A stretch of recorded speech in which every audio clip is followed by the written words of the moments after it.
chemical has a powerful kick. Do you think the motor will stand it? It's the strongest motor ever built, and the fastest. Thanks to your scientific knowledge. I am satisfactory as a valet, too? Perfectly. It was a lucky day for me when I rescued you from that native in Singapore. He tried to kill me because I am a Korean. You shall never be sorry you saved my life. You've repaid me many times by your faithful service, Cato. Thank you, Mr. Britt.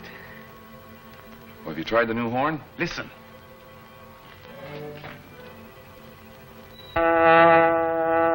It sounds like the giant Green Hornet we encountered in Africa. Everything about this car is most unusual. Yeah, you're right. It was all built here in secret.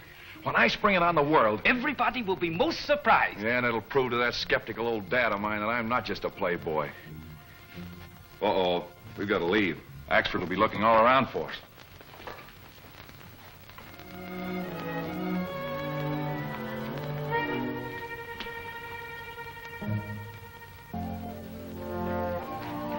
Breakfast is ready. Breakfast, is it? Suffering snakes. Here it is after 10 o'clock, and Britt Reed, boss of a metropolitan newspaper, is not out of bed yet.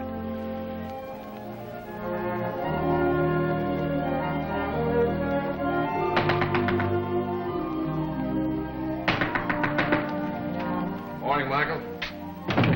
Breakfast ready? Why didn't you call me? Call you? Sure, I've been knocking at your door for hours. Michael, my father originally hired you as a reporter. Yes, sir. Somehow you became my bodyguard? Yes, sir. And under the circumstances, do you think it's right to try to wreck my father's building by breaking down the doors? Ha, ha, go on, would you? That's no way to treat an old cop like me.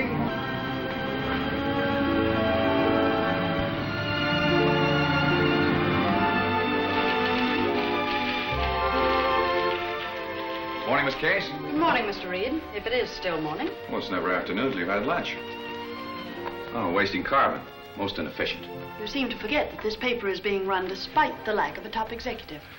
To think you were my father's secretary for 5 long years. Which reminds me, you have an appointment with 2 of your father's old friends at 11:30.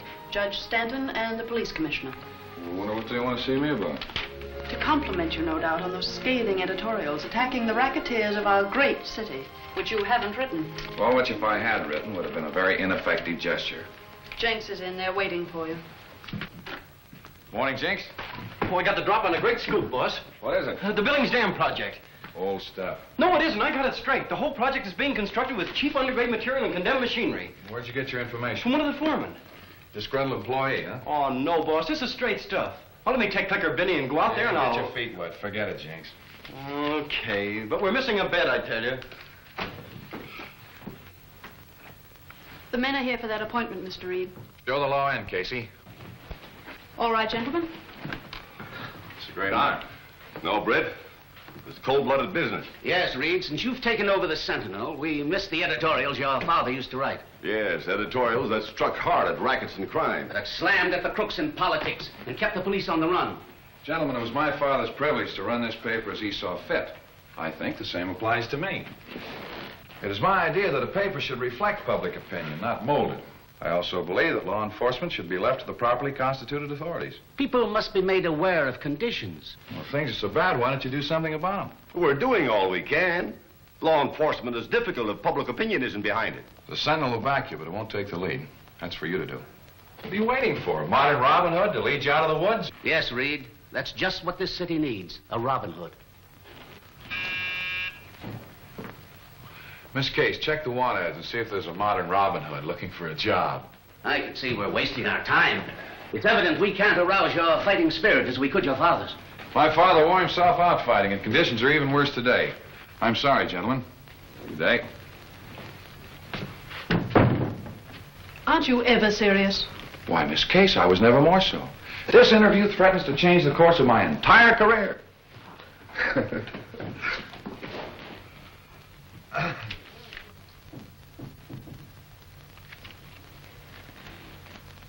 Modern Robin Hood.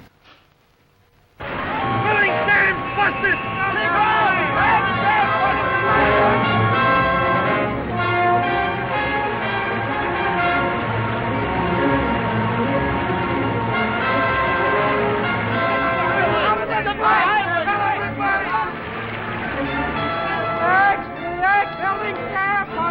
Get I tried to give you the inside story on that the other day. Gunnigan, get some interviews with survivors. Check the permits and specifications of the building department. Yes, sir. Call on the families of the dead and injured and offer every possible aid. Yes, sir. Yeah, I've got an angle on that tunnel they're building under the river. Yeah, what is it? Well, a fellow named Gorman who works there claims it's being built with bad material and faulty equipment. Same as the building's dam was. Why should contractors deliberately build things that will collapse? Well, if I knew that, I'd have a swell story. Then you have nothing definite to go on? No, but I'm hoping to get something from Gorman tonight. I doubt if you will. I wonder if there is anything to that tunnel job.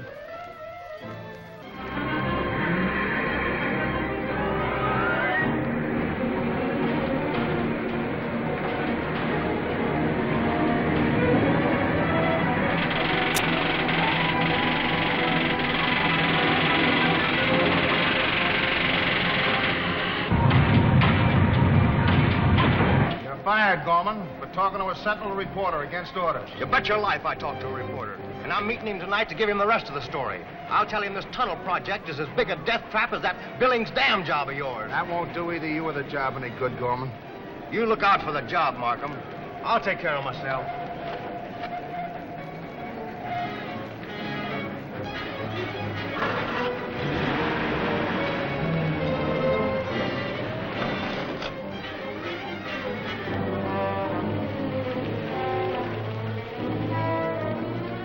You'll have to take the low road. This one's closed for a blast. All right.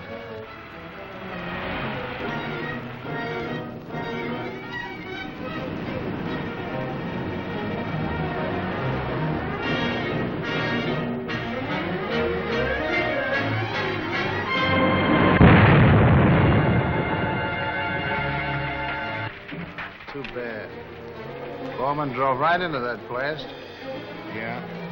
Looks like it couldn't be helped. Extra, read all about it. Was it murder? Read the Sentinel. Extra, read all about it. Extra! Gorman was the telephone tunnel job. There's only one way to handle Reed in his paper, and the law doesn't enter into it. That'd make a martyr out of him. To rouse a force against us and to wreck this business that we worked so hard to build up. Of course, the final decision rests with our chief, as usual. Promised to communicate with us at 11. Just that now. We're ready for your decision on the Britt Reed matter, sir. Handle it as we did the other two papers that tried to expose us. By the Sentinel. Reed's threatened investigation must be stopped. Right. The Sentinel is a powerful paper. Reed is a wealthy man. The price would be prohibitive. Nothing's prohibitive when it stands in our way. How long are we to take orders from this unknown leader? Until he decides otherwise. Well, I don't like it. That's enough, Grant. You'll be late for your appointment with Britt Reed. Appointment? Then you knew what the chief's decision would be. I strongly suspected it.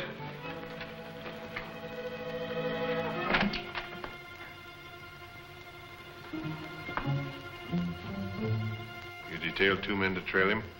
2 of the best, with special orders to be sure that he wasn't followed from Reed's. The offer is very flattering. But just who are the men that comprise this syndicate you represent?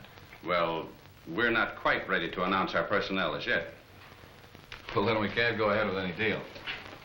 But I can report to my clients that there is a chance to buy? Yes, when I find out who they are. Goodbye, Mr. Grant. Bye, Mr. Grant? Look.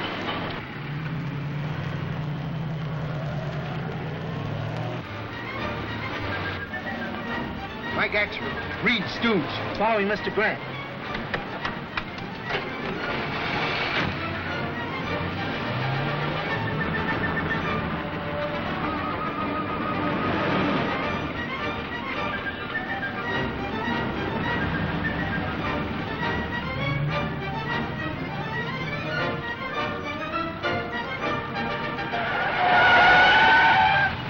How do you like the city, Rube? Rube yourself. Why don't you look where you're going? Why don't you go where you're looking?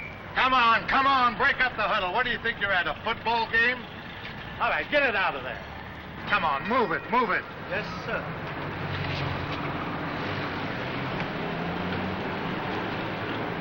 Now what happened to the fellow I was following? And what do you think this is, a parking station? Get in and get out. All right, laddie.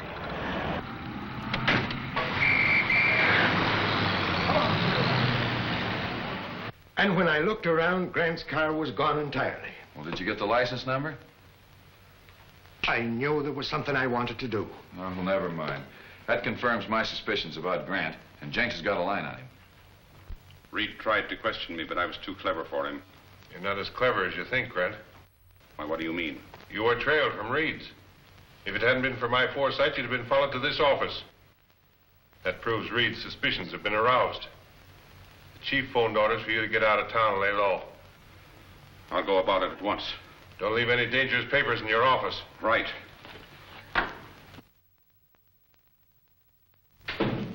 Grant may break. Cover him every minute until he's left town. Like a blanket.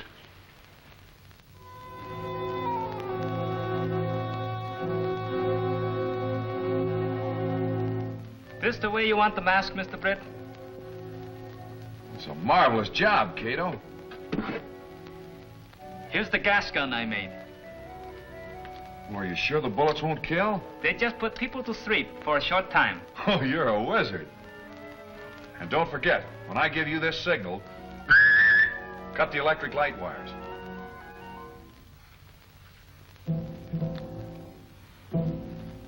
All right, let's go to the garage.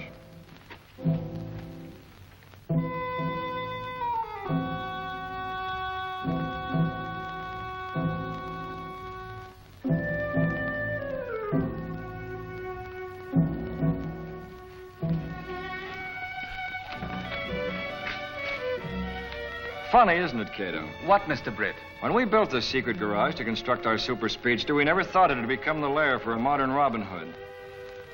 Are you sure our photoelectric cells will close the doors after we've driven through? Yes, they did when I tested the car. How fast will she go? Better than 200.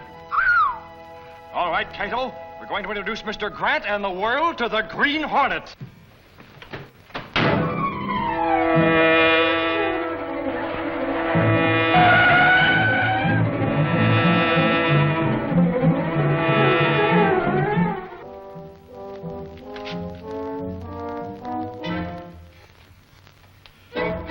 How did you get in here? Who are you? The Green Hornet. Green Hornet? Yes, Grant. Not very well known as yet, but I have hopes for him. What do you want? The papers you were ordered to destroy. I've just burned them. All of them? What about these? Oh, I see you burned the important ones. What right have you to see them? They contained important evidence that I mean to have. Well? You're going to tell me who ordered you to burn them. I'll tell you nothing. You'll tell me everything now. Why should I deal with a masked bandit? Hello? Hello, Grant. Speaking. This is Lou Markheim at the tunnel job. Ask Markheim. What do you want? How am I going to handle these reporters that are after the Gorman story? Why ask me? Who else will I ask? You're still attorney for this outfit, aren't you? Why not ask the chief? I stand as much chance of getting to him as you do. All right, Grant. You do the talking now. Who are you working for? No, put that gun away. Tell me. I'm an attorney for a syndicate. I take orders from the...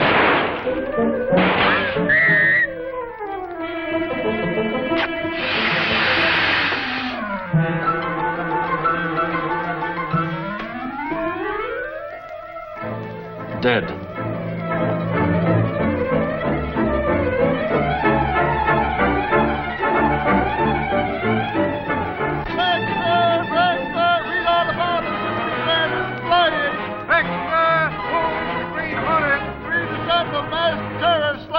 Attorney. Sure, the Hornet killed Grant. But why, and who is he? Well, I'm betting he didn't kill Grant.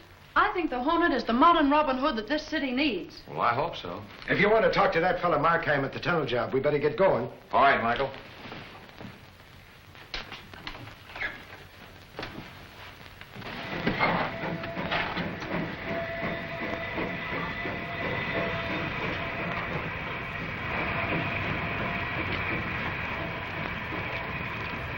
Get those pumps going on number 2.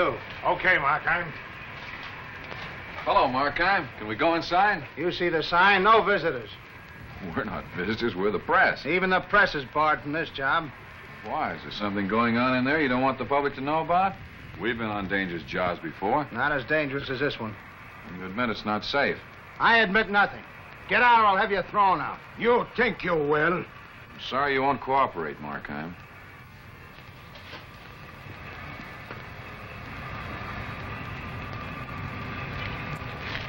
Judging from Markheim's manner, I'd say there was something wrong here. So what'll we be doing about it? That, my pugnacious Michael, remains to be seen.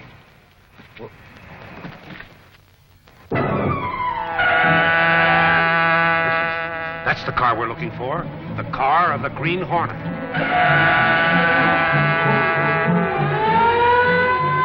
Police car following us, Cato. Turn on the energizer.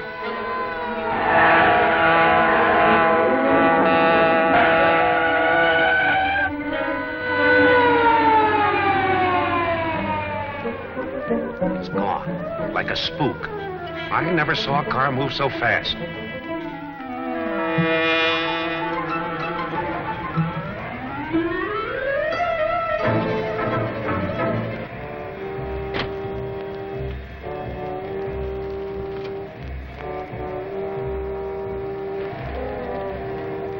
Men were with Gorman and number 4 quit.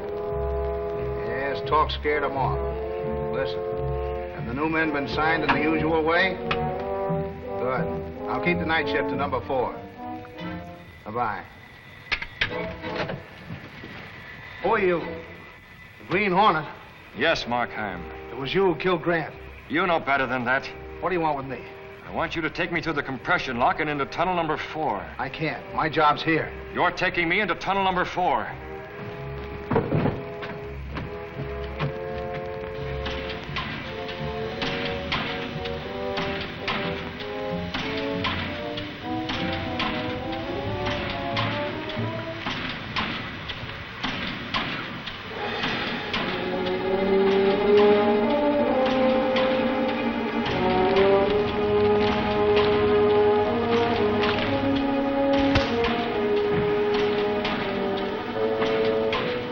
How much air pressure in the tunnel? 30 pounds. Now we can go in there and see what's wrong.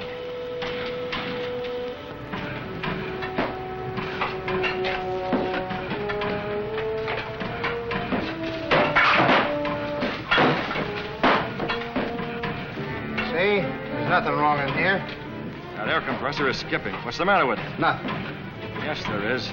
You know what would happen if it quit entirely, don't you? Come on, speak up. The air pressure'd go down. These walls would cave in. You know that compressor's faulty, Markheim. You're doing the same thing you did at the Billings Dam, sacrificing human lives by using cheap equipment. I had nothing to do with the Billings job. Oh, yes, you did. I know all about it. You're not bluffing me, Hornet. You're as big a racketeer as any of them. And you admit you're one? I admit nothing. The compressor stopped. We gotta get out of here before there's a cave-in. Not until you get those workmen out. There's an alarm bell at the airlock. Make for the airlock! Let's get out of here! Oh, no, you're not getting out yet, Markheim. Get into that airlock! Don't make any sign to those men.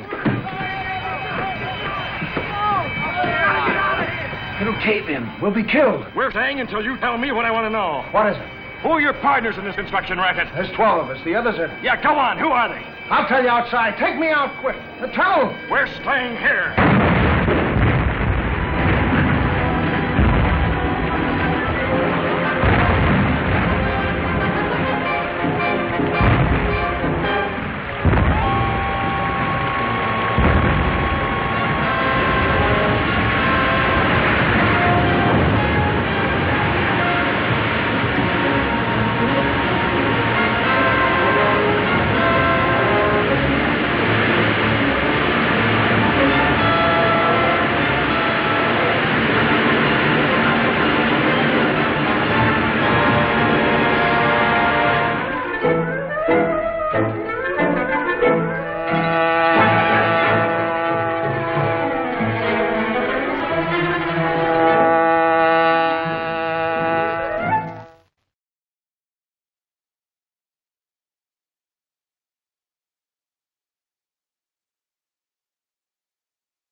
right, Mr. Britt? Yes, I'm all right, but we gotta get Markheim to a hospital.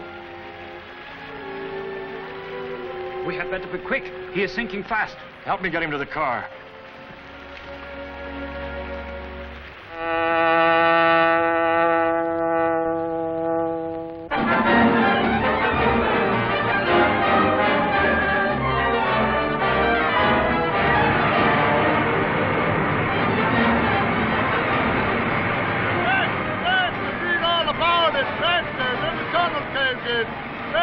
Rexter, Green Hornet suspected. Get your sentinel. Rexter, read all about it. Briggs dying contracted to county hospital. Read all paper. Rexter, yes, sir. That must involve someone in the city building department. Oh, I'll say it does. The Commissioner of Public Works has disappeared and the state has taken over the job. And the Sentinel certainly busted that racket wide open. You might give the Green Hornet some of the credit. You certainly admire that night-riding masked bandit, Miss Case. Morning, Chief. Morning, Jinx. You're late, Mr. Reed. And I do admire the Green Hornet. I like any man who knows what he wants to do and does it. Maybe he's clearing away competition so he can start his own rackets. I don't believe it. The Green Hornet is just what this city needs. Anyway, he's just what the Sentinel needs. Have you seen the circulation figures? Well, that helps. What about those men that escaped from the tunnel? Have you located any of them? Nah, that bunch won't talk. After what happened to Gorman and Grant. I found out one thing, though. Every one of them was covered by a big insurance policy written by a broker named Mortensen and payable to the company that employed them. Do you mean that someone expected to make a profit if those men were killed? So that suggests a good editorial. Shoot. Gunny can put this in a box on the front page. And head it, Profit in Death. Well, they haven't accused Mortensen of anything. That doesn't mean they don't suspect him. We've got to stop these Sentinel attacks. What have you done about Britt Reed? They've got two of our best men watching every move he makes. Watching him? With instructions to eliminate him when it can be done safely. Mortensen ought to be here now. I told him to come in at this time. Mortensen, you're late. Late, of course I'm late, with reporters lying in wait for me every way I turn. Who spilled the story about the insurance on those men? Markheim, maybe. Or the Green Hornet. You suppose Markheim told him the names of the rest of us? No, if he had, we'd have heard about it before this. Chief's waiting to give you your orders. Mortensen's here, sir. All right, Mortensen. Take all papers pertaining to the tunnel job and hide out at your country place until you hear from me. Wait. Get him back. I want to know what protection I'm to have against the Green Hornet. There are 12 of us in this thing together. Only 11 now. Markheim's gone. You better obey orders, Mortensen. The chief's taking steps to identify the Green Hornet.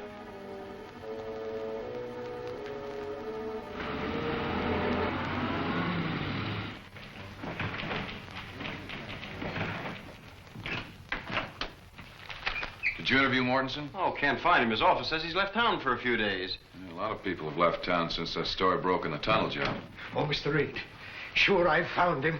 Found who? Mortensen, the murdering ghoul. Wait a minute. We know his accomplishments. What did he have to say? I ain't seen him yet. But he's at his country house on the Westwood Pike, 7 miles out. The place is closed up, but I found his car in the garage. So that's what makes you think he's there? Yes, sir. And when a couple of thugs made up like gardeners run me off the place, I knew he was there. So now I aim to get my friend, Captain Ridge of Police Headquarters. Wait a minute, Michael. We have no definite proof that Mortensen has done anything criminal. If we start making charges, we'll have a libel suit on our hands. Oh, sure, but I know that Mortensen... Forget Mortensen and try to find some of those men that escaped from the tunnel. I'm calling it a day. See you tomorrow. How can I call it a day and go looking for people up at... I tell you, it just don't make sense.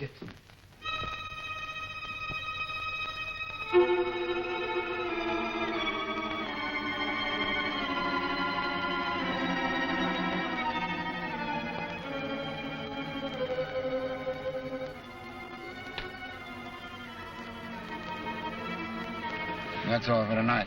Reed's gone to bed. We report to Monroe.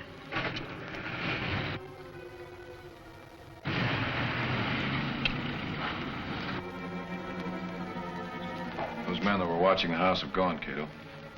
And the Hornet will talk to this Mortensen tonight, Mr. Britt? Yes, I believe he and his associates are taking out insurance on men in dangerous jobs so they can profit by their death.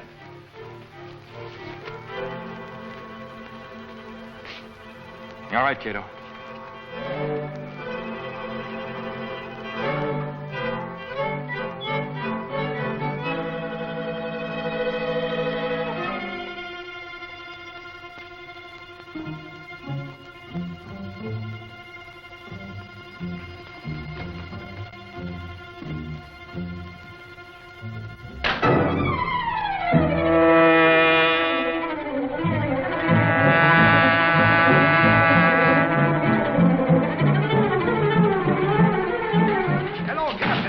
looking for you. Hey, I got a line on this fella Martinson, and I want you to get out of him and question him. Still playing detective, are you, Mike? There's no evidence against Mortensen to justify an arrest. Well, I'll get it. With the force behind me, I can shoot some tough questions at this guy. All right, Mike. Take Tim with you and see if the man will talk. I'll send a couple of more men after you. Okay, Captain. Let's go. I'll pick up Tim round and back.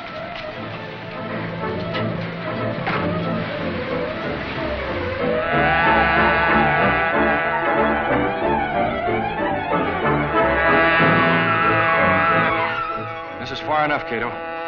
Throw off your lights and silence the motor.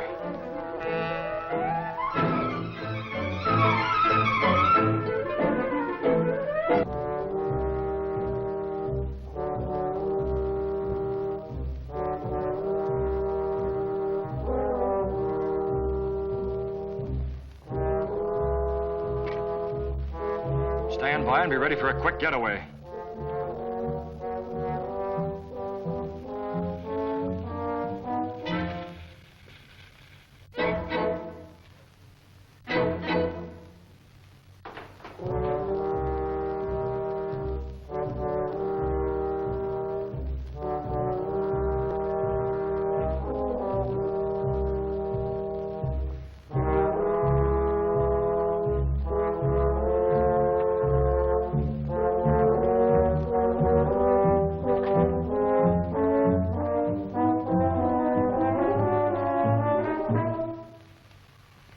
Hold it, Mortensen.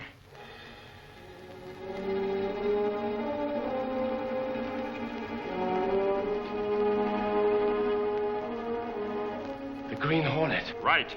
What do you want? I know you're one of the 11 racketeers in this criminal ring. I don't know what you're talking about. Come clean, Mortensen. There's enough evidence in those envelopes to send you up for life. Who's the big shot back of this racket? Wait. Don't talk.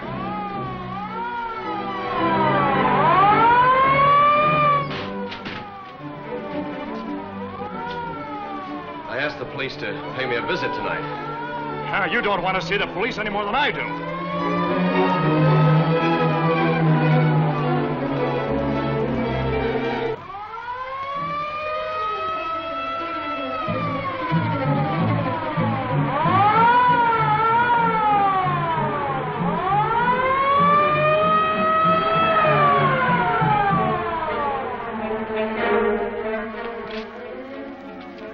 What do you want? I'm the caretaker here. There's nobody home. Don't give me that line. We know Martinson's here. Go in, Tim. I'll keep this guy here.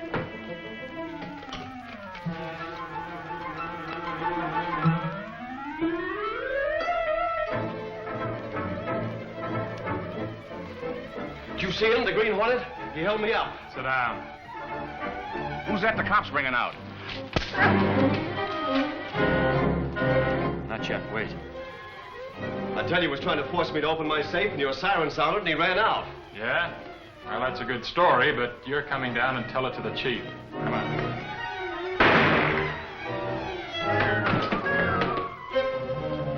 Andy. Come on, Mortensen. There's a car in the back lane. I've got to find out who fired that shot.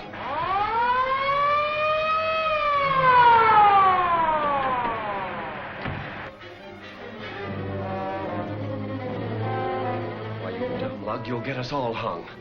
Clear out. I'll handle this.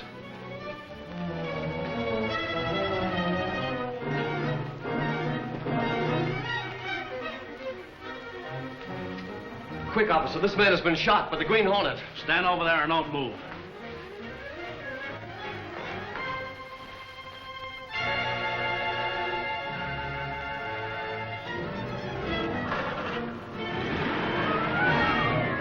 Mortensen must be making a getaway.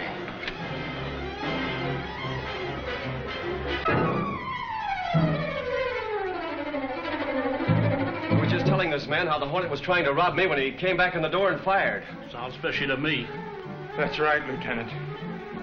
Mortensen didn't shoot me. It was...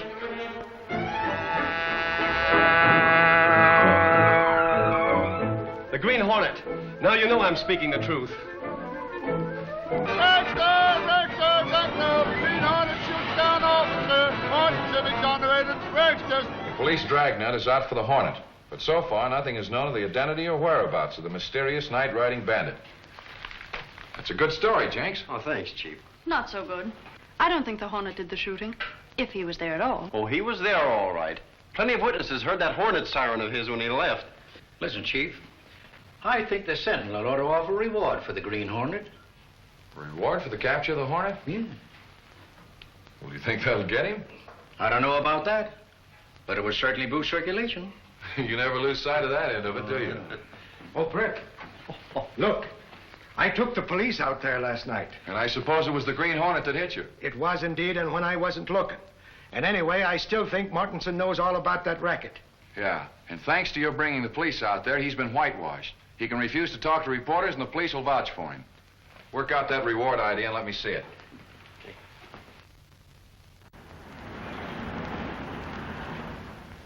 Those are orders, Mortensen, direct from the chief. Andy will be at your place tonight. Remove all evidence and head for the border. Why should I run away? I've got the cops with me now. And the Green Hornet against you, since you laid that shooting to him. Yes, I guess you were right. Both Andy and I had better clear out. And remember, don't leave anything that points to the rest of us.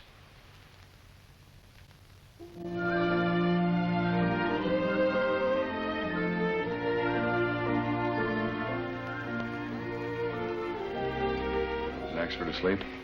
He sleeps like a baby, but louder. Good. Could you burgle a safe? Not burgle, Mr. Britt. But if it is necessary to open the safe, to uphold the law. That's the idea. It saved many lives.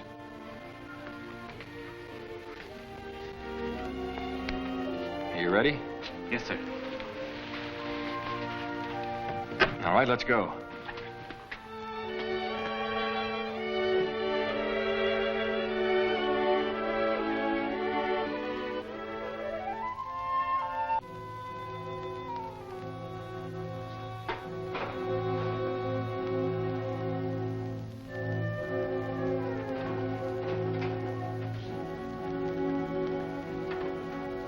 All right, Andy, do your stuff.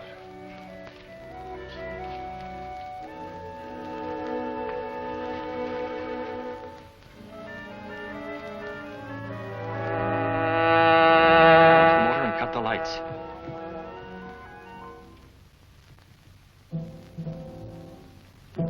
If the Green Hornet opens that safe door, he'll never open another one.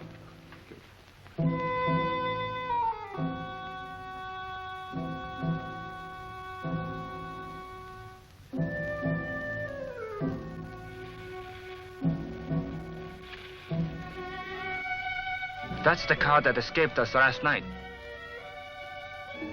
He won't escape us tonight. Shall I catch him? Later. He's headed for the state line and he'll stick to this highway. We'll take a look at his safe.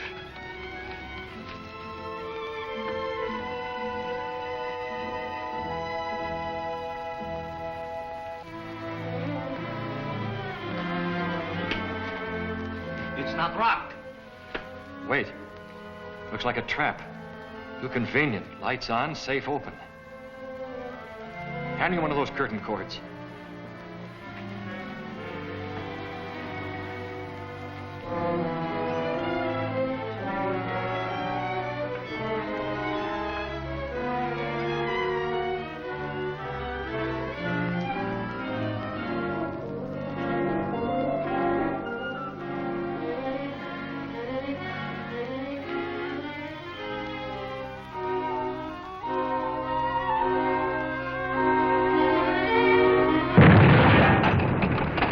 Saved my life, sir.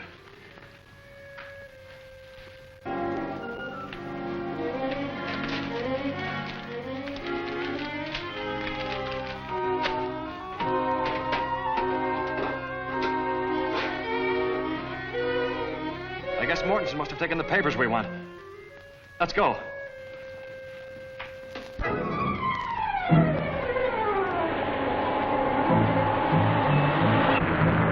Gas is pretty low. We'd better stop at the next service station.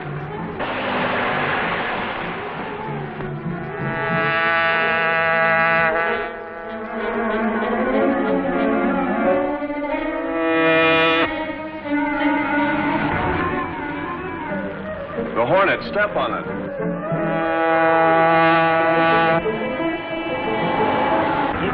a minute. Just an envelope. Now, Chet, if these were found, we'd all hang.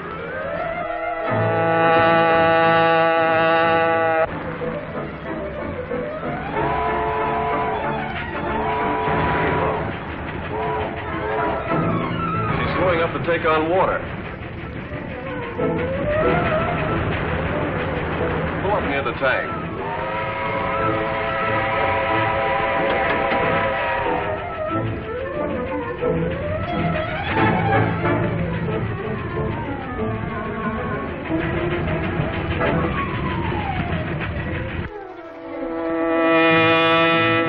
Faster, they're going to board that train.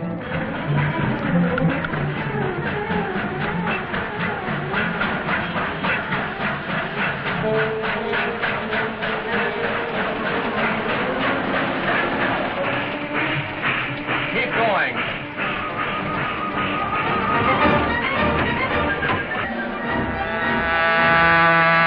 Follow the train.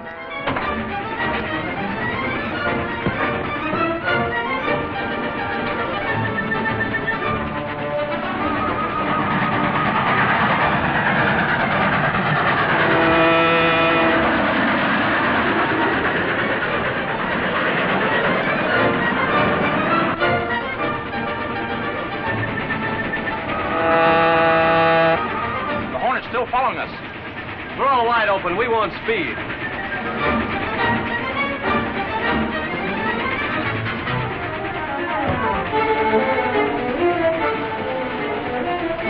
Look out, Mortensen! The Green Hornet.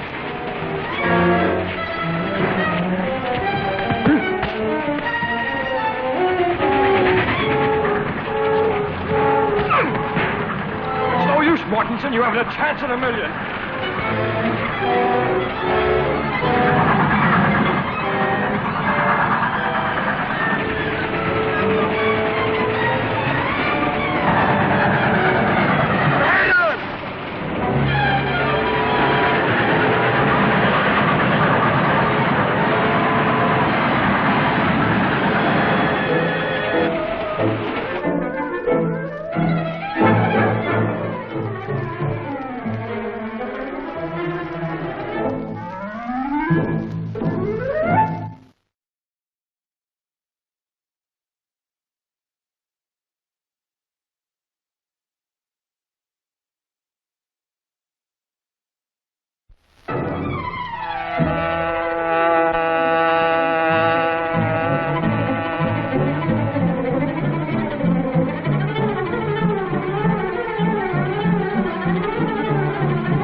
Are you hurt badly, sir? No, just shaken up a little. Is he... Still alive, but unconscious. Here, help me get him to the car. We must get him to the police hospital. At once. The grand jury's indicted Mortensen. Go on, what else? The indictment was based on evidence mailed to the district attorney by the now famous Green Hornet. The district attorney expects to uncover the higher-ups for whom the insurance broker acted. They know you at the county jail as an attorney. Get to Mortensen and keep him quiet. That'll be easy. Mortensen thinks quite a lot of his wife and that boy of his. When you get through with Mortensen, go out to flying school and check with Bartlett on those aviation policies.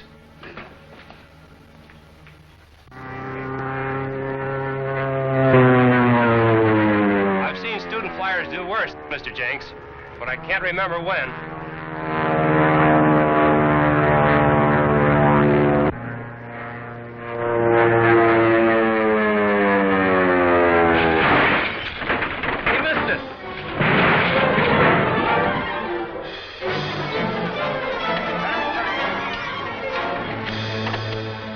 Okay, buddy? Sure. Say, what's the matter with you, Gilpin? You've had plenty of training under a good instructor. Well, I guess I lost my head, Mr. Peebles. Sure was a bum landing. Listen, buddy, any landing you can walk away from is a good landing.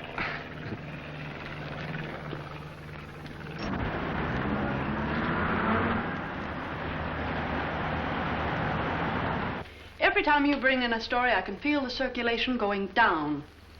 Yours or the papers? I can already see the Bartlett Flying School camping on our doorstep to cancel their advertising contracts. Jenks antagonizing our advertisers again, Miss Case? Say, Mr. Reed, I was out of the Bartlett field this morning, and believe me, that place ought to be investigated. Why? Why, they've had 4 fatal crack-ups. They don't give their students enough training before sending them out for solo flying. What's the idea? Well, the students pay for a training course which ends with their first solo. Believe me, they rush them through. Government regulations require a student to have 8 hours in dual-control machine before being allowed to solo. Sure they do, but with the school keeping the records, who's to know whether they have 8 hours or 5 or 6? Well, the students should know. Oh, all they care about is soloing as soon as possible and getting their certificate. Tell you, Mr. Reed, that's a racket of some kind. I'll go out there and take a look at it myself. Okay. You ain't figuring to do any flying out at this Bartlett place, are you, Reed? No, I just thought I'd go out and see how our flying school was run. Maybe you'd like to go up, Michael. Not me. You couldn't get me up in one of them things if all the snakes in Ireland was after me.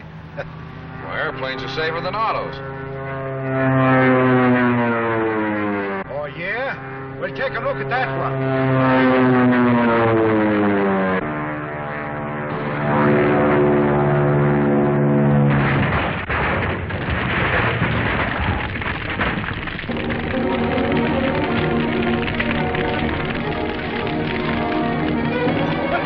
The tanks will explode any second.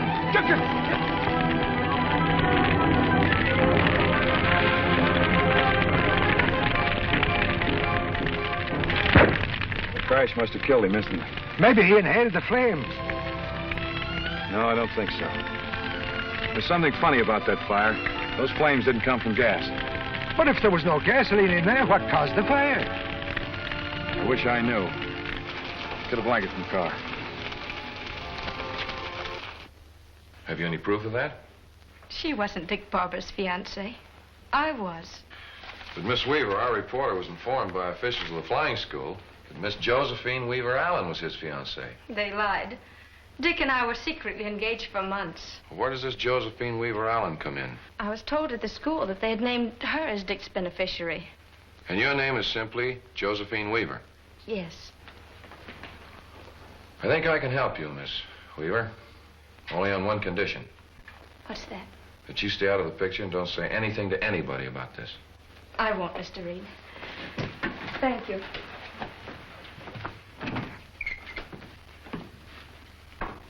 Miss Case, get hold of Axford for me. Tell him I want him to do some undercover work at the flying school. Anything else, Mr. Reed? Yes, get Bartlett on the phone and make an appointment for me. Yes, sir.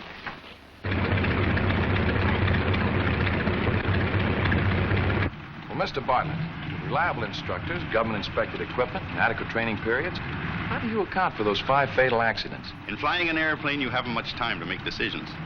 And you must be right the first time. Well, it's impossible to tell whether a student has that judgment in an emergency until he's gone up in the plane alone. Exactly. Well, that puts a different light on those crashes. You see, I was interested in one of the boys that crashed. Is that so? Which one? Dick Barber. I was also surprised to learn that his fiancée was this Miss Allen. I understood he was engaged to Josephine Weaver.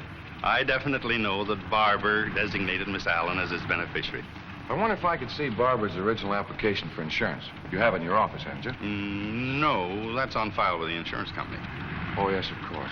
Well, thank you very much, Mr. Bartlett. You've been much more help to me than you realize. Did Bartlett find out the real reason for Reed's interest in the Barber crash? No. Reed seemed to know that Josephine Weaver was Barber's fiancée and not Josephine Weaver Allen. Well, get the Allen girl out of town at once. Right, I'll put Dean and Corey on the job.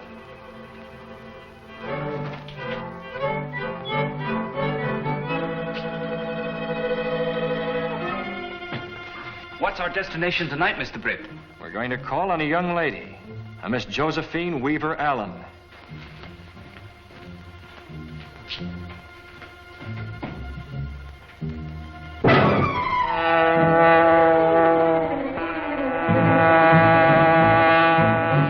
Phil Bartlett?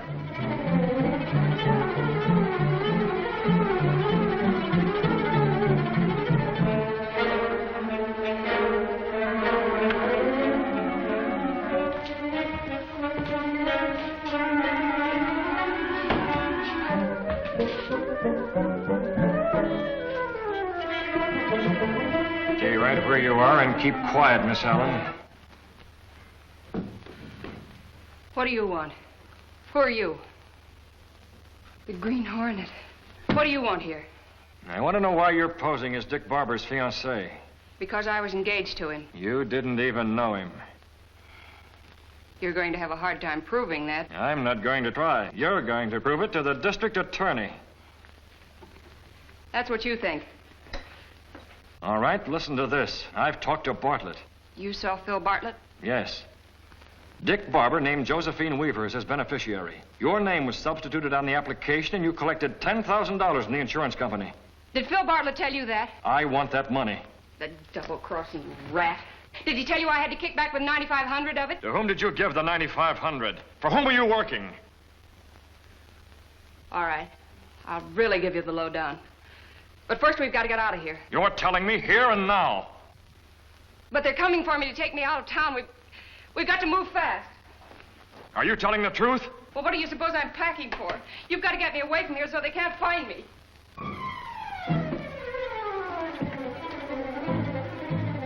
Take her to the car.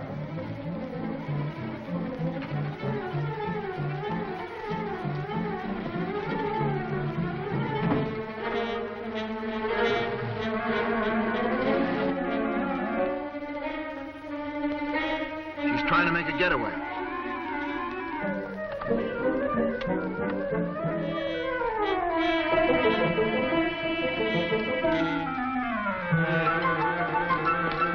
Oh, look out!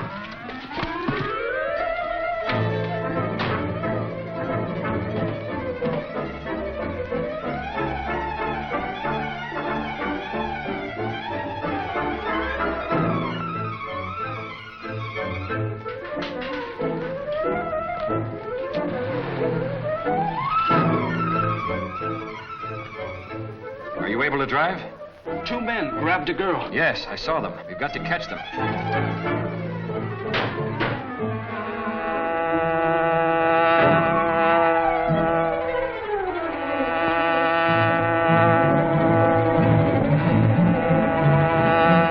Hey, Corey. Isn't that the car of the Green Hornet? Isn't after us. We'll soon find out. Swing around the next corner.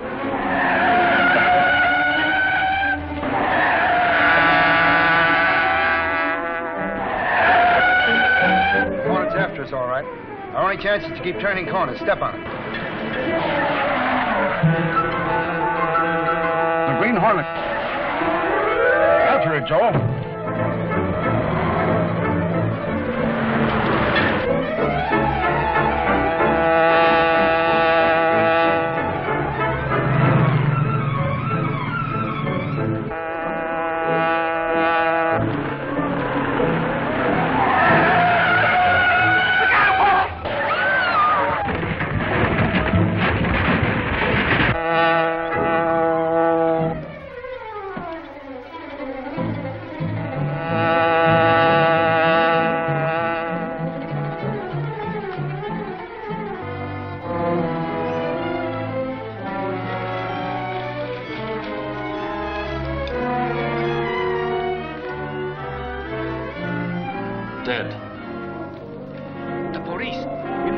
city and to our car. Quickly.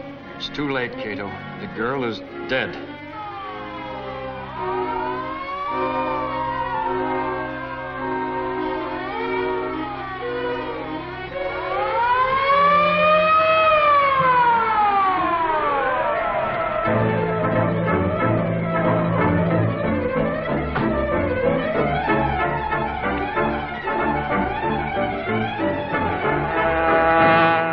The Green Hornet. You go after him. I'll stay here.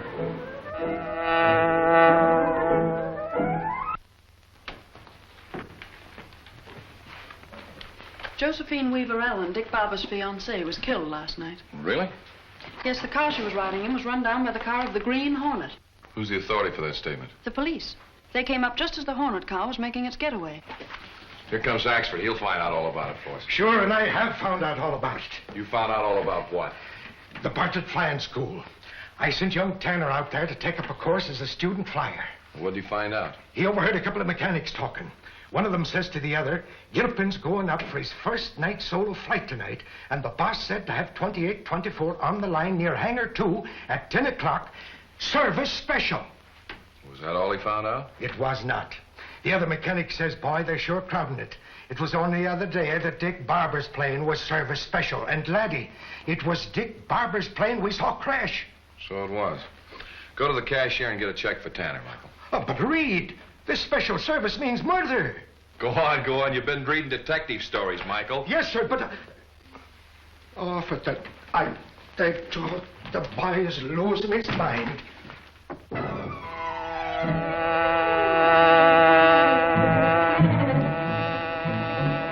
Get to the field, Cato. Silence the motor and pull in behind hangar number 2. I want to take a look at plane 2824. You all set, Pete? Yep. All set to go. I gave a special service job, Gilpin. Oh, gee, thanks, Pete. You know, this flight means a lot to me. It means a lot to the school, too. You know, turning out good flyers. When I make this flight, I'll be through training. I can get a job. Gee, I'll need a job, too. Spent every dime I had on this course. But once I'm working, everything will be Jake. Say, I can even get married, Pete. I suppose I'm wasting my time giving you advice. A flyer ain't got no business fooling with women. Oh, but this one's different, Pete. She's... Yeah, I know. Warm up your motor about 5 minutes before you take off.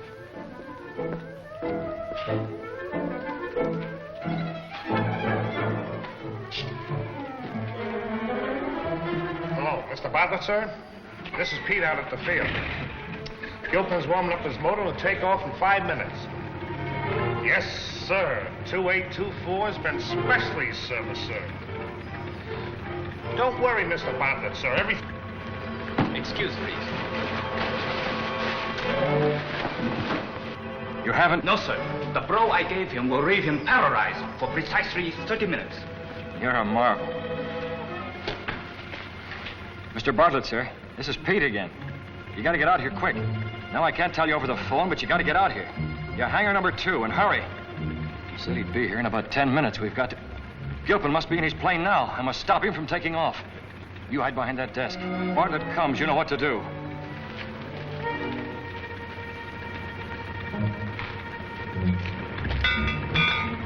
Hey, Gilpin, you're not going up in that ship. Who says I'm not? Green Hornet, huh? What do you want? I want you to stay out of that plane. Like fun, I will. I got a night solo to do, and I'm going to make it. Business is yours anyway. I haven't time to explain now, but you're not going up in that ship. No?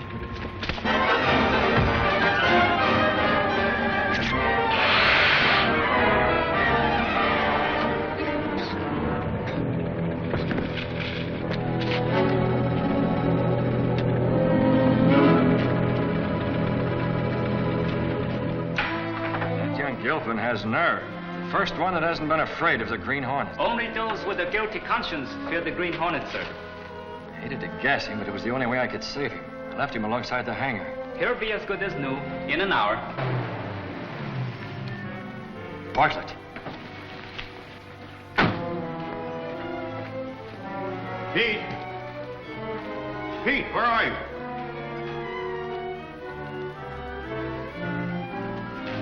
Hold it, Bartlett.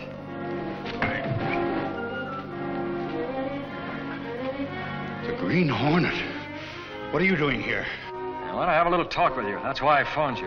So it was you tricked me out here. Well, what do you want? What's wrong with plane 2824? Answer me. What's wrong with plane 2824? There's nothing wrong with it. You're lying, Bartlett. You know there's something wrong with it. What is it? Nothing's wrong with it, I tell you. What is this all about, anyway? Tie him up. Excuse, please. Bring him on out.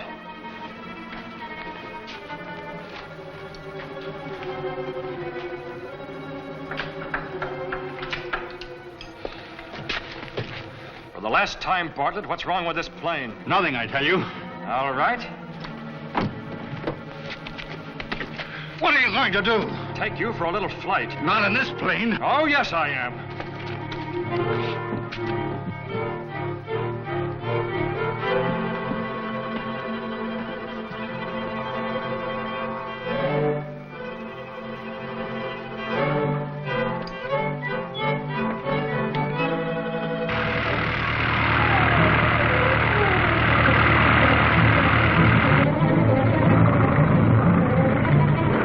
See how 2824 flies with its special service. Get this plane back on the ground. Why? It's in perfect flying order. No, it's not. It's suicide to fly this ship. Listen, if you'll set this ship down, I'll tell you what's wrong with it. You tell me before I set it down. We're staying up here until I find out. Put it into a glide and land. The gas is gone. So that's the special service. Insufficient gas. Get it down. Get it down. There's an incendiary bomb hidden somewhere in the plane to set it afire. That's your racket, huh? Well, you can collect insurance on both the plane and pilot. I'm forced to. I'm just one of the syndicate. Who's the head of it? Listen, you think you're going to get some information and then bail out. But it won't work. If you'll untie me and let me bail out with you, I'll tell you what you want to know. All right. There. Now tell me who's the head of this. Wouldn't you like to?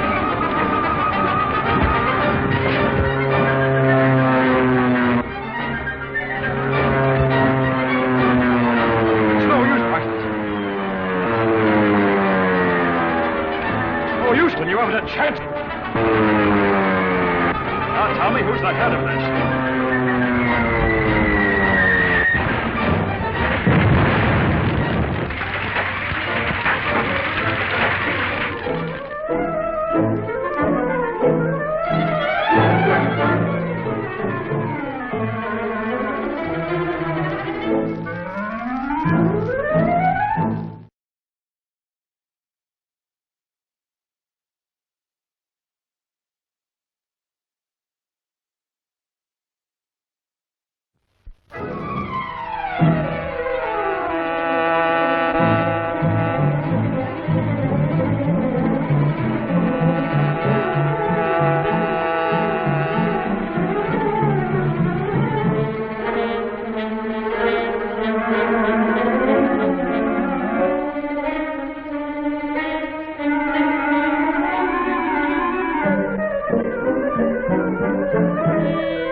over the chance.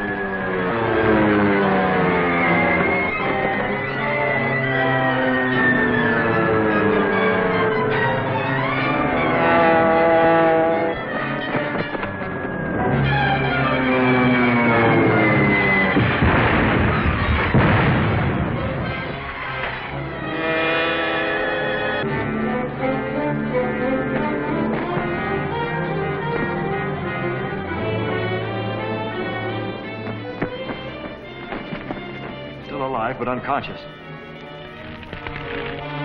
Bartlett's too smart to carry any dangerous evidence. Look what I found. This card may be a clue we can use. Pete, he's the mechanic that phoned to Bartlett. Let's get him back to his flying field. We may get enough evidence there to smash his racket.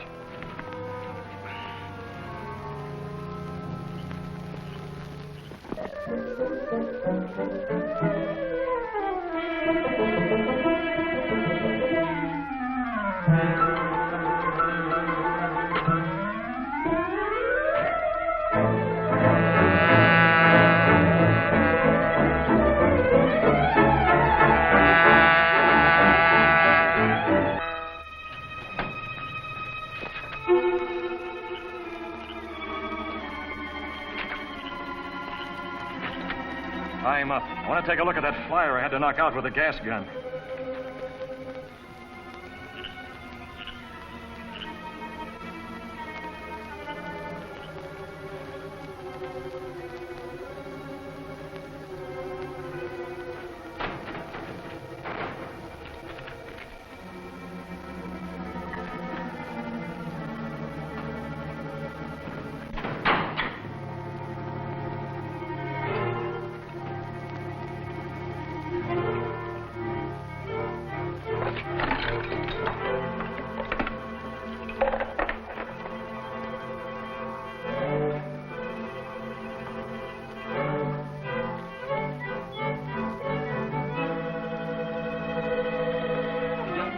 Will wake up soon and be none the worse.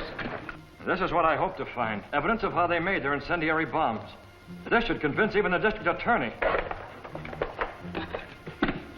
Carry this to the car.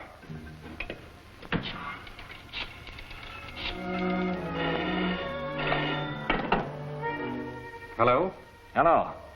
Is the district attorney home? No, he'll be back in a half an hour. Any message? No, no message. I'm bringing someone to see him. Who is it? Oh, well, if you don't wish to give the name.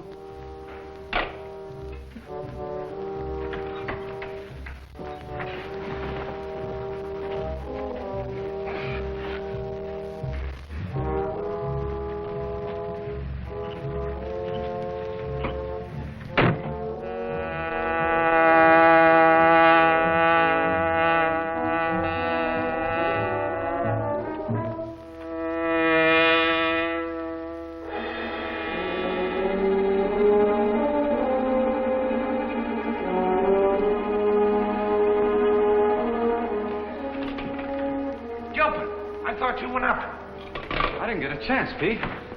The Green Hornet knocked me out. He must have stolen the plane. No, he's still around. It's too tough for me. I'm getting out. You better do the same. Yeah, I know, but he said that... Never mind what he said. Beat it while you got the chance. And keep under cover.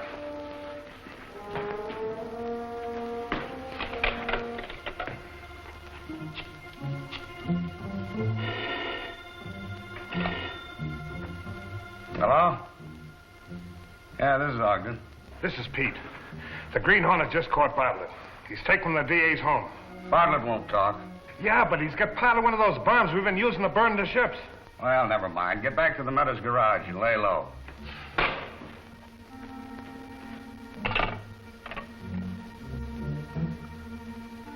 Dean, get a hold of Corey and a couple of boys and take them down to the car right away.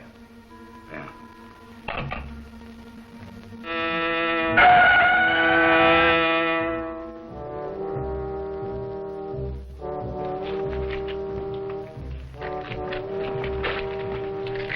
Stand by.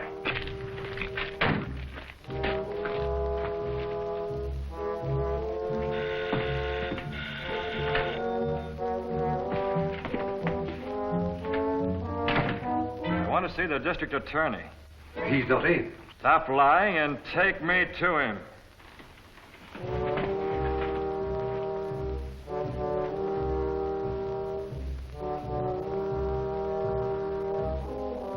Green Hornet. Keep away from that phone till you hear what I have to say. What do you want? To bring a racketeer and murderer to justice. This is Phil Bartlett, owner of the flying school. His racket was to enroll students, insure them in the planes, and send them up in ships that were fixed to crash and burn. Of course you can prove your charges. You'll find parts of an incendiary bomb in here. There are more in a locker out at the flying school. I'd advise you to send men out there to pick them up before they've been removed. I suppose your object in bringing this man to justice is to eliminate a dangerous rival. Perhaps, but the only thing that concerns you is that I brought him.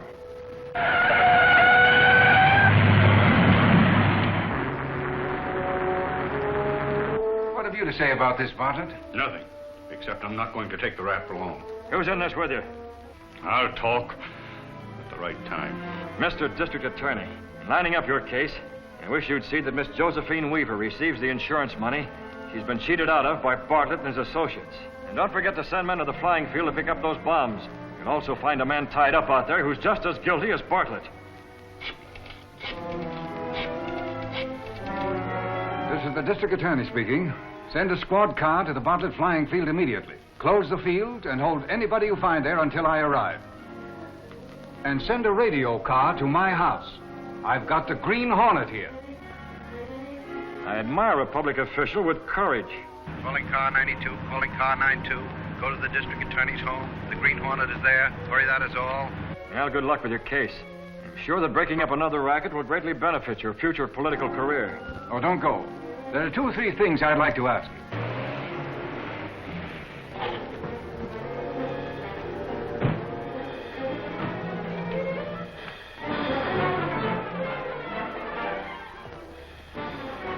All right, you two fellas cover the front and back. Come on, Corey.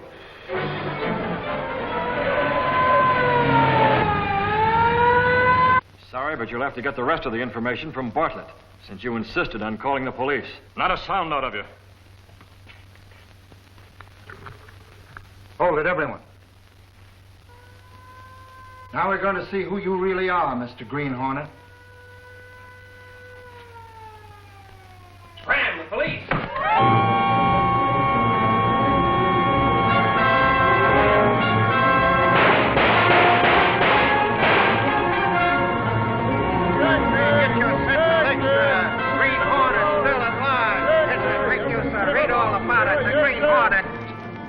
And so the Sentinel busts another racket.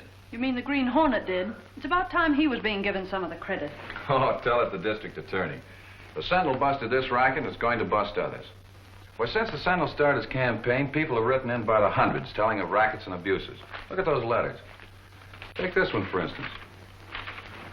Why not look into the parking lot racket? Cars are damaged, even stolen. Gas is drained from tanks. Packages and equipment are taken.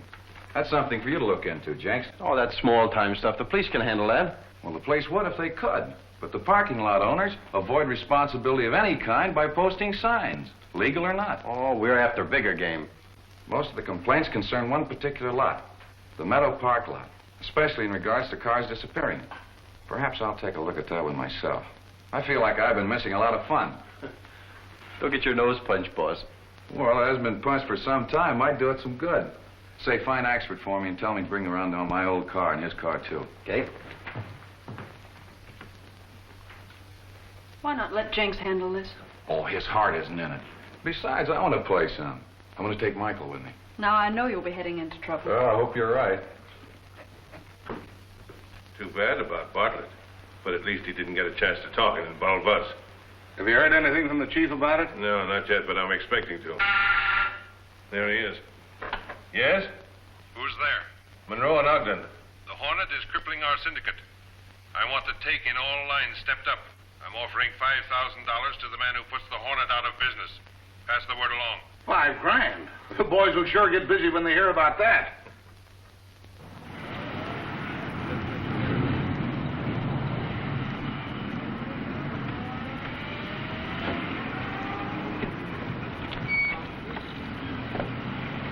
How long will you be? A couple of hours.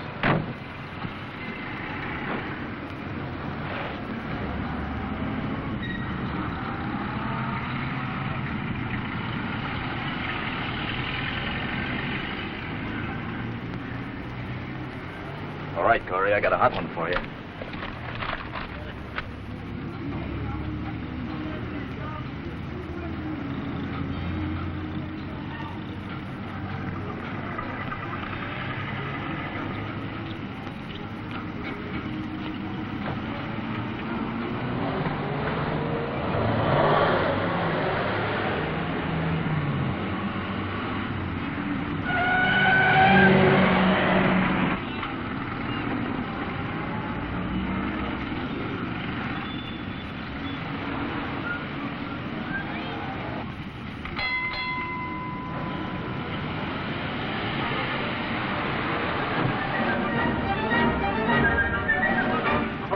Car off the lot. The owner spotted him and is trailing him. Here's the license number. All right, I'll pick up back at the corner and go after him.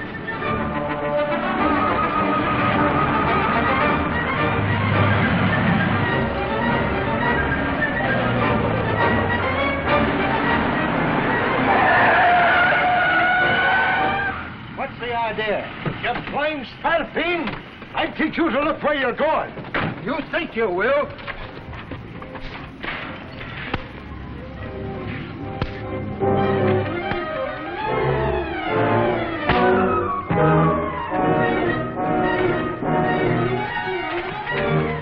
I can handle this, lad.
Say, buddy, I'd like to see the driver that just drove that sedan in. No sedan come in here.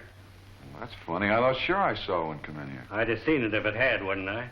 Yeah, I guess you would have. Is the boss in? No, he's out of town. Be back next week. Oh,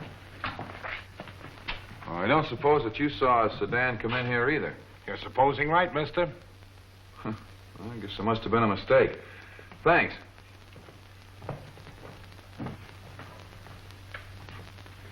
Who is that guy? I've heard his voice before. You got me. His face is familiar, but I can't place him. Do you think he's a detective? So what? He didn't see anything, did he?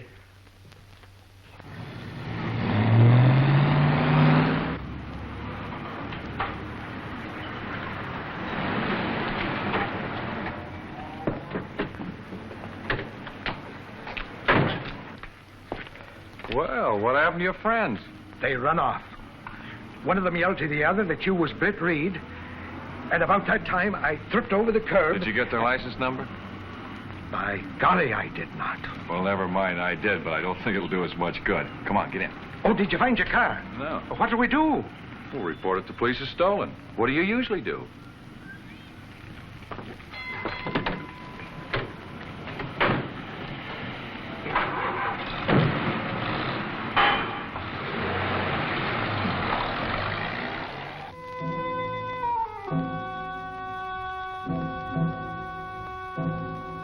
I was sure my car went into that garage, Cato. Doubly sure since I recognized Pete there. You mean the mechanic who escaped from the airfield? Yes. They must have some quick way of hiding stolen cars, and I mean to find out what it is. You mean the Green Hornet will find out? Yes, Cato? The Green Hornet rides tonight.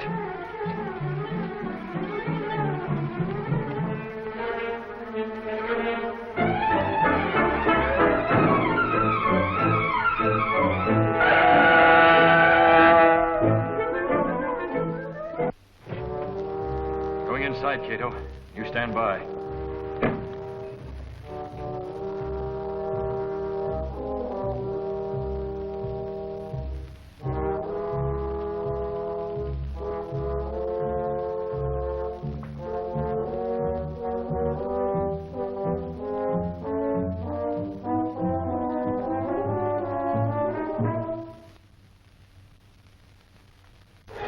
Who's out here?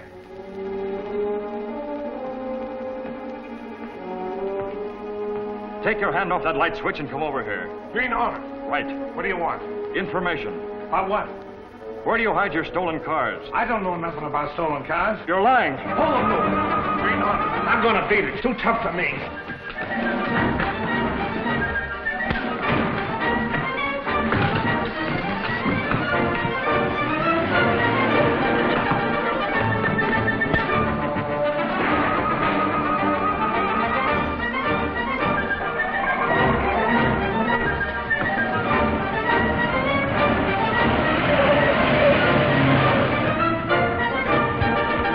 After him, Cato. He's too valuable to escape.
Mr. Britt!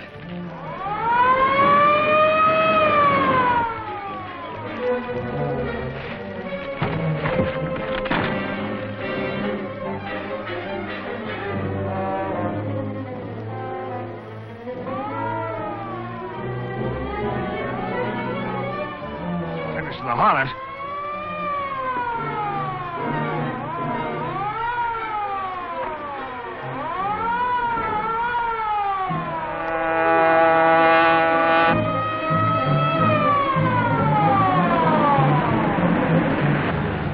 Hornet.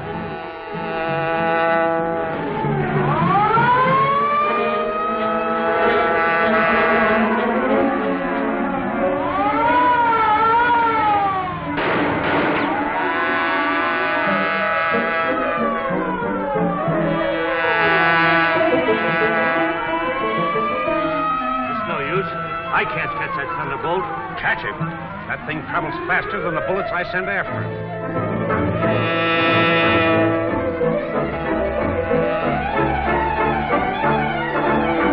You all right, Mr. Britt? All right, Cato. What happened to Pete? There was no time to find out. The police came. Head for home.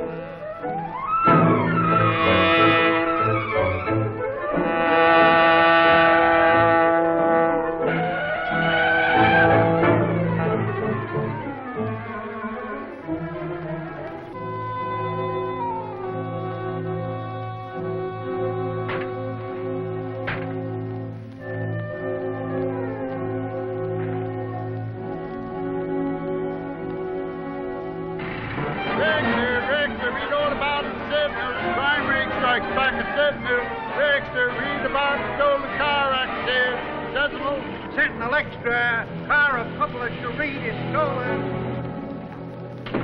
Look at this. Meadows must be crazy to pull a stunt like that. Get Meadows on the phone.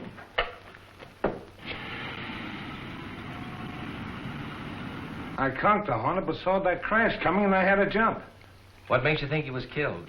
That car of his come roaring up, and the goggle chauffeur jumped out and dragged him out of the wreck. As limp as a wet rag. Yes, Meadows speaking. Say, which one of your men was fool enough to steal Britt Reed's car? What's that?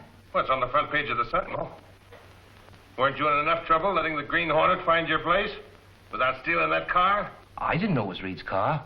I'll get it out of here before it can be traced. And you needn't worry about the Hornet. He's dead. Dead? What do you mean?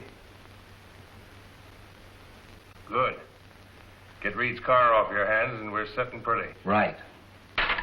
The job that Corey brought in yesterday belonged to Britt Reed.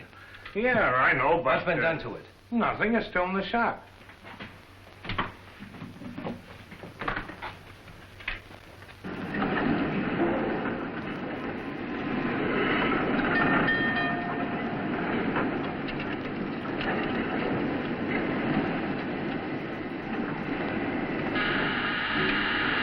Answer the phone, Lou.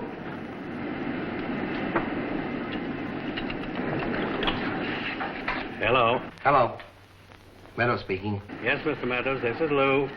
Don't alter that black sedan that just came in. It's Britt Reed's. She's so hot it smokes. Run it over to the junkyard tonight and have them break it up.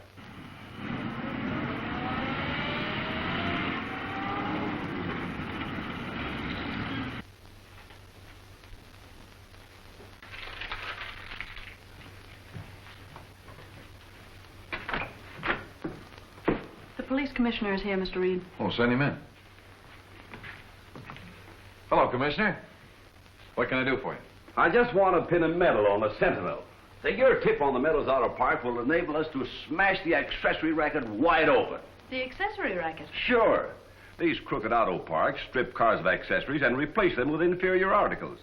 Then they dispose of their loot in their own stores. Well, don't you think there's a connection between this racket and the outfit that are stealing cars? Sure there is. The small fry we've caught either can't or won't give us a lead to the higher-ups. Maybe he's the Green Hornet himself. No. What do you know about the Green Hornet in this case? Well, nothing, but I don't think he's a criminal. He's had a hand in breaking up every one of these rackets. The district attorney thinks he's just clearing away competition. After all, he has a couple of murders to his credit. That's not been proved. He's helped the police in every instance. And as a reward, this paper puts a price on his head. All right, Miss Case.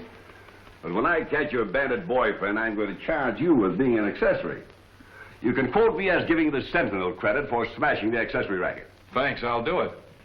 Goodbye. Goodbye.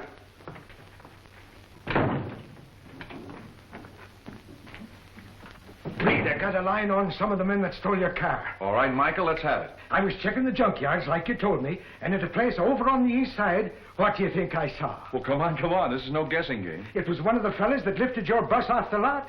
Are you sure? Sure, I'm sure. Of course, he's not there now. He was just driving away when I spotted him. Well, let's go take a look at that junkyard. Sure.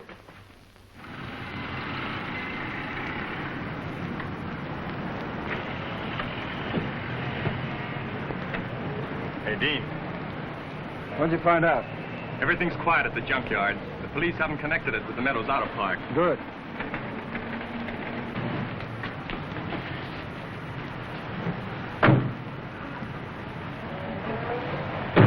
Hey, Reed's leaving.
What can I do for you? I'm looking for a motor that would do in a powerboat.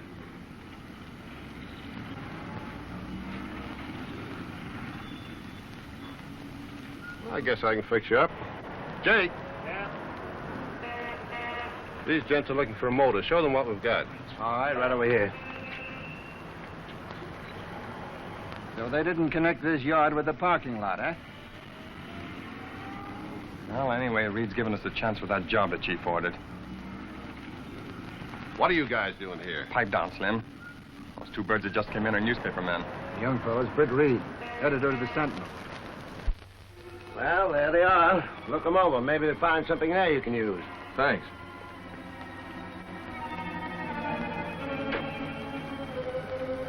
Give me that list of numbers.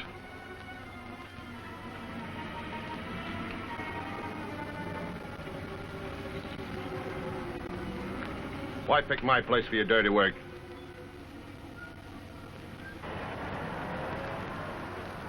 I don't like those kind of accidents. You'll have an accident you like less if you don't obey orders. Why, you...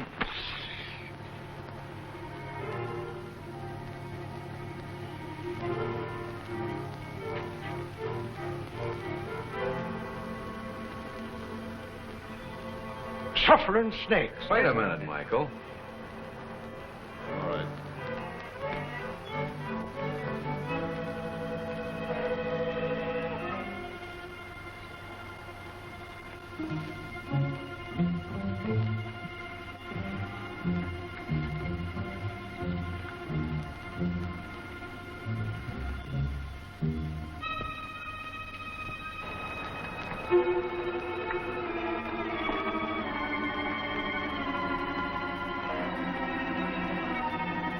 Hey, Jake. Come here a minute.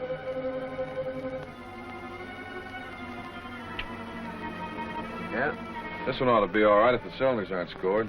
This is a junkyard, not a showroom. You've got to take them as you find them. Can't you find what you want? No, they all seem to be in pretty bad shape. Well, take a look at this one. Practically new.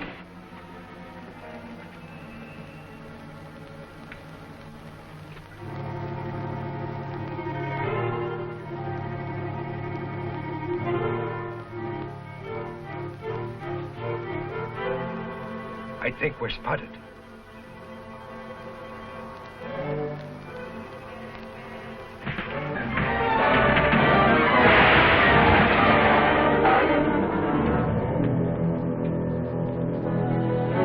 Come down out of there, you murdering blackguard!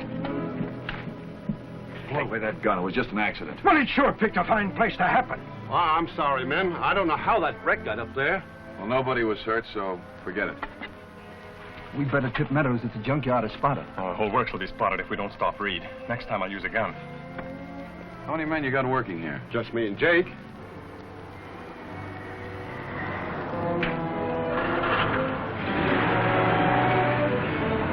Well, I guess you haven't got anything here we can use.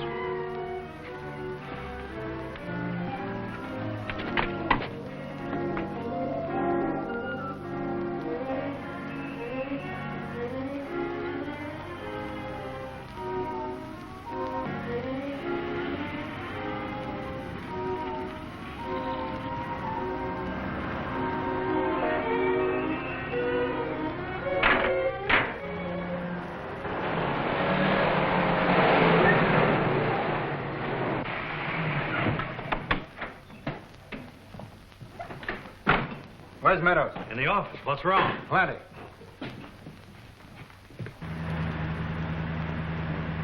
I tell you, Reed, that was no accident. It was attempted murder. You're right, Axford. It's only you didn't get a bullet in your back when you lugged out that gun of yours. But ain't we going to get them? It's a job for the police. You and I are in the newspaper business.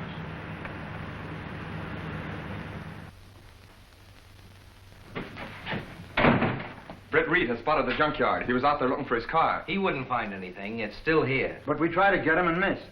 What do you mean, missed? We trailed Reed to the junkyard. No, my car wasn't there, Commissioner. But there's no doubt the yard is connected with the other rackets in some way. Tell him 'twas me that spotted the place. I'll send Axford along to identify the men in case you catch them. The big reporter was suspicious, but Reed just took it as an accident. It's no fault of yours the whole thing wasn't bungled. We can't send Reed's car out there now. Drop it in the river. We can't drive that far through the streets with every prowl car in town on the lookout for it. It's got to be destroyed. Put a time bomb in it.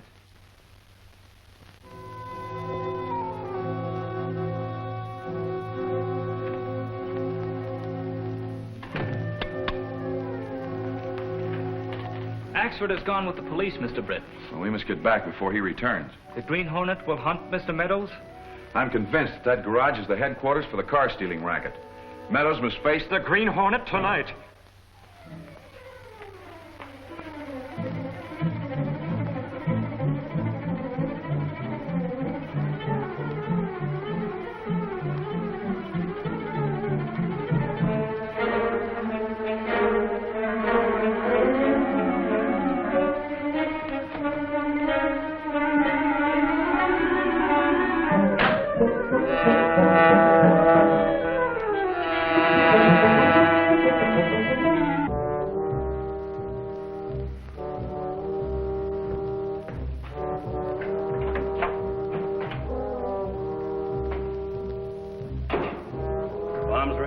What time is she set for? Exactly 11. Just gives me plenty of time to get the car to that vacant lot. Keep her here a little while. What for? Why not run her out now? If we keep her on that vacant lot too long, the police may find her before 11 o'clock.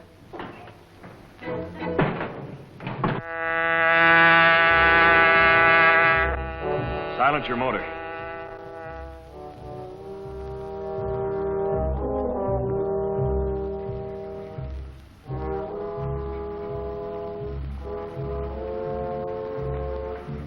Wait here.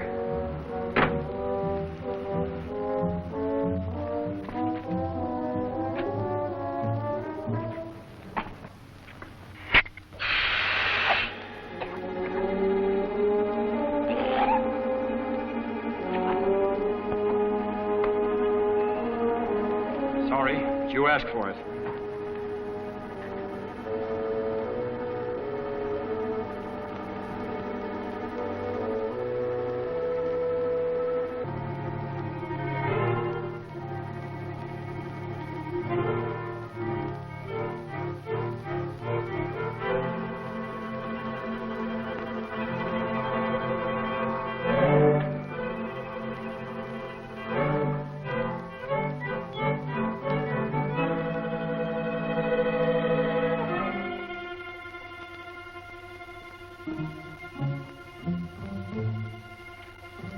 Hold her here a little longer. I'll tell you when to go. All right, Mr. Meadows.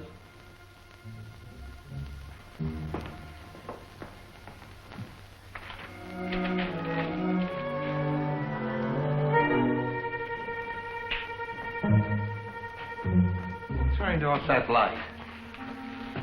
I did. The Green Hornet! Lower your voice. I want some information concerning the car-stealing racket. Car stealing? Yes. I happen to know you're a member of the crime syndicate in this town. That you're a director of the crooked accessory stores. And you're the real owner of Slim's junkyard.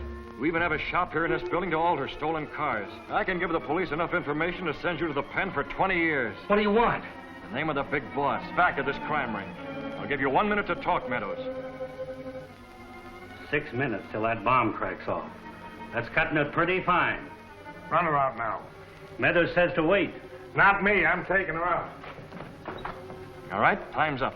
I don't know his name. I can show you how you can reach him. Come this way. All right, but no tricks.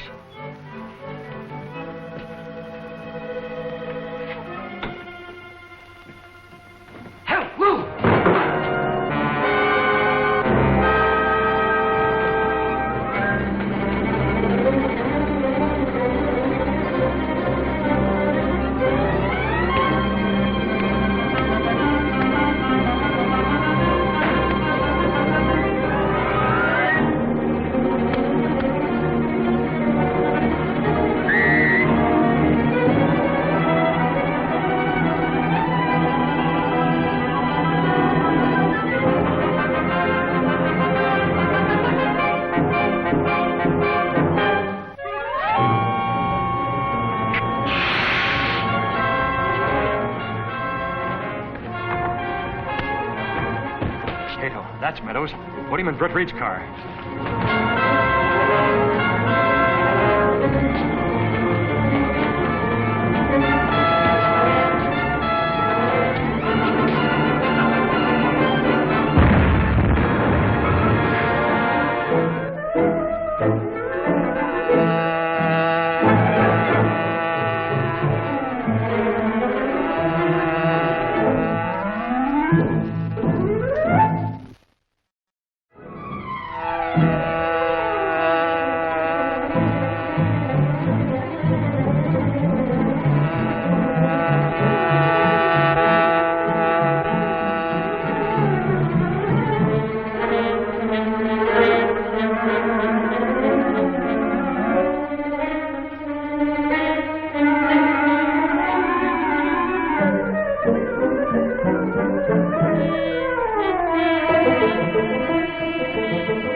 Meadows. We'll put him in Britt Reed's car.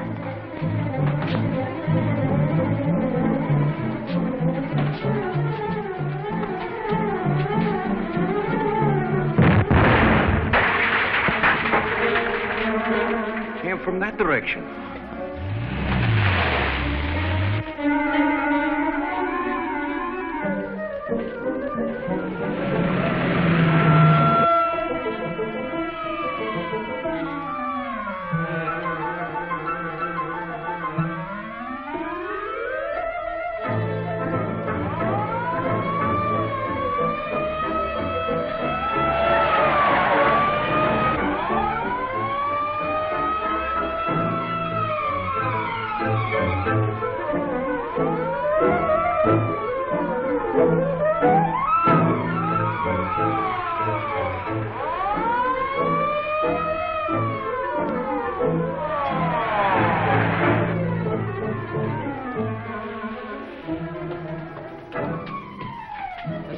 All right.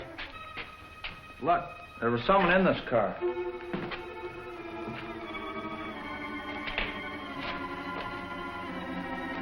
Say, this is Britt Reed's car that was reported stolen. That's right. A stolen car and a homicide. Say, we've stumbled onto something big. I wonder if there's a phone in this place. There must be one in that office over there. You call headquarters.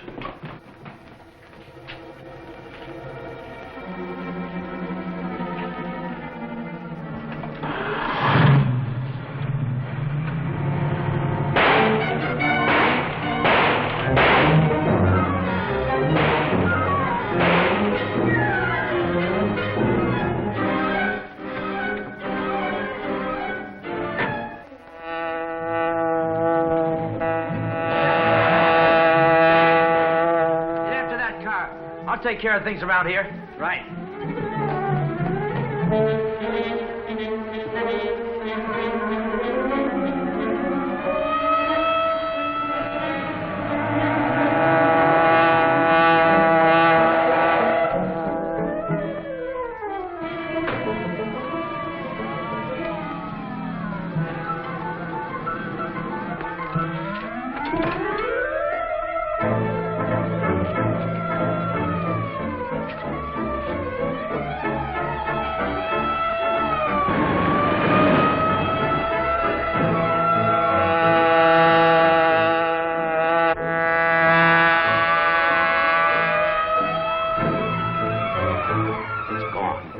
a spook. I never saw a car move so fast.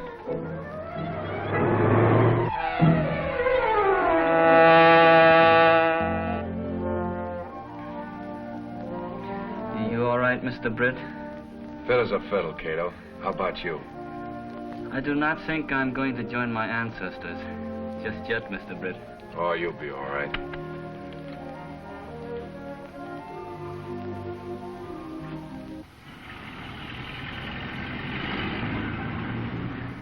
You've been called here to receive a message of special importance from the chief himself. We're ready to hear you, sir. As a result of the Green Hornet's operations, our stolen car organization is smashed. Fortunately for us, Meadows won't ever talk. The toll taken by the Green Hornet is mounting. His interference in our affairs has cost us hundreds of thousands. He must be removed without delay. As an incentive toward this end, I've authorized Monroe to pay $100,000 to the man who puts an end to the Green Hornet's career.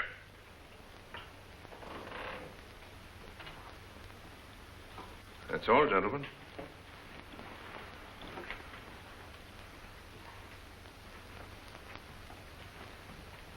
Why wasn't Rockford at this meeting? He was busy moving the headquarters of the Blue Streak bus lines out to the old Mortensen place. Oh, I see. Getting ready to give the Whippet Line buses the works, huh? That's the reason he moved out there. It's near their repair garage.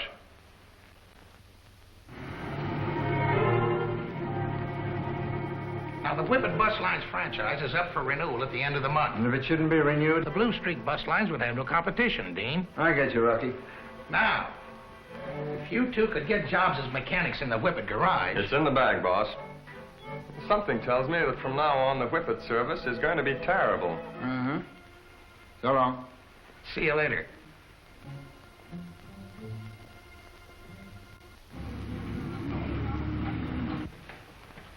Morning, Miss Case. Just a minute, Mr. Reed. Tell Mr. West that Mr. Reed will see him in a minute. Gunnigan is waiting downstairs with Mr. West. He wants to see you. Mr. West.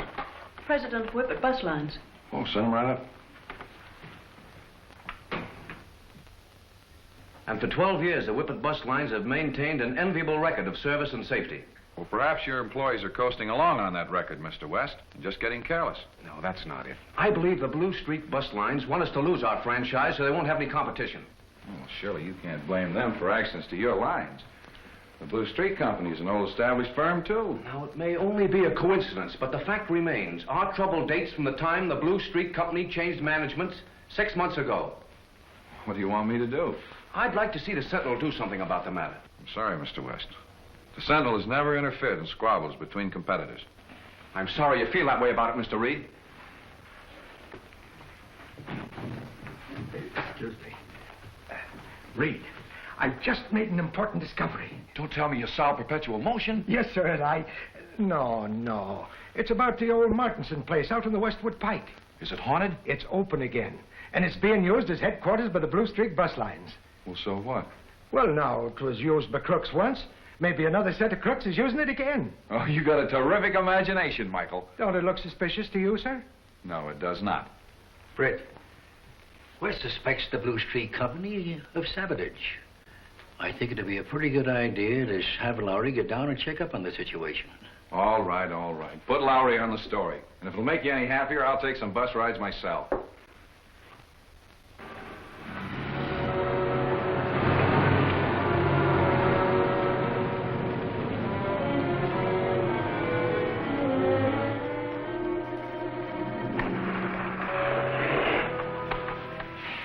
There. That ought to fix it. When she gets rolling down grade.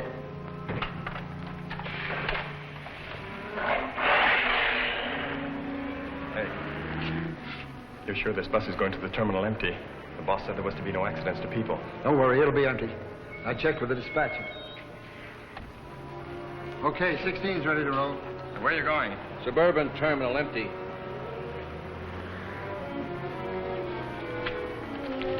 New orders, Bud. More trouble? 57's broken down near Clover Hill Grade. You'll have to pick up his load. Right. Come on.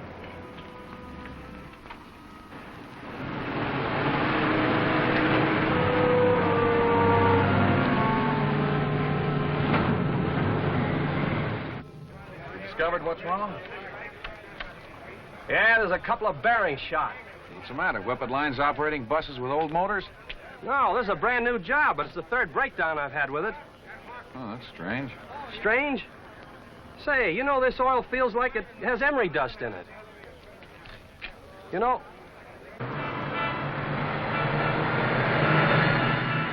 Say, here comes number 16 now to pick up my load.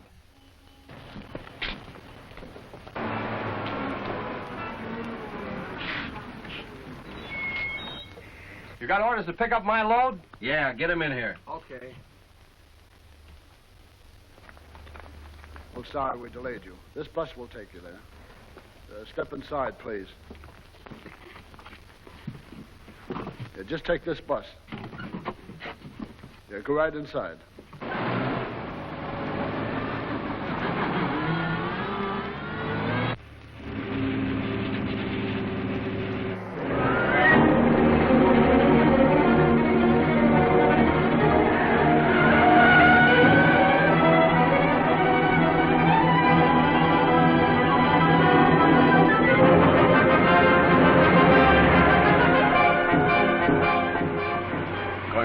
Down the grade. Don't tell the passengers, Mr. Reed, but my brakes are gone.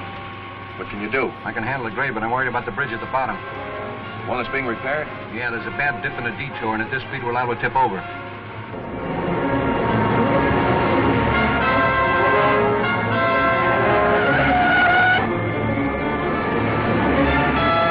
There's the bridge.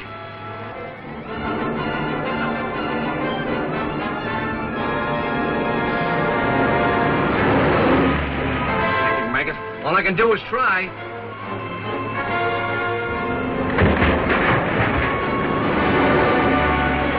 You'll never make that detour. There's no other route. Yes, there is.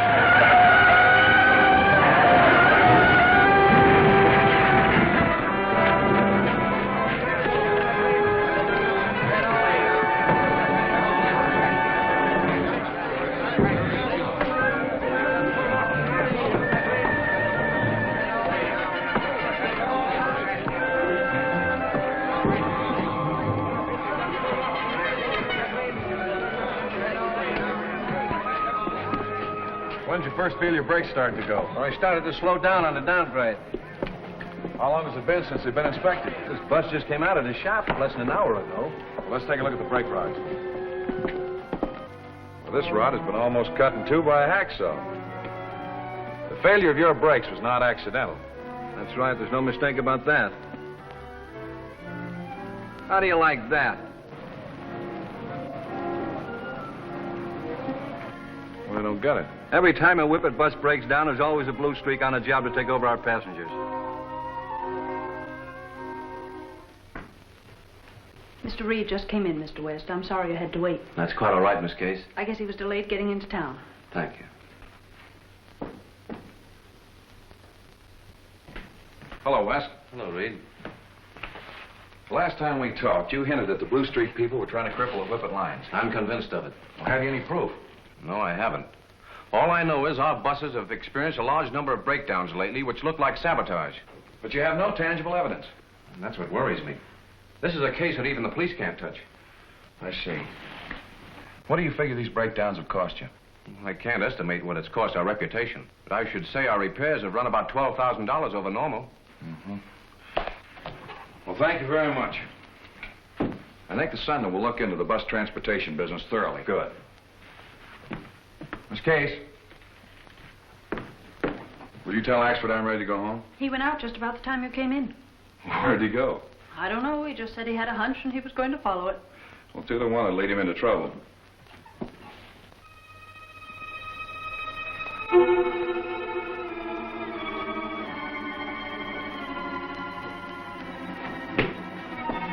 What goes on? This bird was trying to get in the window downstairs, Rocky. Burglar, huh? Nah, he's Mike Axford, a reporter for the Sentinel. Oh, a reporter, huh? Well, in that case, take off his gag, boys. You didn't have to break in here, Mr. Axford. We're always willing to talk to the press. What was it you wanted to find out? I wanted to see with my own eyes what kind of deviltry was being cooked up in this crooked house. Deviltry? Well, I don't know what you mean. Oh, yes, you do. Me and the Sentinel's got enough on you to send you to the pen for life. Oh, you have? That's different. Here, time up. Is anybody else with him? Wouldn't you like to know? Yes, I would, and I'm going to find out. Let's go downstairs and take a look around. Time up good.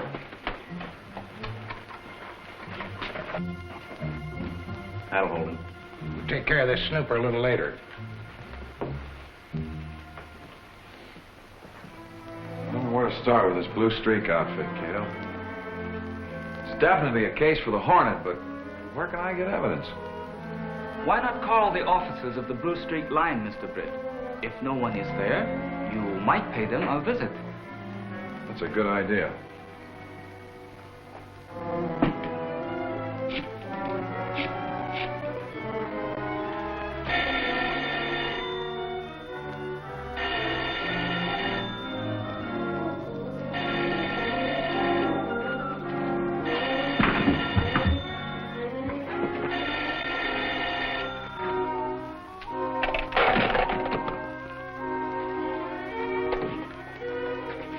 Hello? Who is it? This is Brett Reed of the Sentinel. Glory be, this is Michael Axford. Who? Michael Axford. I'm at the Martinson place. They've got me tied up. A prisoner. Hello?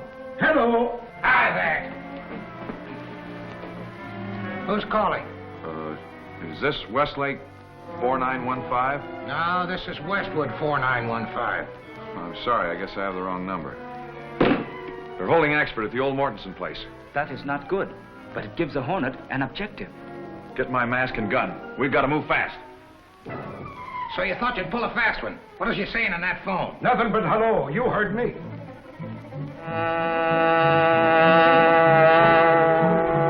I don't know whether that was a phony call or not. We better not take any chances.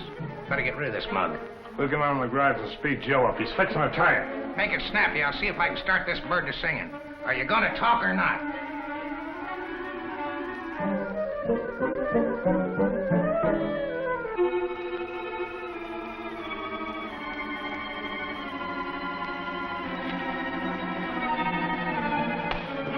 For the last time, you're going to tell me what Reed sent you up here to find out? I'm telling you nothing, Rockford. Get away from that man. I said get away from him. You're the Green Hornet. Exactly. Why have you got this man tied up? Why, who, me? Never mind. I'll release you and then you beat it.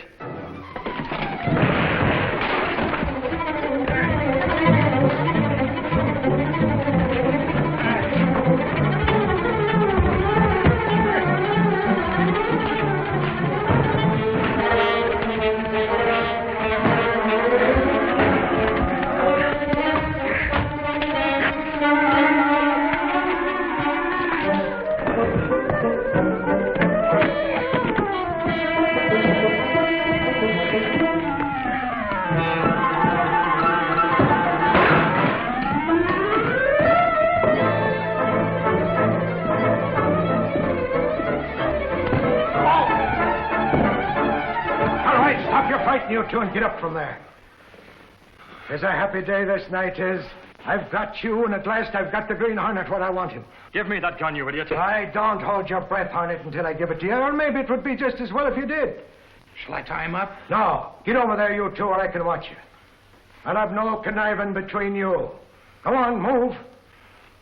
I suppose you're going to call the police. That's just what I'm going to do. Hello. Hello. What?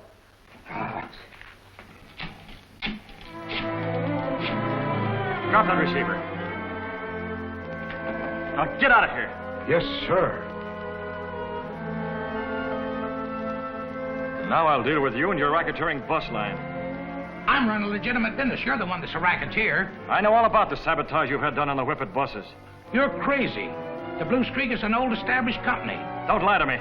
I know your men cut the brake rods on a Whippet bus today and nearly cost the lives of half a dozen people. That was an empty bus that... Uh-huh. It was supposed to be empty, but it wasn't. Rockford, your methods are old-fashioned. I'll show you a much better way to really put a bus line out of business. I get it. You want to cut in with us. What do you think? All right, what's your price? $12,000 on the line and a signed agreement for 25% of your take. Okay, it's a deal. I'll write you out a check while you draw up the agreement. No check, Rockford. Cash. But I haven't got that much money here. If we're going to be partners, let's not start out by lying. I happen to know you keep plenty of cash here.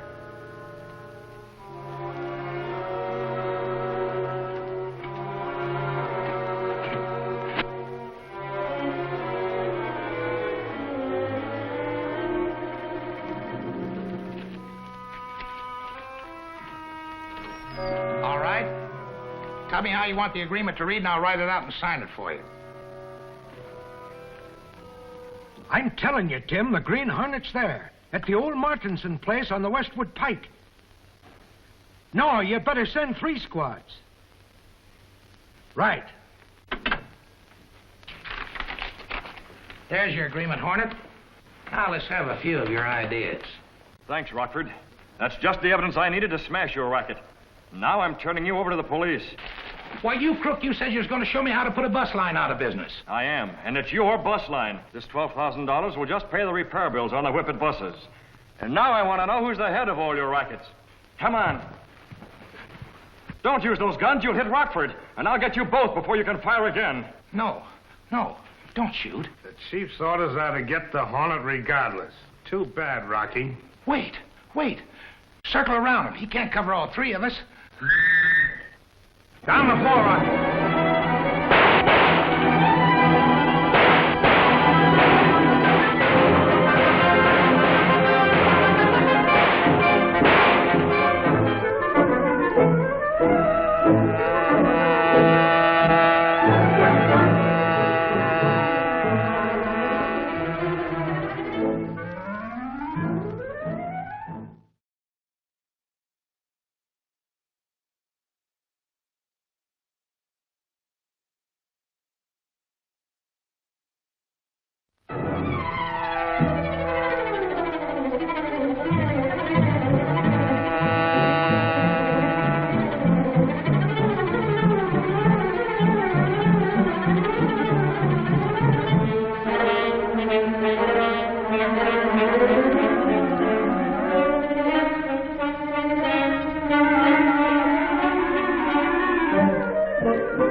Circle around him. He can't cover all 3 of us.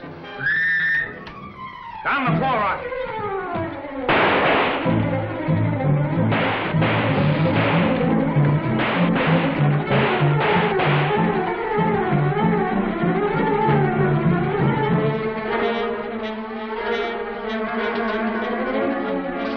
The police are coming.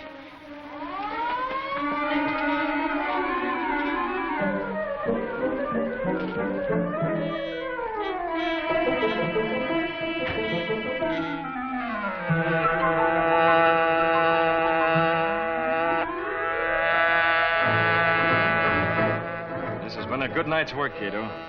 When the district attorney receives this evidence in his morning mail, it'll be the end of Mr. Rockford's bus racket.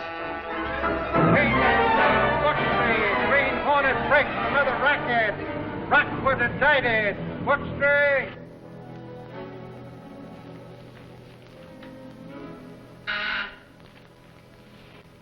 Yes? Mr. Roberts is calling. Put him right on. Hello, Charles. How are you? I'm fine. Listen, Britt, I have to see you right away. Well, it sounds like you've really got something. I have, and it's big. So big that I'm going to the district attorney right after I... Hello? Hello? Charles? Hello? Operator, I've been cut off. There's no one on the line now, sir. Thank you.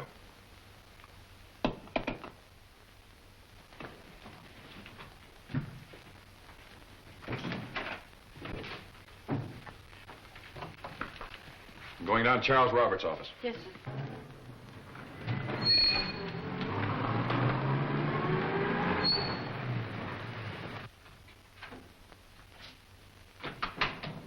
Is Mr. Roberts in? Well, hello, Johnny. What are you doing here? Hello, Mr. Reed. Oh, I just got out of school. Charlie's teaching me the trucking business. Won't be long before it's Roberts Brothers Incorporated. Oh, that's swell, John. Is Charles in? Sure. I'll give him a bite. I guess it's out of order. Is there anybody with him? No, I'll take you right in.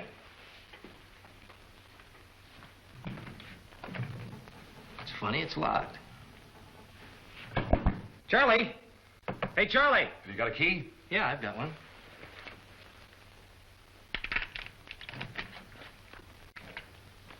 Charlie, Mr. Reed is here. Hey, Britt, what's the matter There's with a gun him? in his hand. Charlie! He's dead, Britt. Don't, you? But Britt, he's dead. Oh, you mustn't touch anything. He's been shot. You've got to call the police.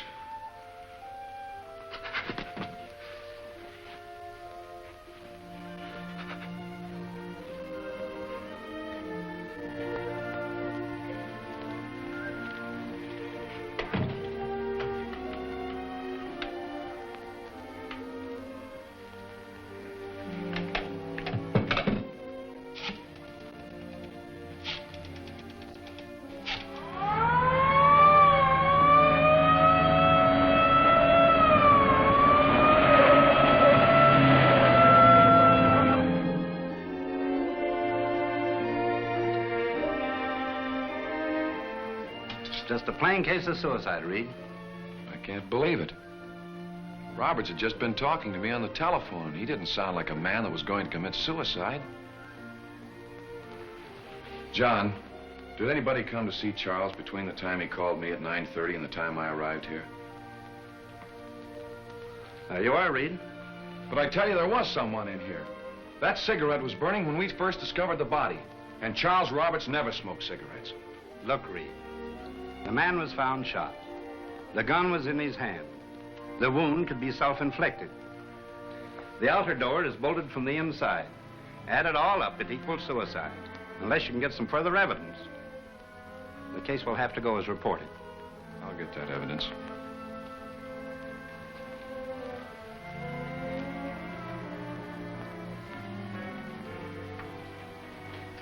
John,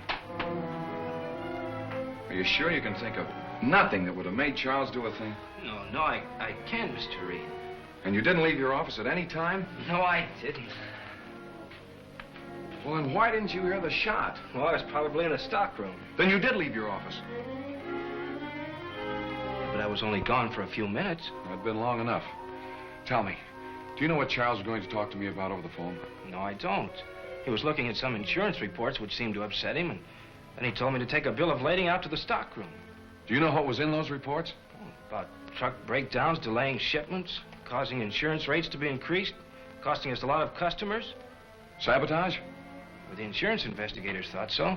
Where are those papers? I'd like to see them. Why, they're on the desk. They're there.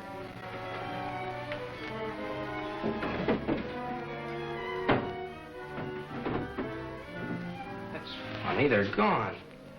That's enough for me. Charles was murdered, and the man that did it took those papers.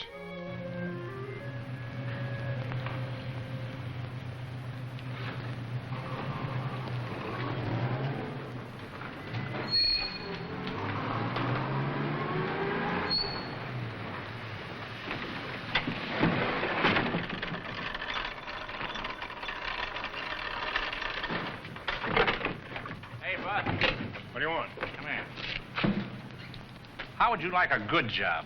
I've got a good job. Listen, why don't you tri-state guys stay out of here? We don't want any part of that outfit. You guys are haywire. Tri-state pays better. Well, Acme pays us okay. We're not interested. Hey, speak for yourself, Bill. I think I would be interested. Say, you're going to run out on the company, huh? Why, you...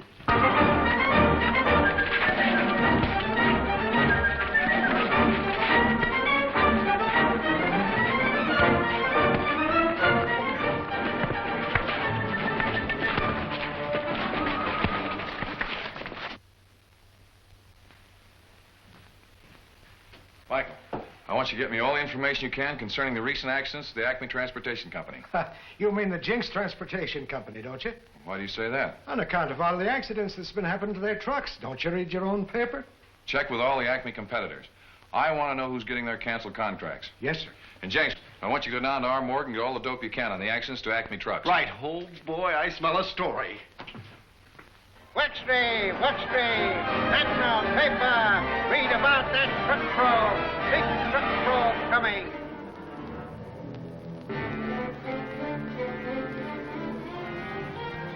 Chief wanted you here at 10 o'clock. Says your department is falling down on the job. Let's see what he has to say. We're ready, sir. Slick B, I want contracts. Let this small fry alone. Get after the big ones. Tim Bryan is the biggest shipper in the valley. I want him signed. Get him. I don't care how you do it.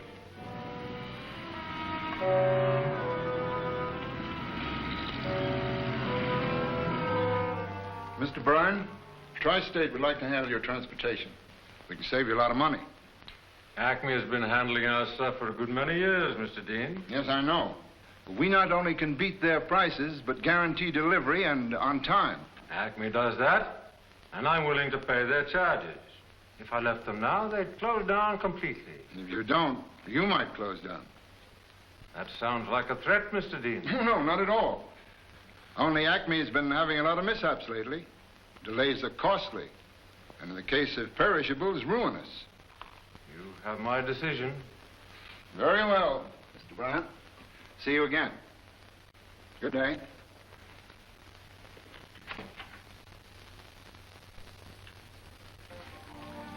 Acme's biggest shipper, according to your report, is Bryan. He's got a load of perishables going to Kentville today. Where did we go to contact it? Why, Britt, at the Acme Yards, of course. Well, if what I suspect is true, the yards are being watched, and I don't want to be seen. Oh, well, there's the Market Coffee Shop. All the trucks going in and out of town stop there. All right, the Market Coffee Shop it is. And we better take one of our delivery trucks. I want to attract as little attention as possible. I got you.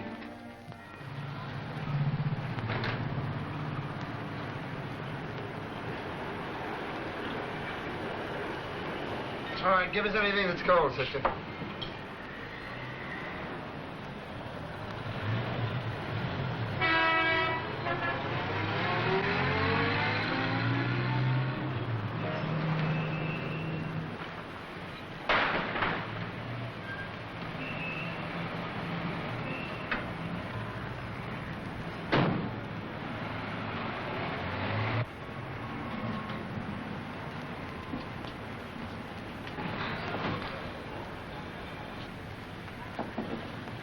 How much have Hi, fellas. Hi.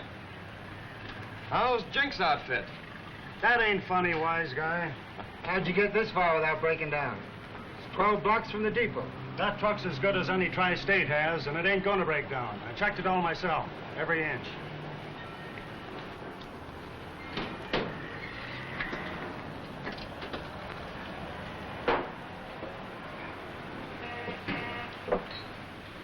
Go on, sir. Why don't you look where you're going? What's the hurry, buddy? You're not going any place with that Acme truck.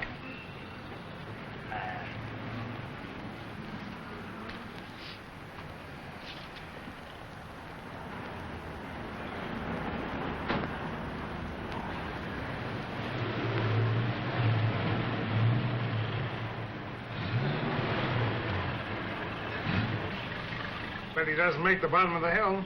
Shut up. Come on, let's get out of here. And listen, put a muffler on that big mouth of yours.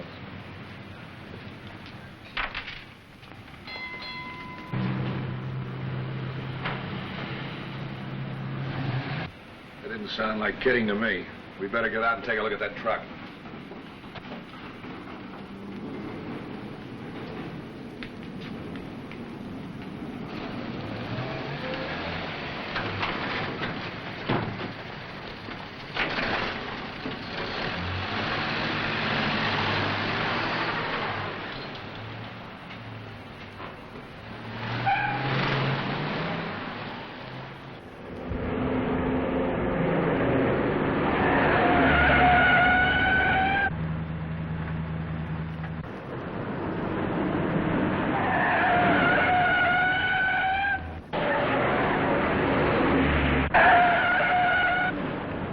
Hope he makes it.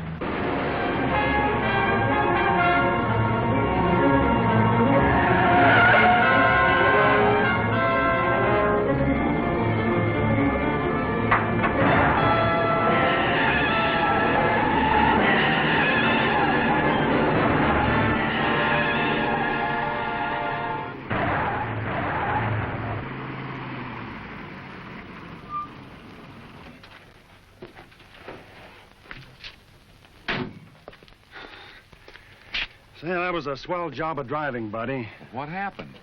Felt like I lost my brake fluid. That couldn't have been done deliberately, could it? Sure, in 2 minutes. Say, that tri-state crook told me I wouldn't get very far. Well, this is goodbye Acme Transportation Company. What do you mean? If I don't get this load in on time, we lose the Bryan contract. You won't lose the Bryan contract. Get a tow rope and we'll pull you in. Okay, buddy, let's go. Good evening, Mr. Britt. Hello, Cato. Get the gun, mask, and car ready. We're going out tonight. Where to? To the Tri-State Truck Depot.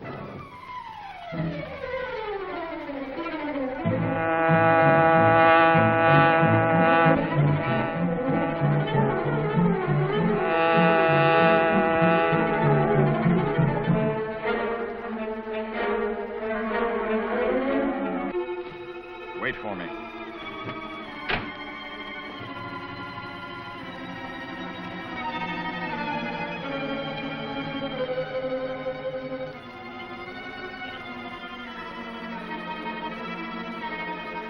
See this old bridge? Mm-hmm. Well, Acme's crossing it tonight with a truckload of Bryan's perishables. Using the old road to fool us, huh? Yeah. Corey, get the boys and put that bridge out of commission. Dean, take Andy and fix that carload of fruit that Bryan has at the railroad yards. Yeah, that'll show him that dealing with Acme is expensive. See you at the bridge, Corey. How come? Thought you were laying low since you bumped Roberts. Lay off that Roberts business. There's no evidence against me. Not if you destroyed those insurance papers you took off Roberts' desk. Don't worry about that. I've got those locked in the safe. Get started, you fellas.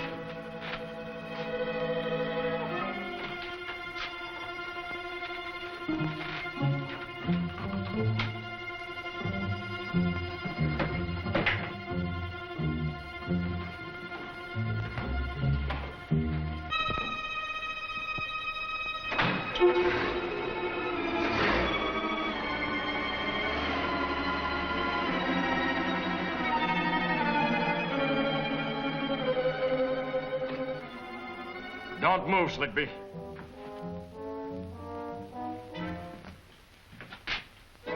The Green Hornet. What do you want? The insurance report you took from Charles Roberts the night you murdered him. I didn't kill Roberts. I know you did, and I want those reports. I'll get them.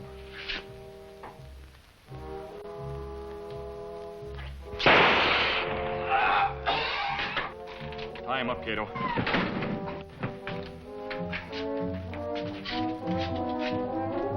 Police headquarters? Captain Ridge, send a squad car to the Tri-State Trucking Office. You'll find Robert's murderer there.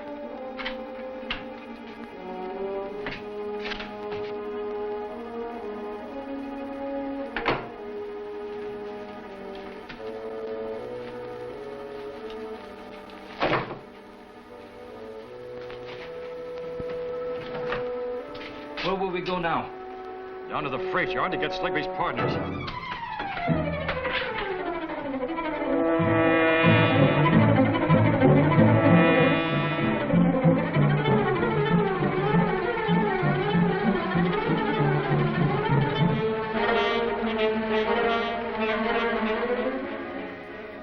Open that car door while I get this fruit destroyer ready.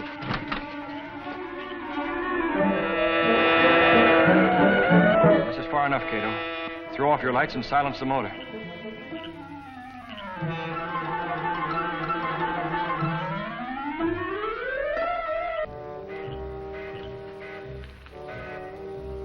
Stay here.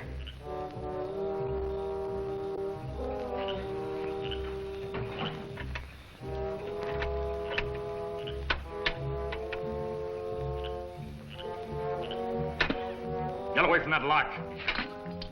The Green Hornet. And keep your hands away from that gun. I want to ask you a few questions. Where's your partner? Right behind you.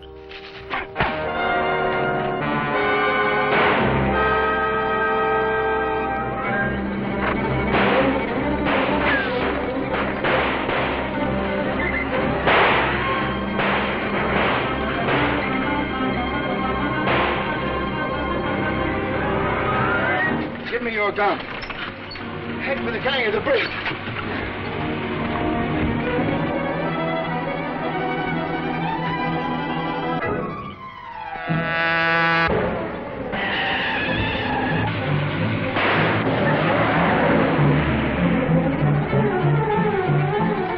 Oh, Houston, you haven't a chance.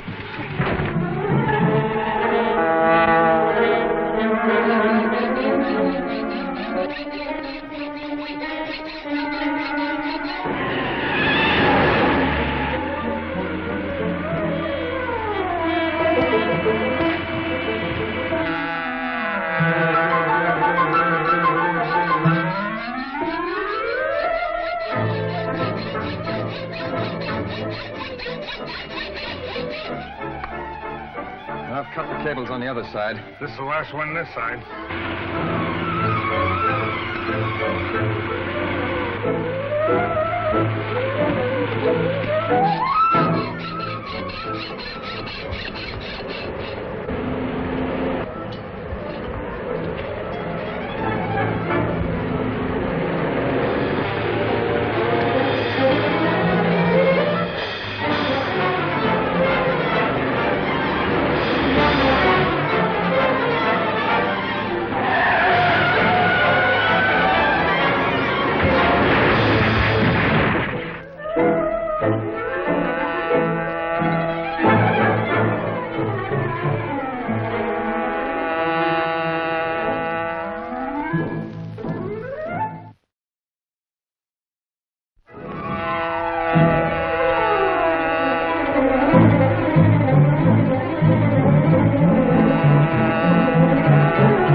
haven't a chance.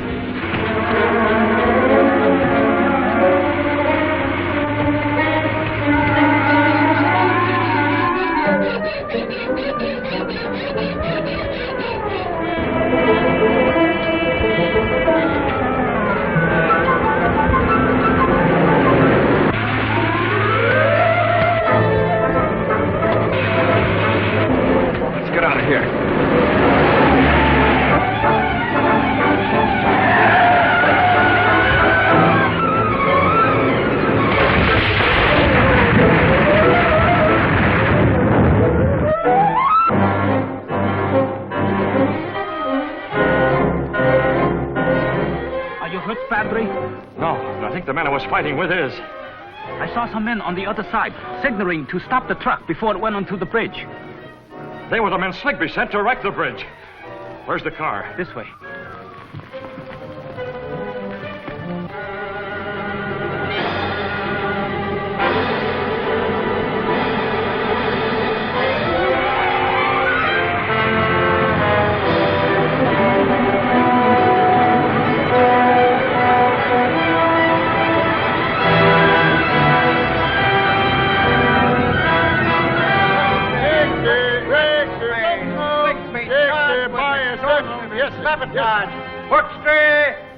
Found hand and foot with the seal of the Green Hornet in his hand. Documents found in Sligby's pockets are believed to be sufficient evidence to convict him of the murder. You don't have to read it to me, Casey. I wrote it. And boy, was it a scoop. If you wrote it, why do you keep calling the Hornet a crook? Why not find out what the man is after instead of classing him with hoodlums and racketeers? That's the stuff, Miss Case. What do you suggest we better do? Find out who the Green Hornet is. Find out who the Green Hornet is. We had a dozen paying rackets, and the police couldn't touch us. And now the Hornet steps in. Then he not only breaks the rackets, but gets the men that runs them. Markheim and Grant dead. Morrison and Rockford in jail. And now they got a murder charge against Sligby with enough evidence to hang him. Sligby won't squeal on the syndicate. But unless you men track down the Hornet, there won't be any syndicate. Dean and I have tracked him down more than once. And been lucky to live to tell about it. Look, Monroe, every time the Hornet strikes, the Sentinel has the information first. Think there's any connection? And the Sentinel offering $1,000 reward for the Hornet, dead or alive? Don't be a fool. Look, Reed, I got something. Well, there must be a date in the way you're dolled up. Dolled up, is it? Sure, that's what I want to talk to you about. $1.25 it cost me to have this suit pressed. 6 months ago, the price was 75 cents. The price of labor has gone up. You mean the price of protection's gone up? Look at this. I found that in my coat pocket when I brought the suit home.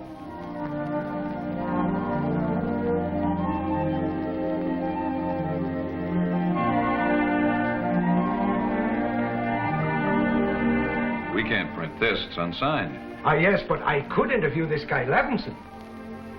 Well, even if it were true, he wouldn't dare talk. But I'll keep it on file in case something turns up. That's right, laddie. We'd better find it, sure.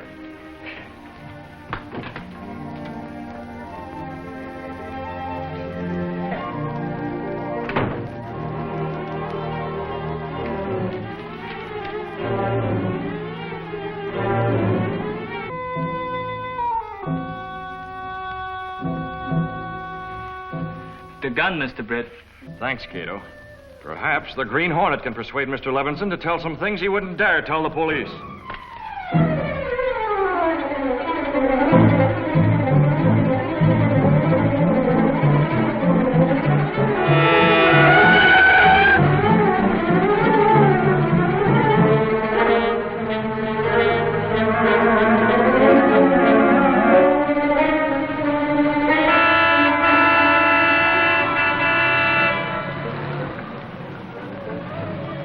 I've been waiting 20 minutes, man of action. What's on your so-called mind? Sure, I'm giving you a chance for a front-page picture. A man named Levinson. Is he important?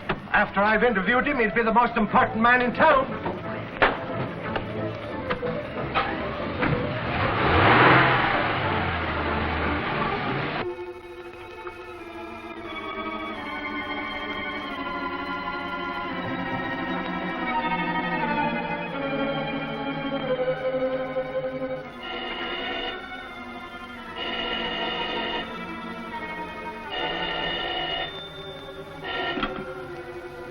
Hello? That's you, Levinson? Well, listen. Your protection money hasn't been paid this month. But I haven't got the money. Business is bad. My customers are all kicking at the raising prices. Be ready for a quick getaway.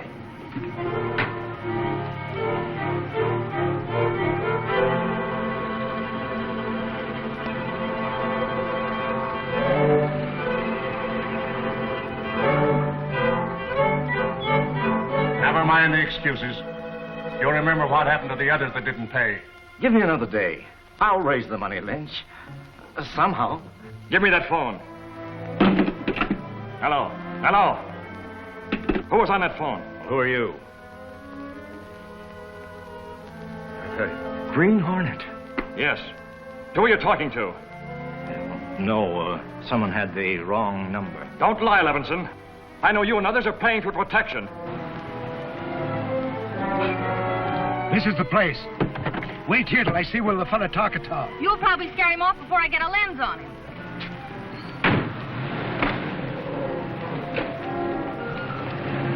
I want to know who collects that money and the name of the man who sends him. And why should I tell you? He would hijack him, and I'd have to pay twice. Then you admit you're paying. I admit nothing. Open that door. Go on, open that door.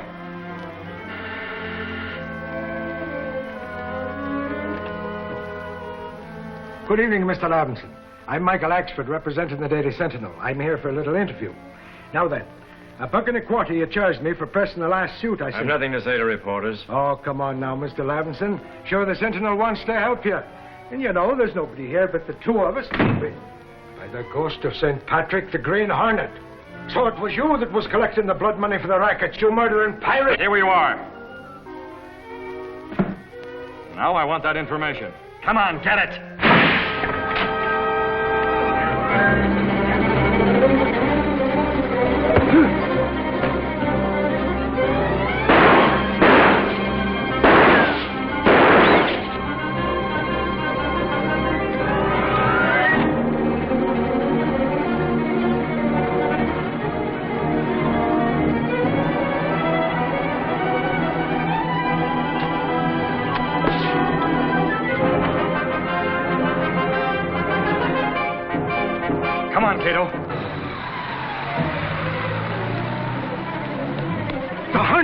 Himself in there. Did you see him? Did I see him? I'll tell the world I did. I took his picture. His picture?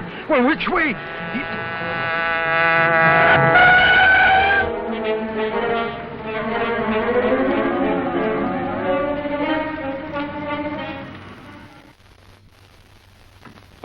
Let me see that picture of the Hornet. Clicker scooped the town. That's great. Gunnigan, see the clicker gets a bonus. And break up the front page to find room for that picture. I sure will.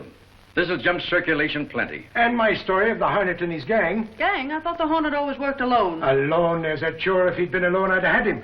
But he had 3 lobby gals with him as big as gorillas and twice as ugly.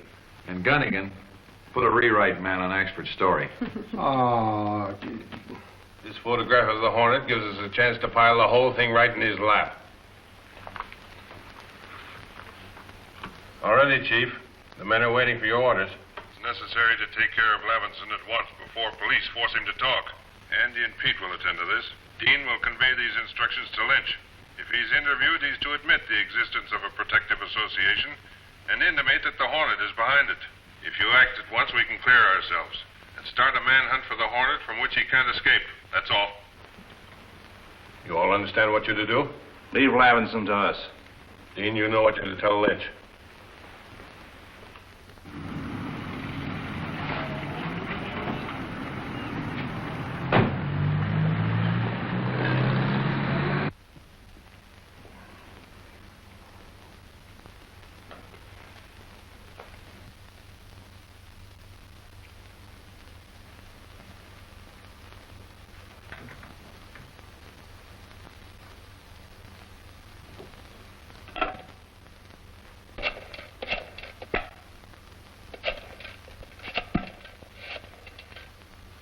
Hello.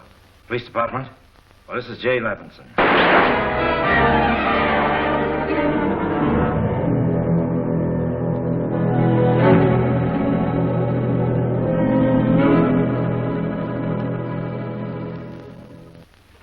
It's the calling card of the Green Hornet. There's no doubt now who committed this murder. Well, it certainly looks conclusive. I still don't believe it. Since when has the Hornet been working by daylight? I'll ask him that when he's brought in. We're going to get him if I have to make a house-to-house search. Did you interview the cleaners and dyers on the list I gave you? Well, most of them, but they all deny any knowledge of a protection racket. I've left Lynch's place until the last. Lynch, huh? I'll have a little talk with Mr. Lynch myself.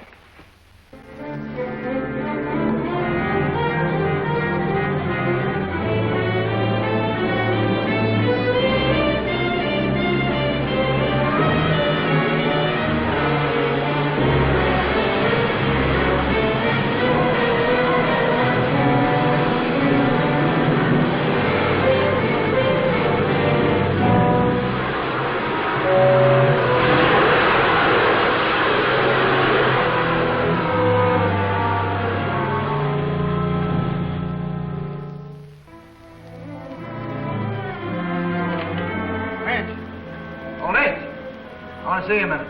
All right, I'm coming.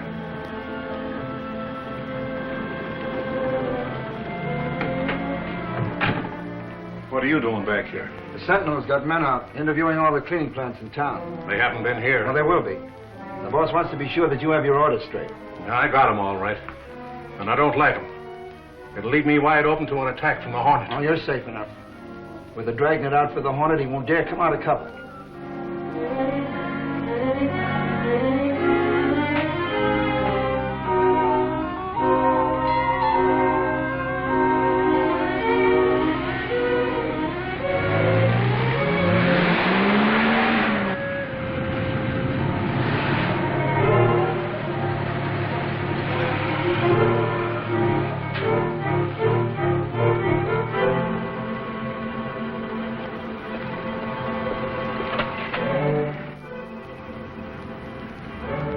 Lynch? Yes. What can I do for you? I'm Brett Reed of the Sentinel. We're out to smash a protection racket, and we need your cooperation. I was going to see you, Mr. Reed. I've been afraid to call the police in ever since what happened to Levinson. And there is a protection racket. Who collects your money? My name won't be mentioned? Only the names of the guilty will be published. The Green Hornet makes the collections. Are you sure of that? I've met him. Face to face. Well, that's fine, Mr. Lynch. I hope you don't meet him again.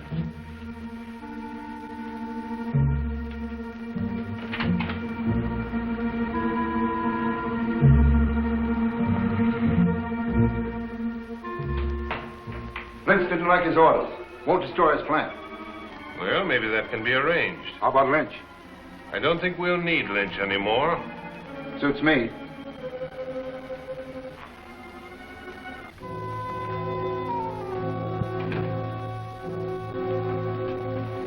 Phone Lynch? Yes, Mr. Brett, as you ordered. I informed him anonymously that the police would raid his place tonight. Did he believe you? He seemed frightened. I believe he is on his way to destroy his papers. We'd better be going.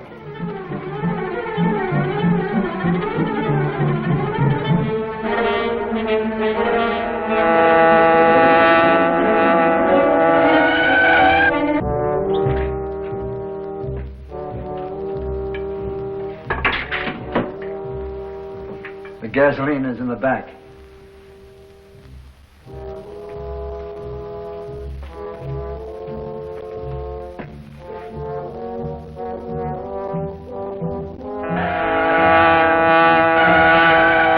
Faster, Cato, faster.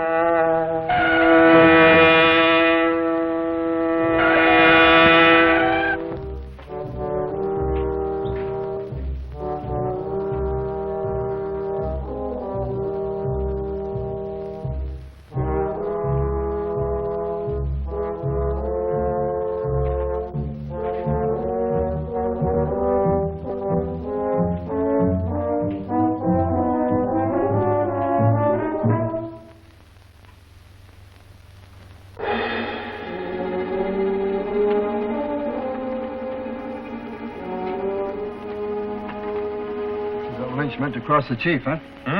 He's not going to cross anybody. You're sap. Place is full of gasoline fumes. Do you want to blow it up? Come on.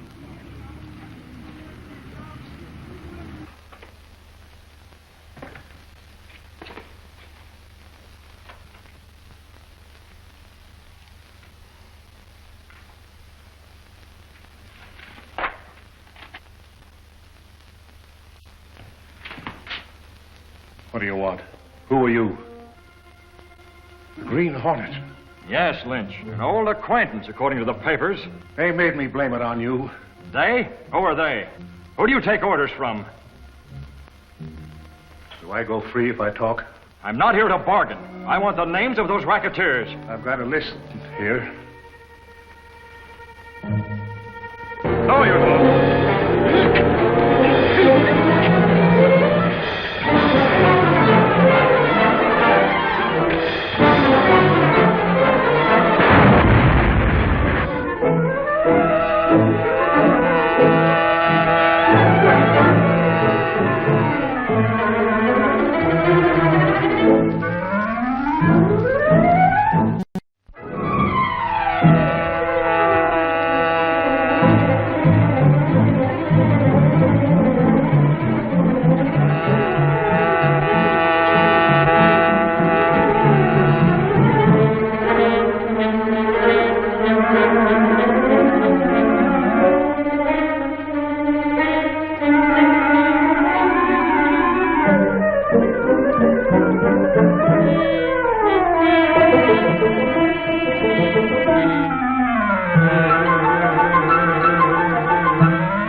fire? I don't know.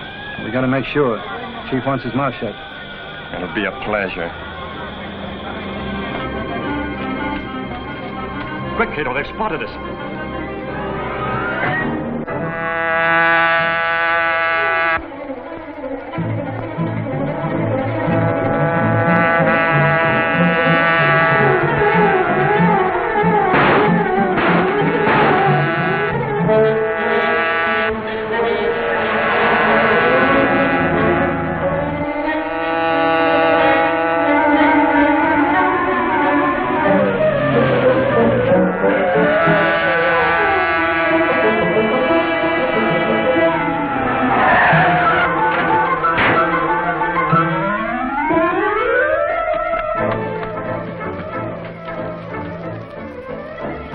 Gone the way it always does.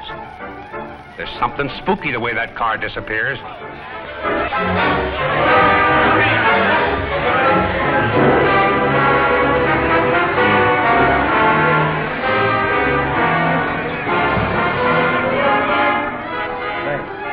I have an idea how we can get a line on that guy, Lynch. Yeah, what is it?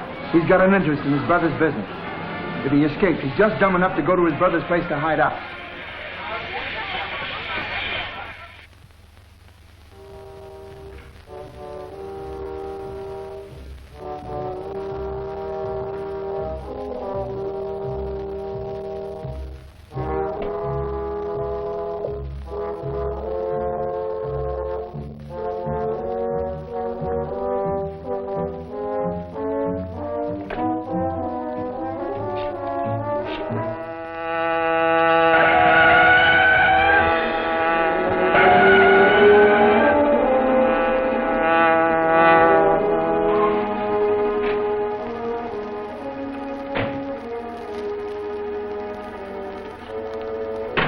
A bad stroke of luck losing Lynch like that. Yes, Mr. Britt. We've got to find him again if we hope to end this cleaning and dyeing racket. Well, let's get some sleep.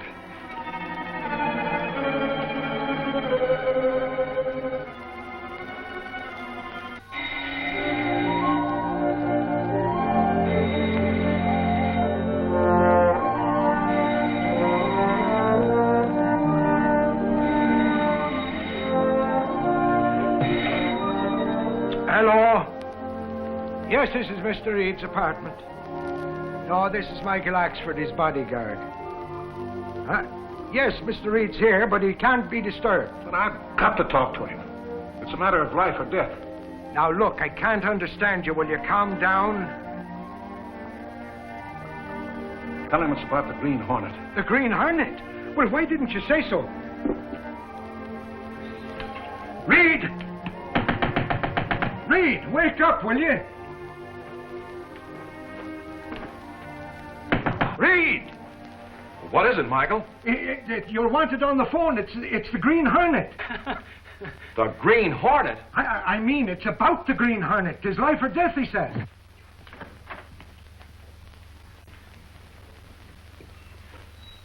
Britt Reed speaking. Who are you? Lynch. What Lynch? Oh, I see. What do you want? I just got a tip that my associates are going to kill me. I don't dare go to the police. And the Green Hornet is after me, too. What do you expect me to do about it? Well, you've got influence, Mr. Reed.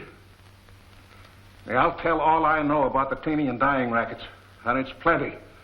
But I want to guarantee your protection. Well, I can't promise you anything, but I feel the district attorney would be interested. Where are you now? At my brother's office, 219 4th Street. And I'm alone. Get over here at once. And my associates are hot on my trail. I'll be right down. Michael, we've got to move fast. Where's your car? It's in front. I was going to put it away, but I dozed off. Cato, my hat and coat.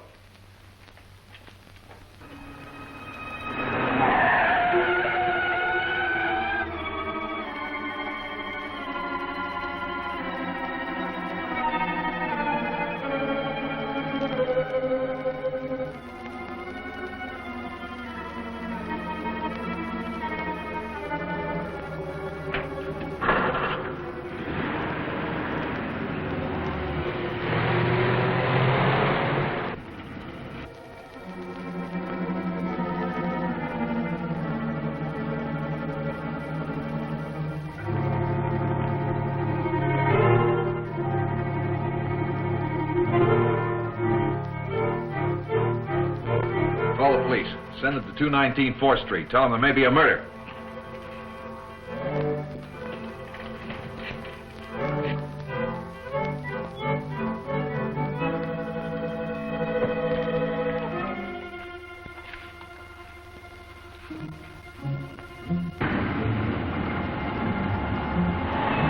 Wonder who tipped Lynch he was on the spot.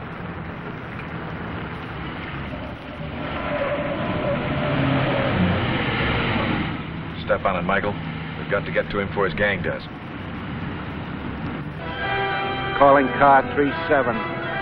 Calling car 37. Go to 219 4th Street. 219 4th Street. And investigate the trouble. Be careful. It may be a shooting. That is all.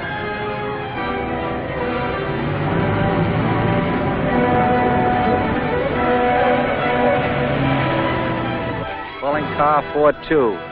Car 42. Go to 37 District.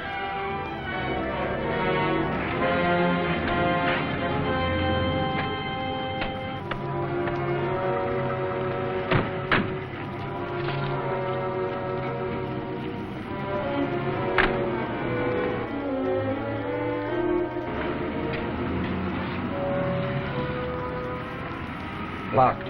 Cover the back door.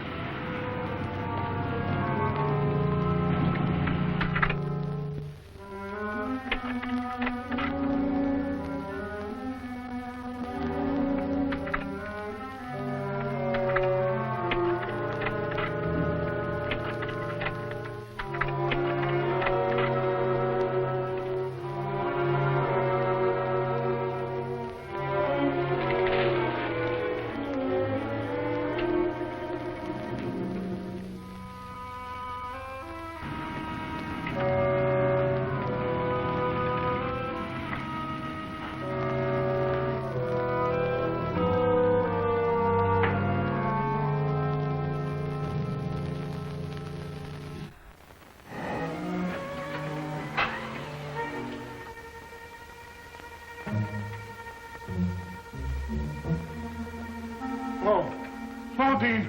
Don't shoot.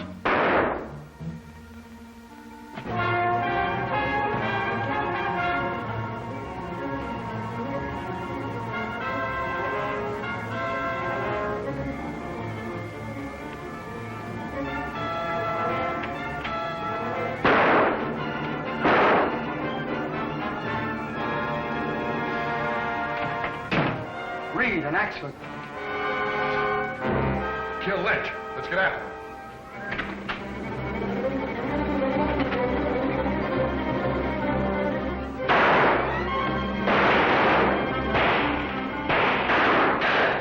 You're a rotten shot, Michael. Oh, it's just this police ammunition I'm using.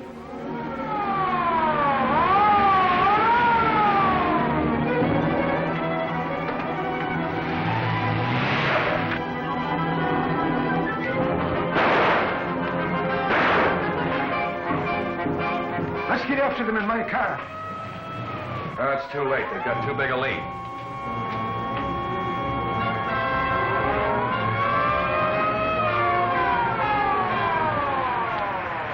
There's been a killing. The men who did it went that way in a black sedan. Okay, Mr. Reed, we'll go after it. I'll report to headquarters for you. Come on, Michael.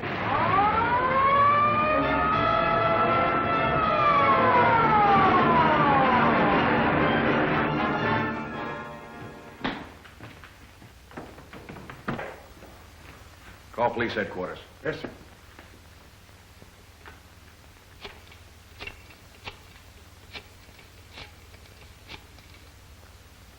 This is Michael Axford. There's been a murder at where is this place? 219 4th Street. 219 4th Street. Send the homicide squad, the coroner, fingerprint men, photographers. No, I don't want the mayor and the governor, too. I know what I'm about. 'Twas me who was phoning in calls while you were still bawling in your crate.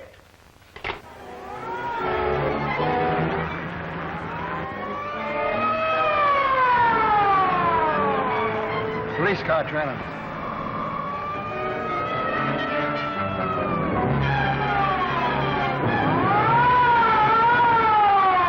Stop! We've smashed into something.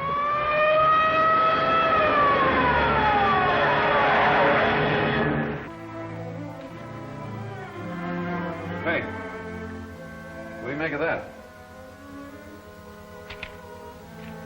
sure Lynch was drawing pictures while he was talking to you on the phone. Men don't do that when they're excited. That's a picture of a wastebasket. Now, why would he be drawing that? To call our attention to it.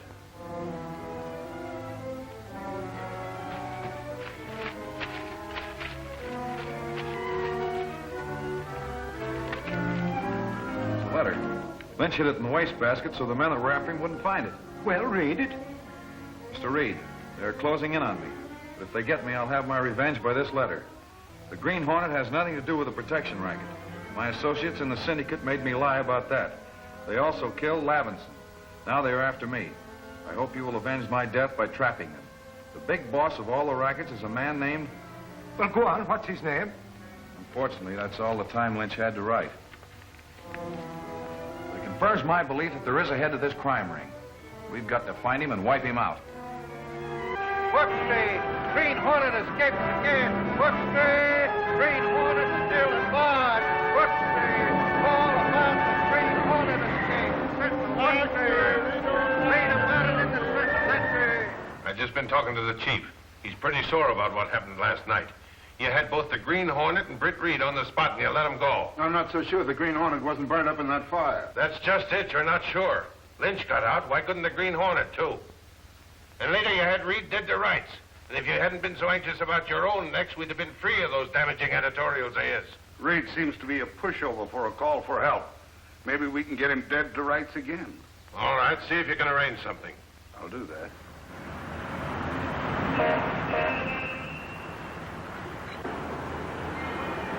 Lynch's letter proves conclusively, Mr. Commissioner, that the rackets are under one head. The thing to do is to find him. The police department is doing everything it can. We follow every lead, but they all fade out. The organization is too well protected. Well, the Green Hornet's doing his best to knock him over so he can be the big boss himself. By the way, have you increased the reward for him? Not officially. But I'll personally double it to anybody who can get the Green Hornet dead or alive. Put it aside for me. Sure, I'm getting closer to Mr. Hornet every minute. Seriously now, I'd like all this cleared up before the elections. Otherwise, conditions will be bad for an honest vote. I've got to see the boss. What's the rush, Jenks? I've got the Hornet. Where, in your pocket? Oh, no kidding, Casey. This is the real McCoy. Mr. Reed is busy. You can count on the Sentinel in every way. I'm sure of that, Reed. Thanks. Goodbye. Goodbye. Boss, I tracked the Hornet to his lair. I know where that big black car of his goes every night. How did you learn all this? From this anonymous letter that came this morning. If you want the Hornet, you can trap him at his hideout. It is a two-story house 4 miles from the city limits on State Highway number 7. Don't tell the police or there may be a tip-off. Say, I know that place. It's the old Martinson house. It always was a crook hangout. So it is. Let's get out there, Reed. And find nothing? Well, then you're not going? Yes, Michael, I am. Tonight.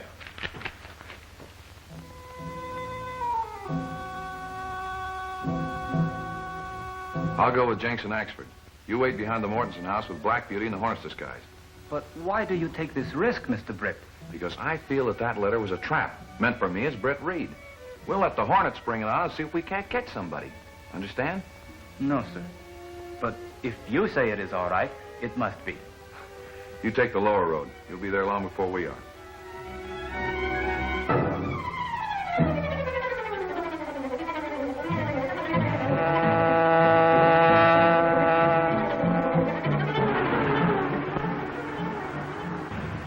Place over there. Turn off the door and cut your lights. Coast in the shadow of those trees.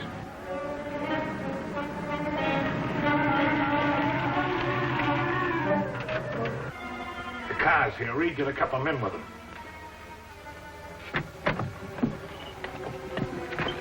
You cover the front and I'll take the back. Let's rush him. No, there's no need of anybody getting hurt. And besides, I want to catch whoever's in there alive. Okay, you scare him out and we'll grab him. Well, give me a couple of minutes to get set. Now, Reed, go easy, boy, will you? I'd never forgive myself if anything happened to you, and me not with you.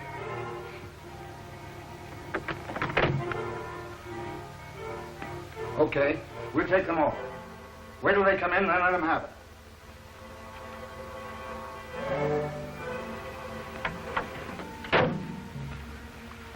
I'll try to guess whoever's in there, and then rejoin Jenks and Axford when they found them. Be careful, Mr. Britt. I will. You wait for me at that corner of the house. I may have to get out of this disguise in a hurry. Yes, sir.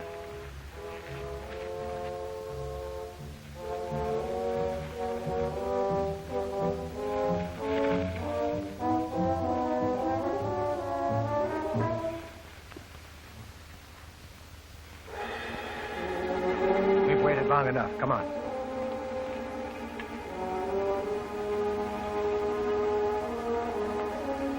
Hold it. Drop those guns. Green Hornet. Right.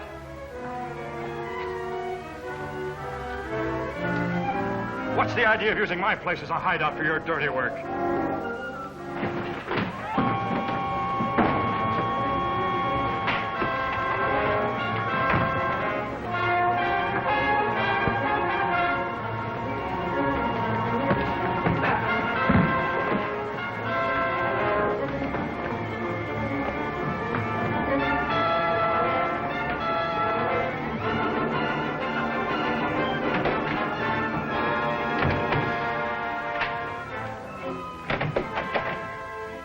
I've got you, Hornet. You better give up and come out.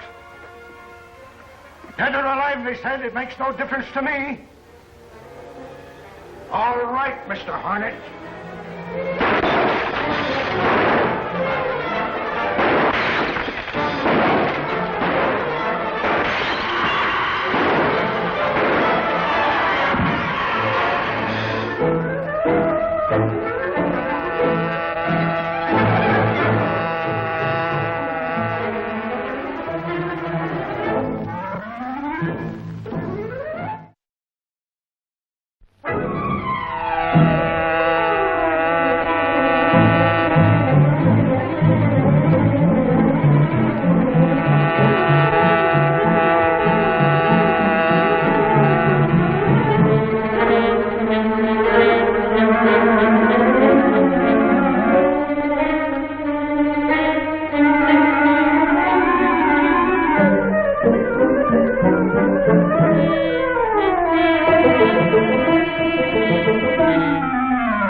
You, Hornet. You better give up and come out.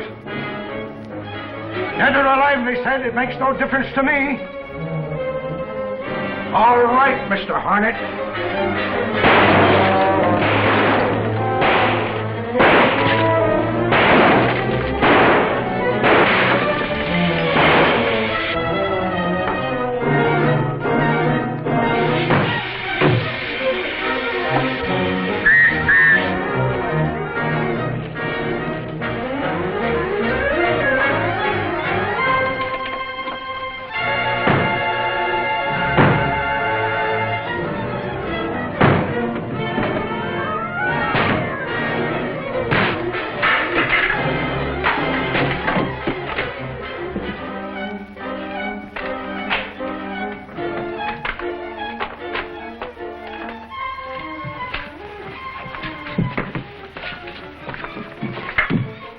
Reed!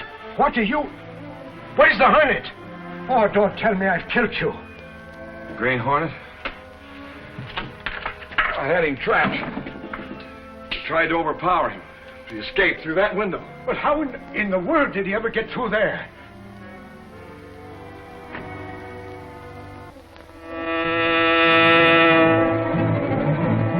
And there he he goes. Sure, he must be the devil himself. You sure none of them bullets hit you, Reed? No, I'm all right.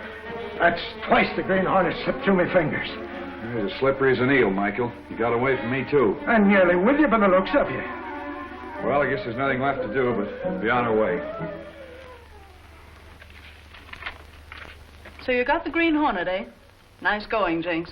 Yeah, you seem kind of glad he got away. Well, maybe I am. And if you ask me, I think he's giving the crooks a run for their money. Yeah, well, wait until after the election and watch the Canby administration give the Green Hornet a run for his money. You talk as if John Canby were already elected. It's in the bag, Casey, because that boy has promised to really clean up the town. Oh, Casey. Reed's in his office, isn't he? He's with Judge Stanton, head of the Non-Partisan Voters League. Suffering mackerel, now the little many fish. Even at this late hour, if the Sentinel will come out in favor of Hargrave, he'd be elected mayor tomorrow. Well, why should the Sentinel take a stand against Canby, his opponent? He has a clean record. I have reason to believe that every crook in town is backing Canby. Have you any definite proof of that? No. Well, I'm sorry, Judge. Unless you can bring forward definite proof, the Sentinel will have to maintain its neutral stand. You're making a mistake, Reed. I don't think so.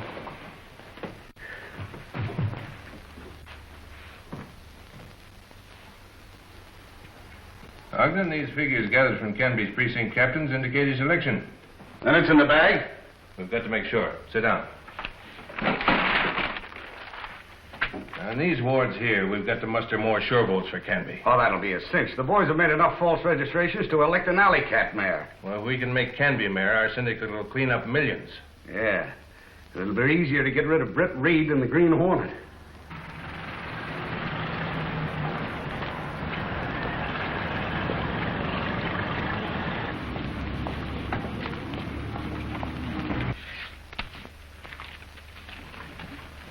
Britt Reed. Good morning, Mr. Reed. Morning. The vote's coming in heavy. That's fine. I'm always glad to see people take an interest in civic affairs. Make an expert.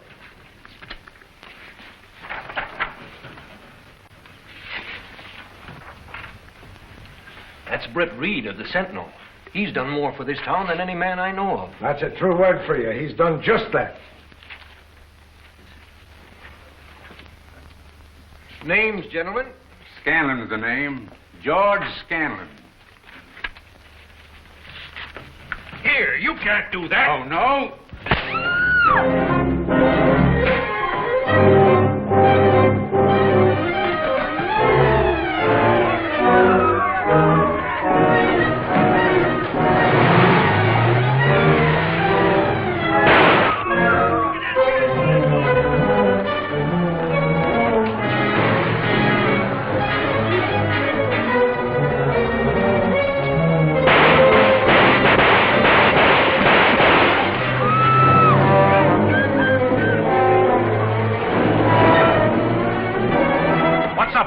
Now it's stuffing an attempted murder. That car going away there.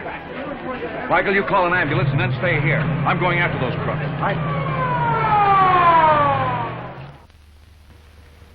Evidence of intimidation and corruption in all precincts. 4 men have been killed and a dozen others sent to hospitals. That's all, Miss Case. Transcribe it and get a rewrite man on it. Yes, sir. I want an extra on the street as quickly as possible. Judge Stanton was right. The criminal element of this city is lined up solidly behind Canby. No casualties among the Candy people, eh? Not one. That's not all. The Canby crowd are voting ghosts. Are you sure of that? Dead sure. The registration lists have names of people that have been dead for years. I want an extra on the streets quickly. On the way. Expert, get my car on in front, on the double. Yes, sir. Pick up a camera and meet me downstairs in 5 minutes. Okay.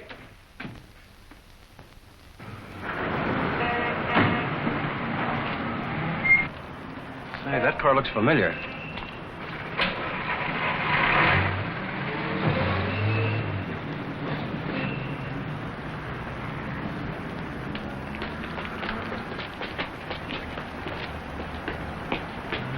Thought so. Those birds are repeaters. That's the third polling place I've seen them go in today.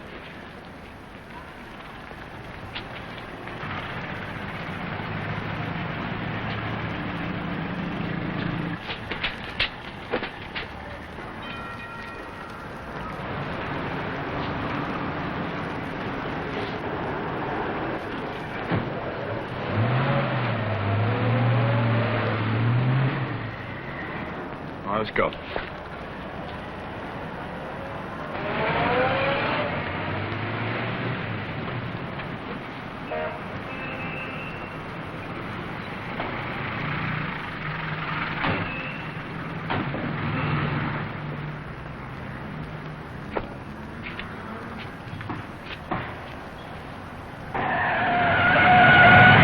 Here comes that same car. Look, man of action, don't point.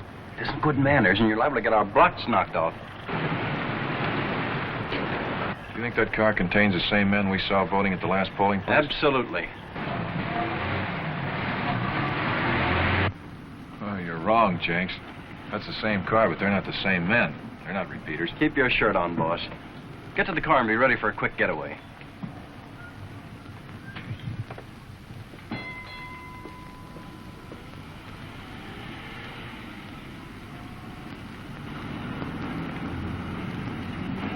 Buddy, got a match?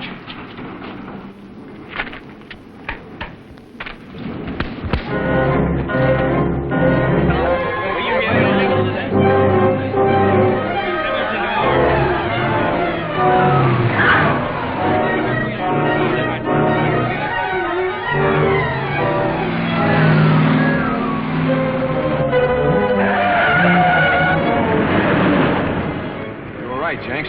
They are repeaters. Voting twice in the same place by disguising themselves with masks.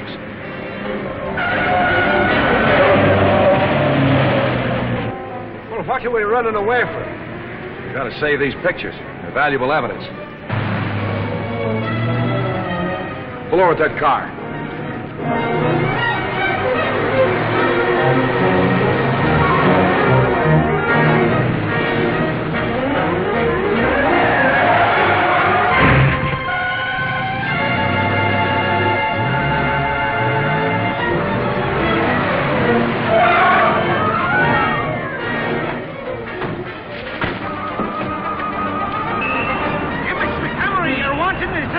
Office by now.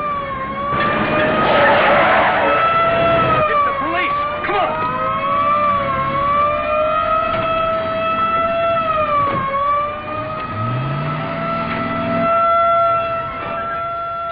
It's all right, Jakes. I run them hoodlums away. Extra, all about that election scandal. Extra. Get that Sentinel extra. Ballot boxes stuffed with illegal votes. Extra. Read about those stuffed ballot boxes. Extra. John can't be elected mayor. Extra. Read about the new mayor. Extra. That John can't be elected mayor. Extra. Congratulations, Mayor Canby. Come over in the morning and I'll give you a list of appointments I want you to make. You're the district attorney, and there's plenty of evidence to prove wholesale fraud in this election. What do you want me to do? Subpoena the ballots and put them in a safe place. Why? So we can fingerprint them and prove illegal handling. That's a great idea, but it'll take 2 days to obtain possession of those ballots through a court order. Well, that won't do. The minute the gang in back of Canby find out they're going to be subpoenaed, they'll destroy them. I'm afraid that's the best I can do. All right. Court will order ballots impounded tomorrow. Extra. Got the paper here. Ogden, those ballots have got to be destroyed tonight. Where are they now? Stored in the tri-state warehouse. The warehouse might burn down. No, the fire might be put out before the ballots were destroyed. You better have the boys hijack them out of the warehouse and burn them on the road somewhere. Okay. Dean will know how to handle it.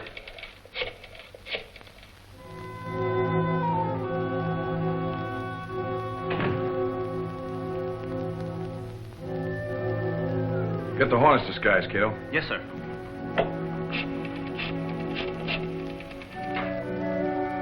Hello, Banks Incorporated? Yes, sir. This is the Daily Sentinel speaking. We've had some heavy collections come in since the banks have closed. Want an armored car? Yes, that's right. An armored car at the loading platform as soon as possible.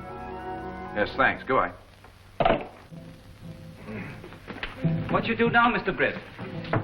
I'm afraid, Cato, the Green Hornet is going to have to do what the law has been unable to do. Prevent those ballots from falling into the hands of crooks.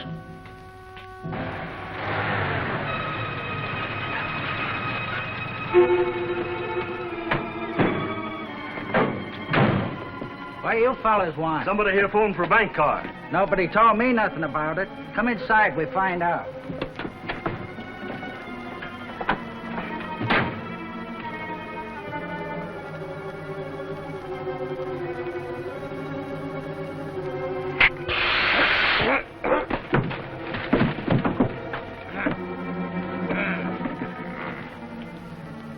Sorry, old man, but you'll be all right in a few minutes.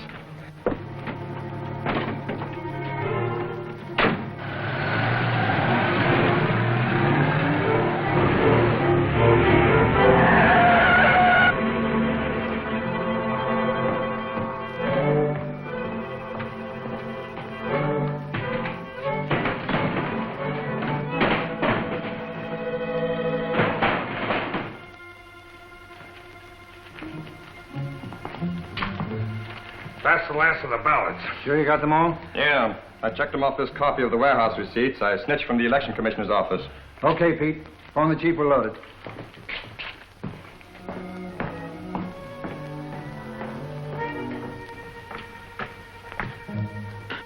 Hold it.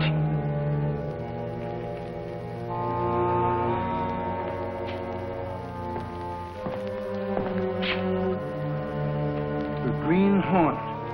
And what do you want? For you to do exactly as you're told. There's an armored car coming here. I want you to unload the cases from that truck and put them in the armored car. We are not. All right, you asked for it. No. Don't shoot. We'll do what you say.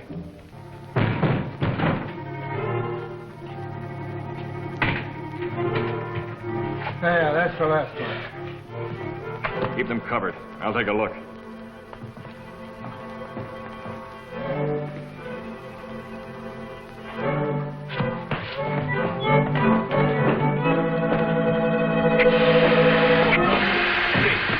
Nice work.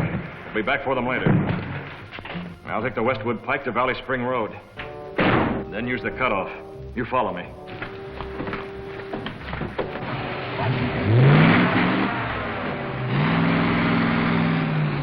Hello, this is Pete. The Hornet down Dean and Corey with that devil gun. He's on his way with the ballots. You poor saps. 3 against 1. You let that racketeer outsmart you. I'm telling you, you can still stop him. What? Going by the way of the Westwood Pike to Valley Spring Road. Andy's up at the Morthison place. Phone him and have him get busy.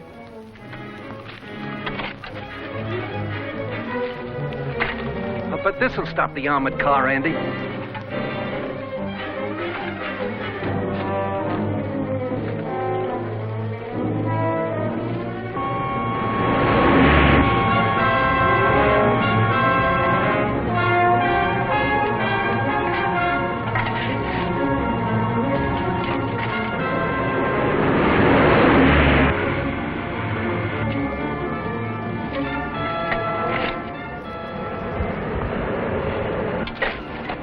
Here comes the Green Hornet now, in the armored car. Come on.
Green Hornet now.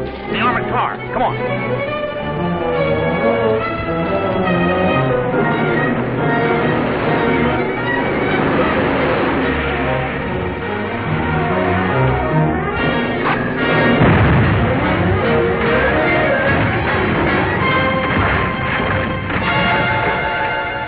That takes care of the Hornet. Now to get those ballots out of that wreck and destroy them.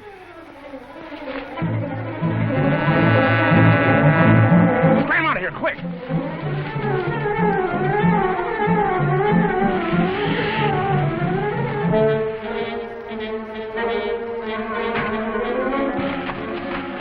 You hurt badly? No. Those armored cars are built for protection. The police. Good. They'll take the ballots in the armored car and keep them until the court order to impound them comes through.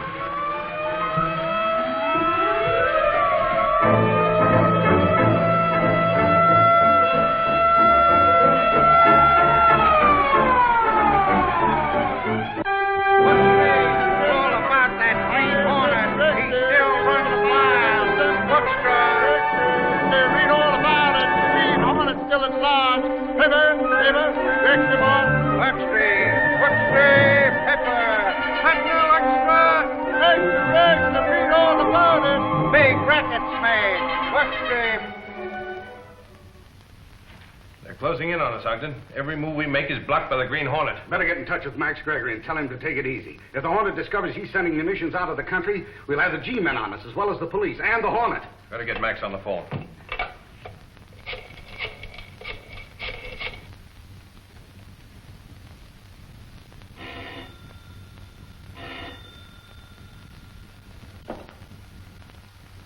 Yes? Max Gregory speaking. All right, put him on. Here. Gregory, you better get that last shipment of munitions off your hands at once. Young Roberts is making things difficult. I was about to go and see him. Perhaps you could suggest some way of putting on pressure. I'll take care of it. He's got a warehouse at 39th and Grove, hasn't he? With the new mayor in office, we got the hoodlums on the run. Maybe now he can take a little time off and run down the Green Hornet. Well, that's a pretty large order, isn't it, Michael? What do you want me to do? Give you 6 months vacation with pay or something? 6 months, is it? Give me 6 days and I'll run the Spalpeen to earth.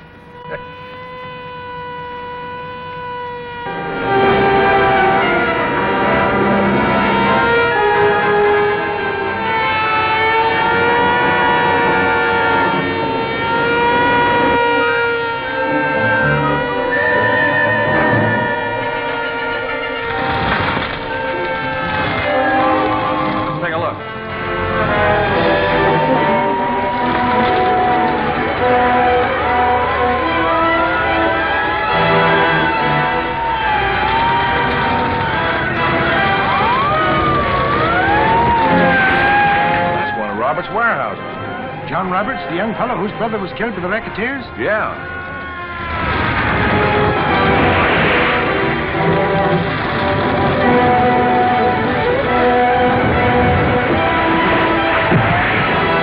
Well, do you think the same gang maybe started this fire? Very likely. You go in there and find out all you can about who did start that fire. I'm going to John's office. Yes? This is John Roberts. You say you've got the fire under control? You don't know how it started. All right. I'll have the insurance people come down. Thanks. Britt Reed. Gosh, am I glad to see you. Hello, John. I overheard your phone conversation. So that fire did cause you considerable damage. Yes. Of course, my insurance will cover the actual loss. But I'll lose a lot of important customers and, well... Spell it. That fire wasn't accidental. Someone's trying to drive me into line, same as they did Charles. What's the racket? Well, it's this way. I've kept this business right up to the standard that Charles set. As you know, we do a lot of shipping by rails in carload lots. Well, the other day a fellow came in and demanded that I allow him to ship under my bill of lading. Wanted to commandeer my space. What do you mean? Well, if I was sending 2 cars, he'd take over 1. Wouldn't tell me who he was or what he was shipping, but he made it clear that I'd have trouble if I refused. So that fire was the result of your refusal? I'm sure of it. Well, there's been a series of smaller attacks. breakdown of trucks, attacks on my drivers. Have you notified the police? No. You remember what happened to Charles when he went to the police.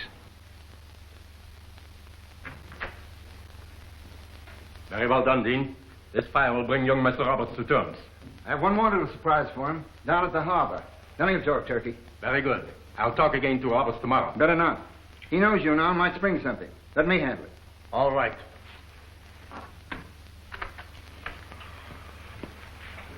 All right, John, you talk to him out here. And put Jenks in the other room so he can hear what he has to say. I sure appreciate this, Britt. Well, we've got to rid this city of those crooks. See you later. So long, Britt. He's on his way up now. Better get inside.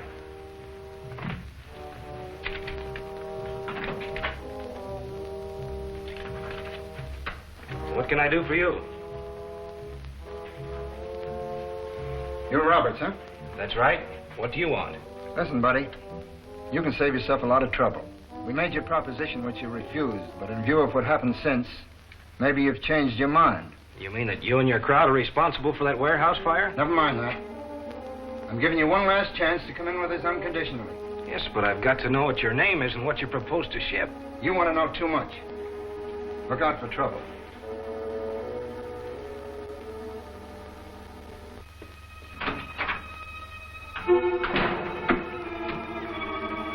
Careful, Jenks. I think he suspected something. Okay, thanks.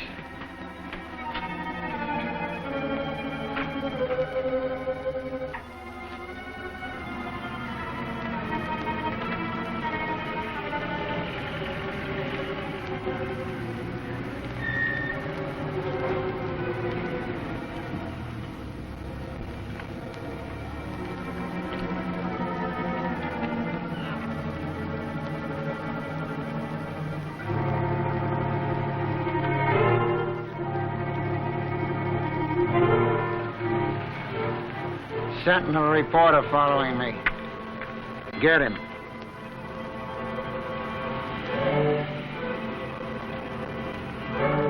Follow him, Cato.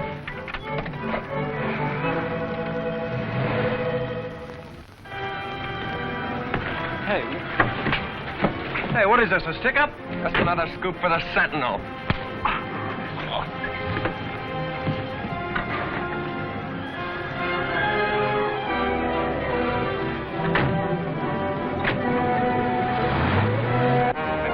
Step on it. Step on it. We're being followed.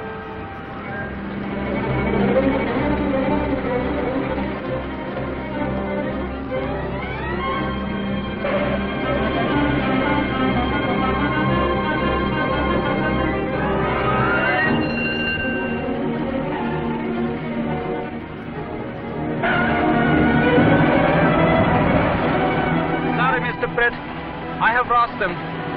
Maybe not. I caught the license number.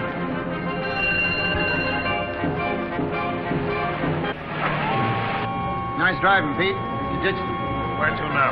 Max Gregory's office. Take him up by the freight elevator in the rear. And final negotiations with Roberts are now underway. If all goes well, shipment of arms will go forward at once. That's all. Put it in code and get it off immediately. The private door, sir. That'll be Dean with the report on Roberts. Let him in.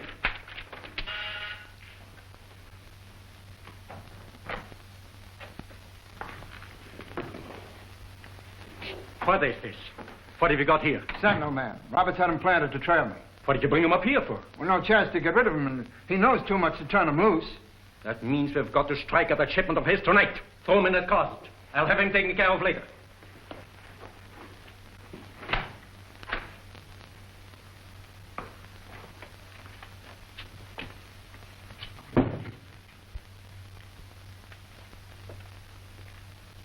At Clearwater Junction, you board the train. You'll get your final instructions from Monroe.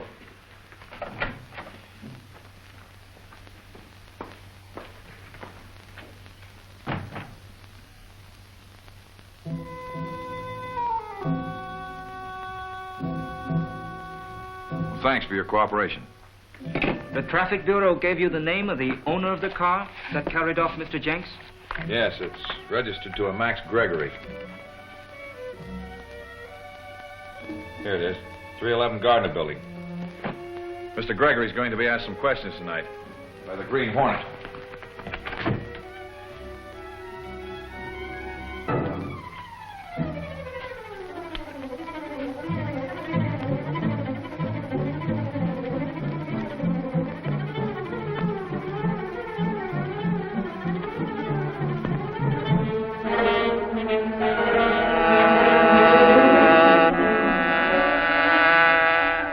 Take a message from wireless code.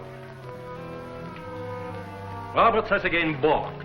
The train carrying Roberts' shipment will be boarded at Clearwater Junction at midnight tonight. Roberts' cars and everything behind them will be uncoupled on the long grade west of Summit. That's all. Put it into code. Never mind the code. I'll take it as it is. The Green Hornet. Give it to me.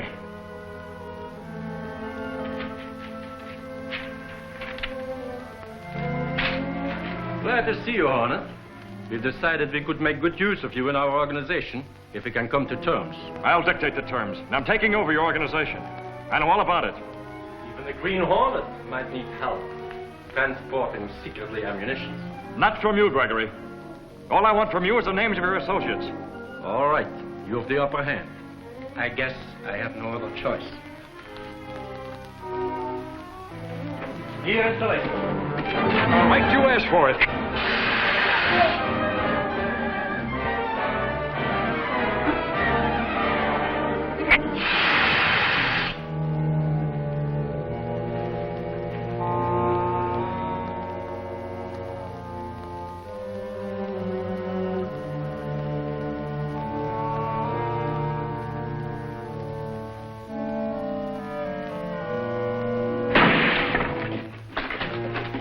Another one, eh? What's your connection with this gang? I'm not one of this outfit. I'm after them. I'm a reporter from the Sentinel. The Sentinel, eh? That muckraking reform sheet. I suppose you're after the reward for the capture of the Hornet. Reward or no reward, the Sentinel's out to get you and the rest of the crooks in this town. Well, you keep me here, the rest of this gang's going out to wreck a train. And blame it on me, eh? Well, I'll take care of that. Phone the police. These men are wanted for munitions and gun running. And don't try to follow me.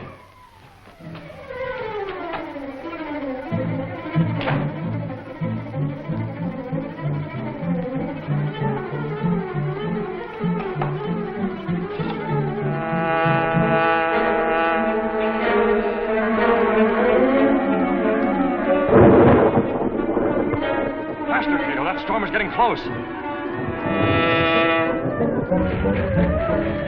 There she is.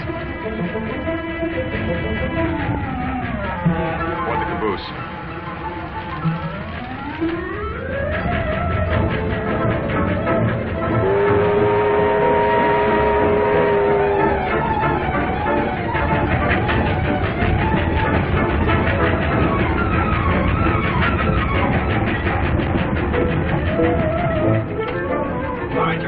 Get out of here and jump. Come on, get out of here.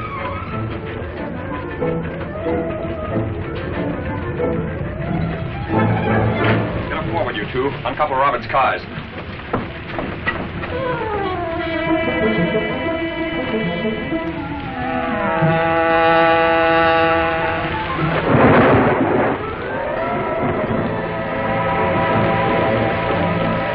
It's going up to Summit Grade. Catch her.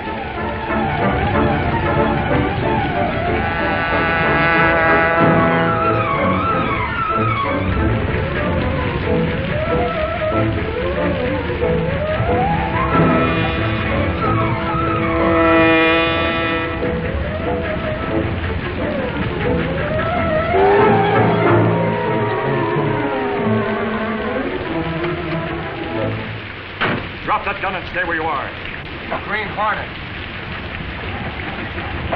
Talk fast. Who's on this job with you and where are they? What job? You got me wrong. I'm just bumming a ride. You're here to wreck this train. Spill it or take the consequences. No, don't shoot. I'll talk.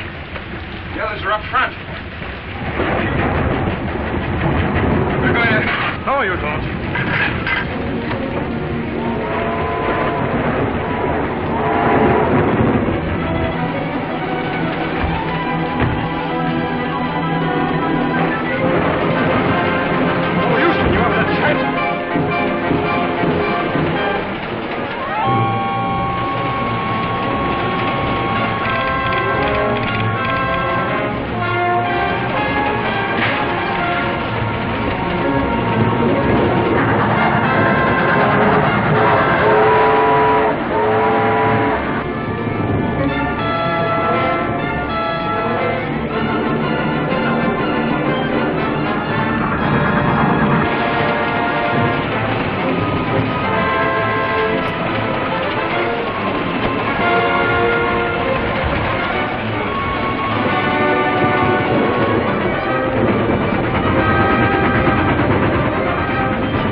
You all right, Mr. Britt?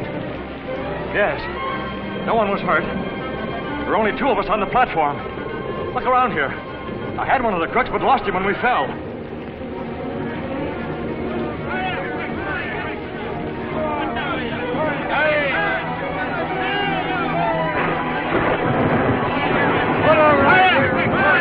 Some people are coming this way. That can't be found here. Where's the car?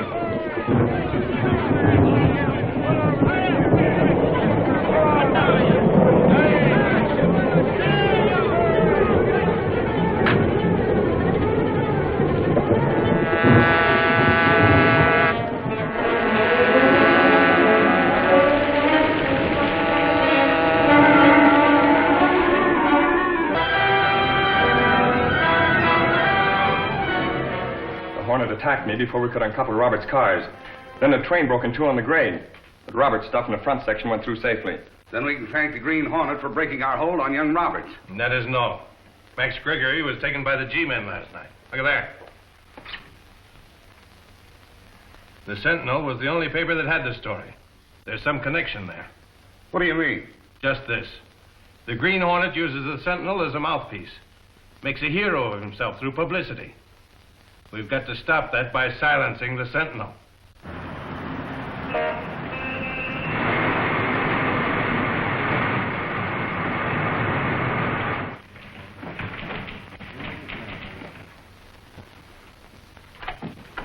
Hey, look here, boss. Gunnigan tells me you killed my story in the Cooper Zoo. That's right. But listen, that's a good yarn.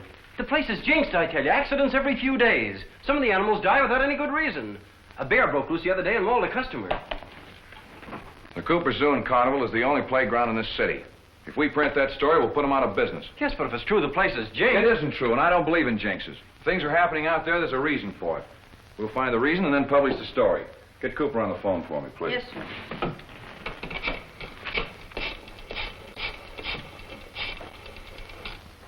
Mr. Cooper, please. Mr. Reed of the Daily Sentinel. Oh, he has.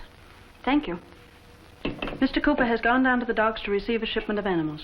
Maybe we can catch him there. My car's right outside. Come on, Jenks.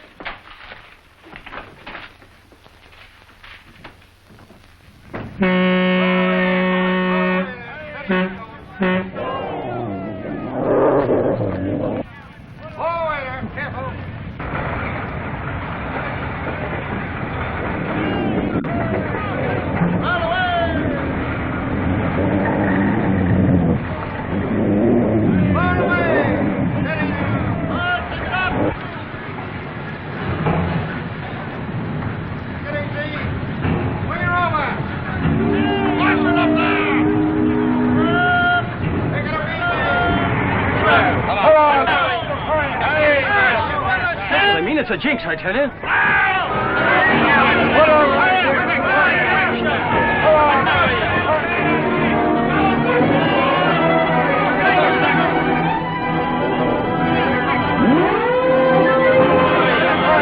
Somebody's got to stop that beast. He's gone in. Come on.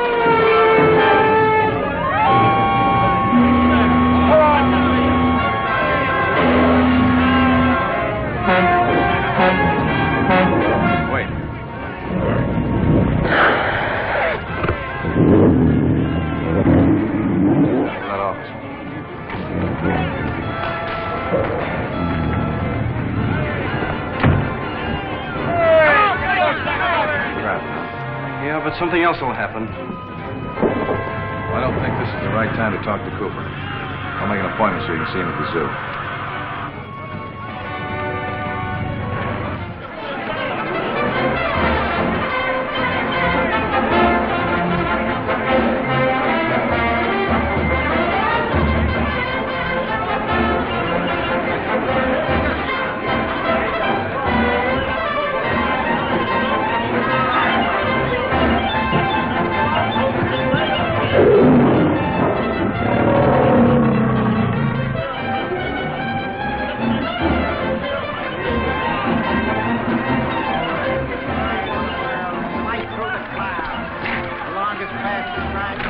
Cooper's office is down this way. Wait a minute, I want to look at this.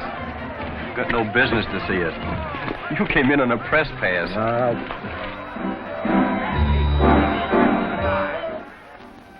That's the last word, Cooper.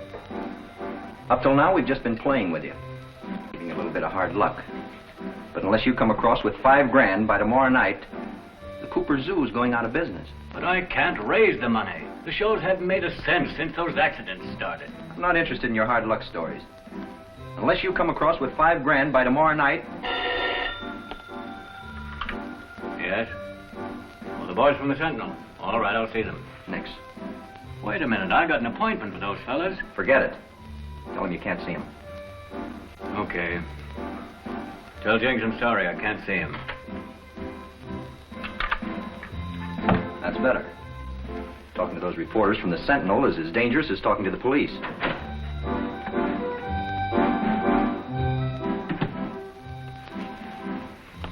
Told you I couldn't see you. Yeah, I know that, but you can't do that to me. I'm here by appointment, and I want an interview on those, accidents you've been having. Nothing to say. And why not? Is there something phony about your show that you don't want folks to learn about? All right, Cooper, get these men out of here. My business is important. No man with an honest business need be afraid to talk to the Sentinel. But if you're trying to cover up anything... That'll do, Mike. You know we reporters never try to force interviews from people.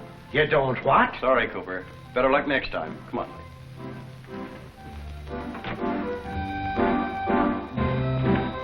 Forget those guys. The Sentinel's going to be taken care of shortly. But unless you have that money here by tomorrow night...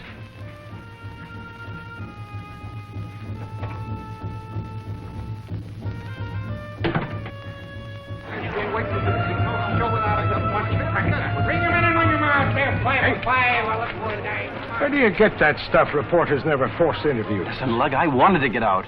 Unless I miss my guess, that other guy in there was Lefty Bates, who did a stretch for extortion and blackmail 3 years ago. You...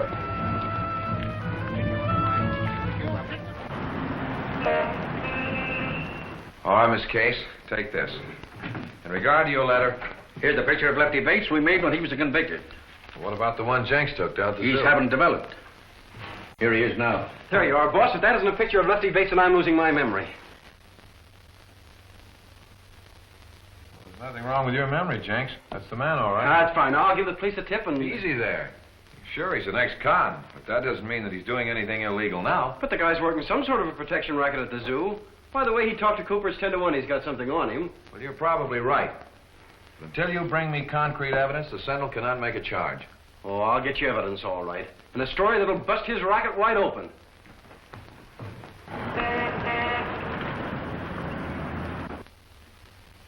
All ready, Chief.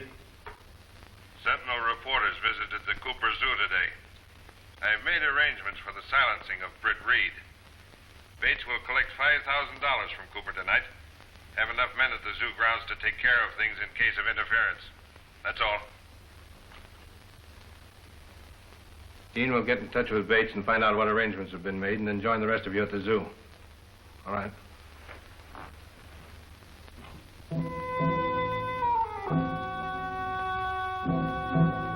There is danger in the Hornet visiting the zoo, Mr. Britt. There are too many people. Too much ride. You forget there's a carnival there, Cato. A lot of the performers will be wearing masks. So it's the one spot in the city where the Green Hornet might go, among others, unnoticed.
I want you to meet 640 pounds of tiny. Right this way, folks. The most sensational dance you can see in troops direct from the island. Get right up, folks. What do you expect to do here? We'll find out who's causing all the accidents and nab them.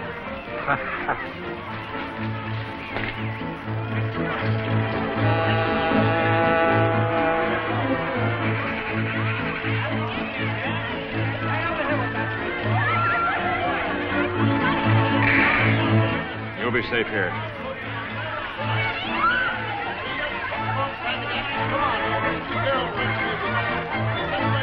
Oh, we're not doing any good here. This is a job for the cops. Sure, but the boss won't let us call them in without more evidence.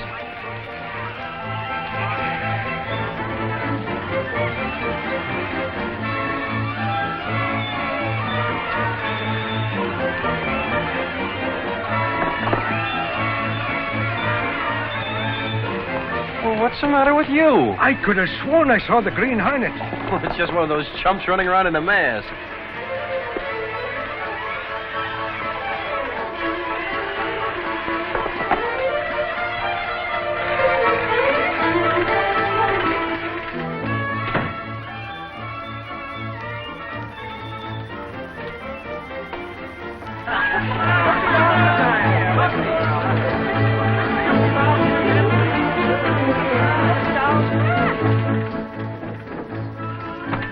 Hold it, Cooper. Who are you? What do you want? The Green Hornet? So you've been doing all the collecting for Bates and his gang. I collect for myself. Collect for yourself? Then you don't belong to Bates and his gang? Give me back that money. Or they'll wreck my zoo. They'll kill me. Keep back. I'll take care of Bates. From now on, you're dealing with me. Tell Bates that when he comes in here.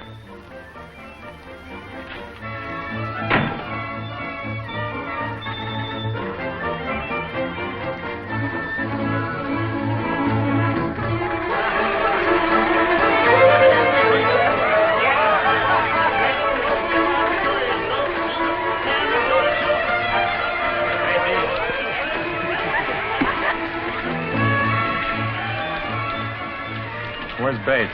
Going to collect from Cooper. Yeah, and suppose Cooper don't come across. I'm to meet Bates by the cat cages in 5 minutes. If he isn't there, we'll go to the office and find out why.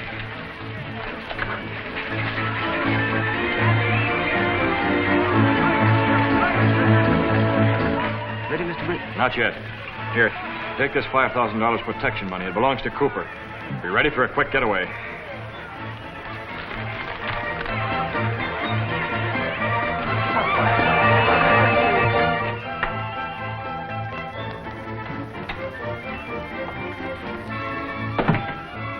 Let's have the dough. Come on, make it snappy. The boys are waiting. But I haven't got it. You're lying to me, Cooper. I've had you trailed ever since you left here today. My boys were in the bank with you when you cashed the check. That's true. But I gave the money to the Green Hornet. The Green Hornet? Yes, he was here ahead of you. I thought he came from you. You're lying. No. You can't stall me with that cock and bull story. Come across or I'll tip off the boys and they'll wreck your show. I don't think you will, Bates. The Green Hornet. Take your hand away from that gun. What do you want? A signed statement concerning your protection racket. I'll sign nothing. I don't even know what you're talking about. Oh, yes, you do. I just heard what you told Cooper. I want it on paper, and I'll give you 10 seconds to put it there.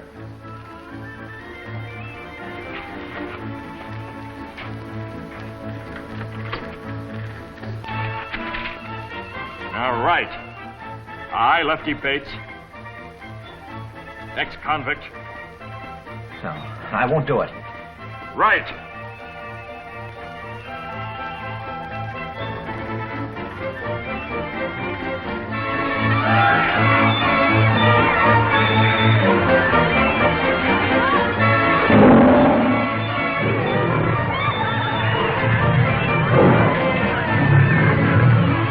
One of those babies get loose and it makes this crowd stir their legs.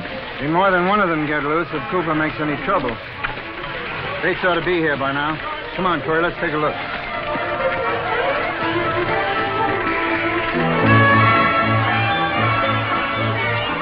Oh, we might as well go home. Yeah, I think we had. Give me some peanuts. Oh, yeah. Hey, look over there by the popcorn wagon. 2 of them guys was in the car stealing racket. Thank you. You better get a cop. Cop, is it? Haven't I been a cop half my life? Come on. 1 minute, you mugs. I want a word with you. Sentinel men, get him. Hey, be careful, my friend.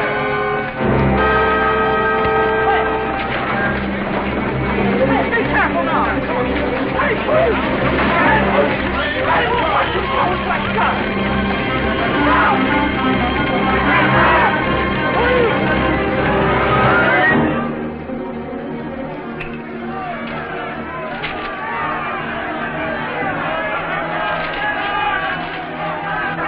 What's that?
Snap out of it. That's you, the Green Hornet. Yes, Bates. You started this fire and stampede so he could collect more blackmail from Cooper. No. No, I haven't been doing any blackmailing. Perhaps this will persuade you to talk. No, wait, don't. Don't use it. It's true. We're making Cooper pay protection. What do you mean, we? Who are you going to take that money to? A man. I don't know. I think his name is Ogden. Ogden, huh? Yeah. Is he the man that's ahead of all this? I don't know. I swear I don't. My job's just collecting the protection money. What did you mean when you told Cooper that the Sentinel was going to be taken care of? Nothing. It was just a threat. You're lying again. There are worse things than being turned over to the police. Okay, all right. I'll tell you. The man's going to put a bomb in the Sentinel office tonight. At what time? It's set to explode at about 11 o'clock.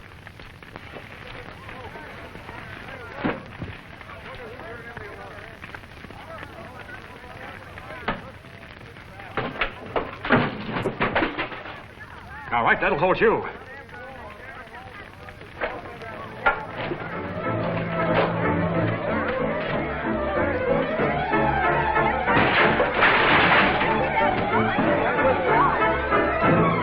Quick, Cato, take me to where I can phone. Yes, sir.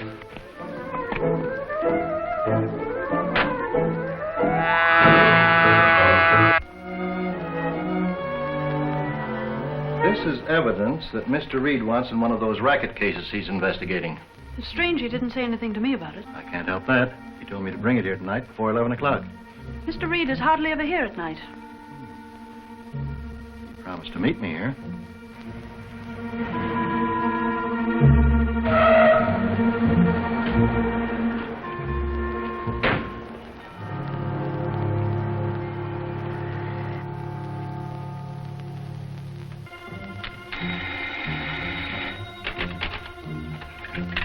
James speaking. Oh, so a man's gonna blow us up. I suppose you're the Green Hornet. Okay, pal, I'm Napoleon.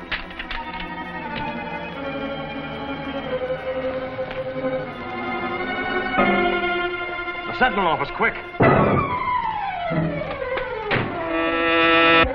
This package contains very valuable evidence. Do you mind putting it in Mr. Reed's safe? Very well.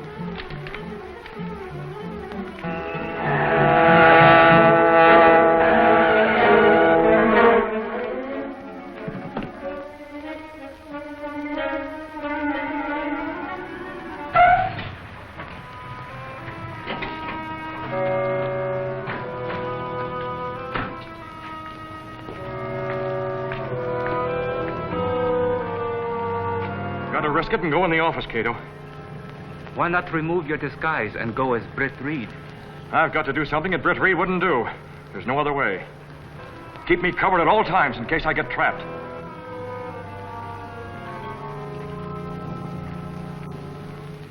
The Hornet got Bates and left him for the cops. I have a hunch that Bates is going to talk plenty. I'll get Monroe down here. It looks bad. You cover Williams at the Sentinel office in case the Hornet goes there before 11 o'clock.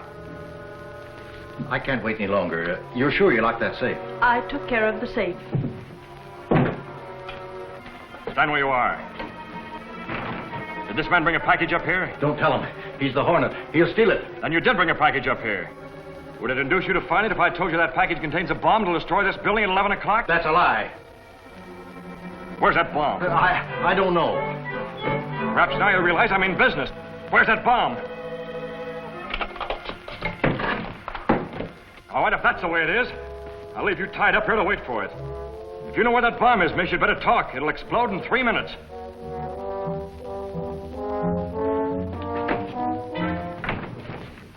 Hey, what do you want? We're after a man in there. We're from Central. Oh, you are not. I know you. You've 1 minute to tell me where that bomb is. If you value your life, you'll talk fast. All right, I'll tell you. It's in there, in Mr. Reed's safe.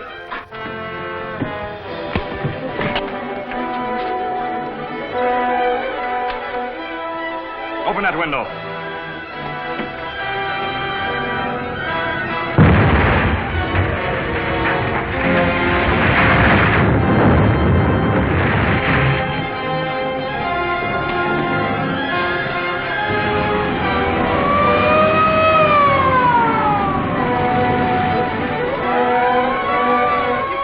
Before they catch you. He can't get away. He's trapped, and I'll collect the reward. Don't be too sure of that. police, you've got enough evidence to convict him. This will only render him unconscious for a short while.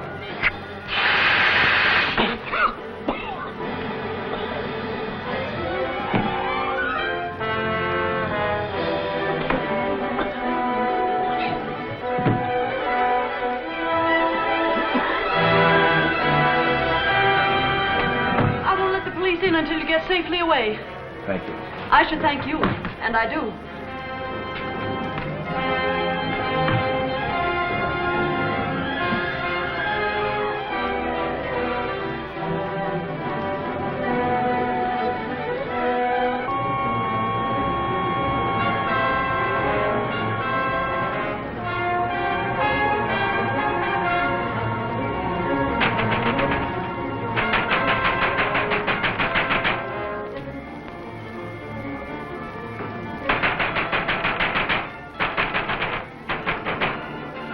Say, what goes on? Who started the fireworks? Get those cops up here. I've got the man who tried to blow us up. Oh, I suppose you'll be telling me next the Green Hornet was here. He was, and he was wonderful. Oh, I give up.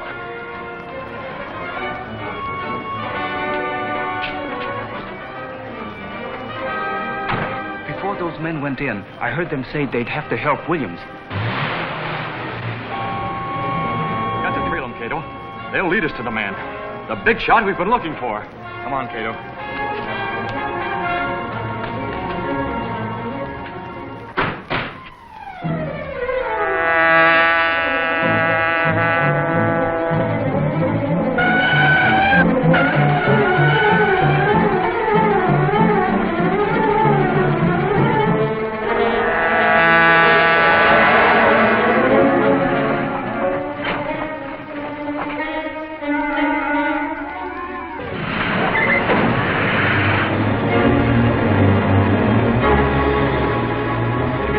We've been looking for. The hideout of the big boss of the racketeers. You are going in there tonight? Now we have other things to do first.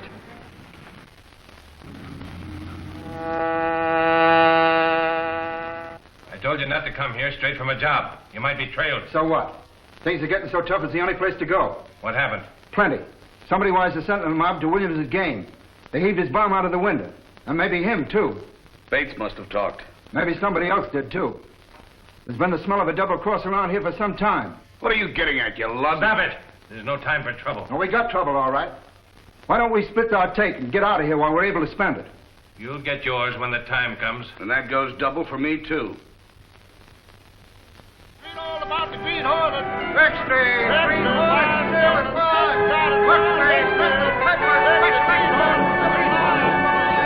Read all about it. Green Hornet! Can you imagine the Hornet gallivanting around and me not here to catch him and collect that reward? And of course, Miss Case is so wealthy that she didn't need the reward. So she let the Hornet escape. Yes, and I'd do it again. Listen, I even heard it rumored around that you helped the Hornet escape. You know, that makes you an accomplice and just as guilty as he is. Guilty of what? Of cleaning up this city? They ought to pin a medal on him instead of trying to catch him and put him in jail. Treason! By golly, I'm beginning to believe she was in cahoots with him. Say, Ashford, bring my car out, will you? I've got to go home and pack. I'm going out of town for the weekend. Yes, sir. You sure Axford didn't see us come back? Yes, Mr. Britt. Good. We're going to investigate that place we discovered last night. You mean where those men went, in the car? Yes, Bates mentioned a man Ogden, to whom he paid protection money. And there's a firm, a brokerage firm, Monroe and Ogden, occupying offices in that building. We will go there? Yes. I'm pretty sure that we'll find that Monroe and Ogden are the big shots we've been looking for.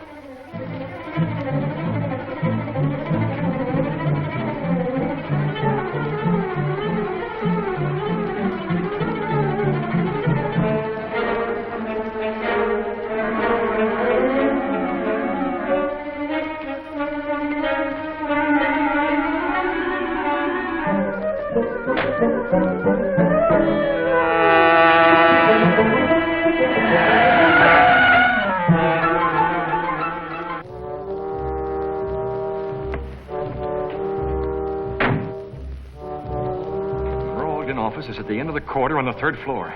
I'll take the fire escape.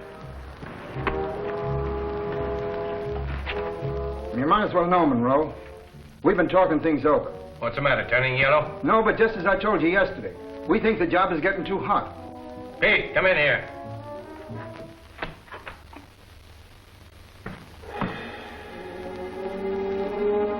raising a squawk? Is he talking for all of you or just for himself?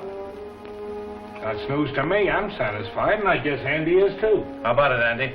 It's okay by me. That's the chief's signal. We'll see what he says. Yes, sir, we're ready. With regard to the question you put to me this morning, we have too big an investment at stake to give it up without a fight. The Green Hornet is giving us most of our trouble. He must be stopped, and the Sentinel must be silenced. We're carrying out the chief's orders. Well, I'm still for getting out while we can. And giving up everything we worked for? No. We'll take the dough that's in that safe and split it up and lay low for a while. Oh, we're wasting time. Let's bring that stuff up from the car. Dean and the boys can take care of that. You and I have an important call to make. Andy, you better wait here. I'll phone you in a few minutes. Okay.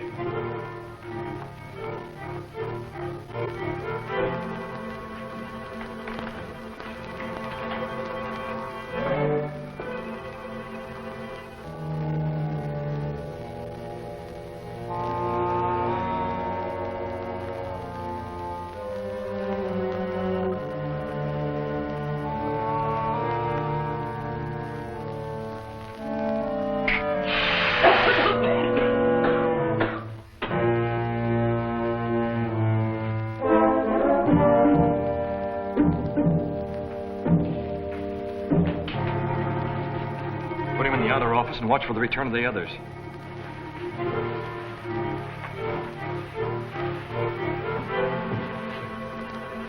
regard to the question you put to me this morning, we have too big an investment at stake to give it up without a fight. Pretty clever, Monroe. Using a phonograph record to conceal from the rest of the gang that you were the chief.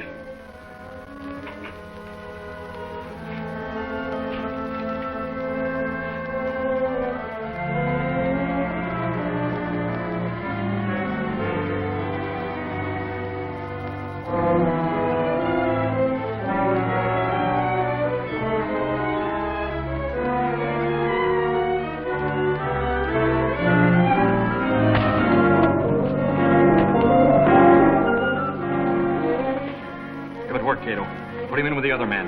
Use your gas gun if necessary.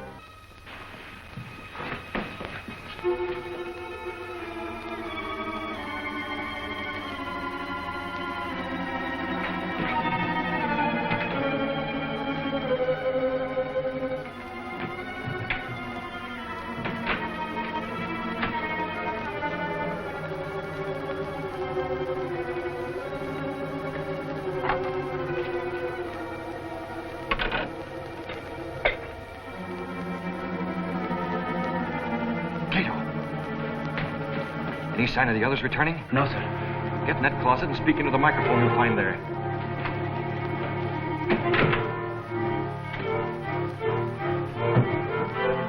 Hello? Hello? Can you hear me? Yes, that's enough.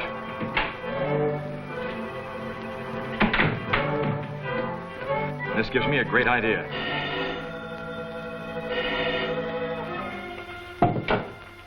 Hello?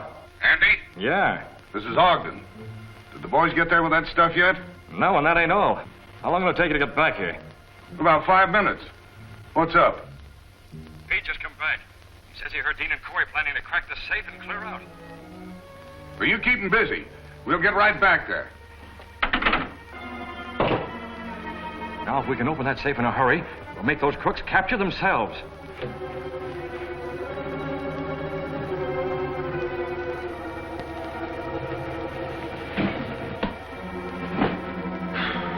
Hey, where's Andy? Monroe told him to stay on the job. I'm looking for Pete, I guess. Where's he? I don't know. Hey, what's that? The signal Monroe gets when the chief wants to talk to him.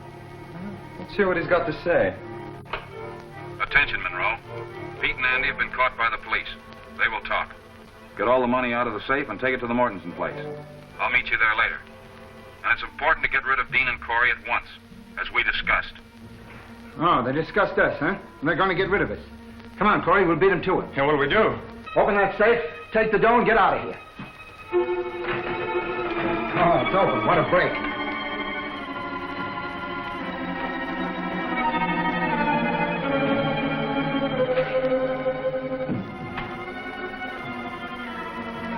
Let the double-crossers have it.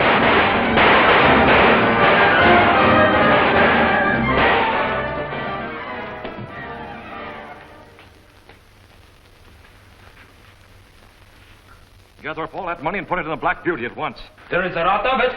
Every cent of it must be returned to the men it was stolen from. Roberts, Cooper, and all the others.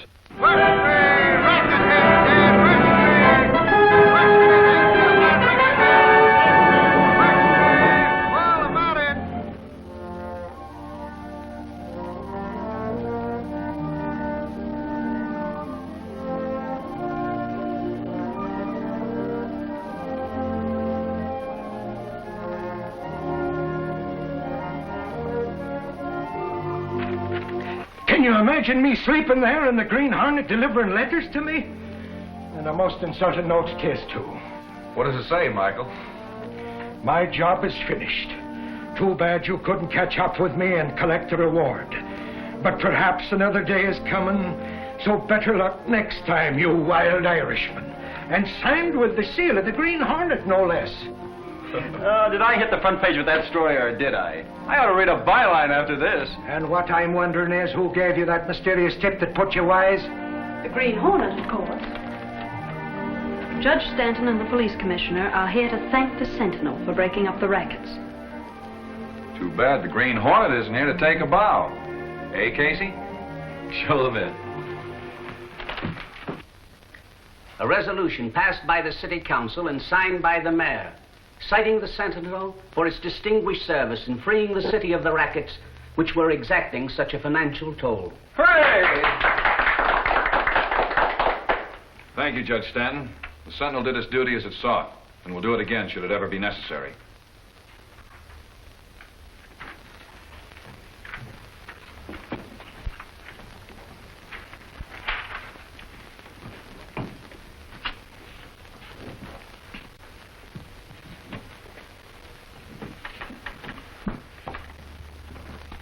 He's the one who really earned it. Oh, take that thing down. Sure, it is a sight that makes the eyes of me sore.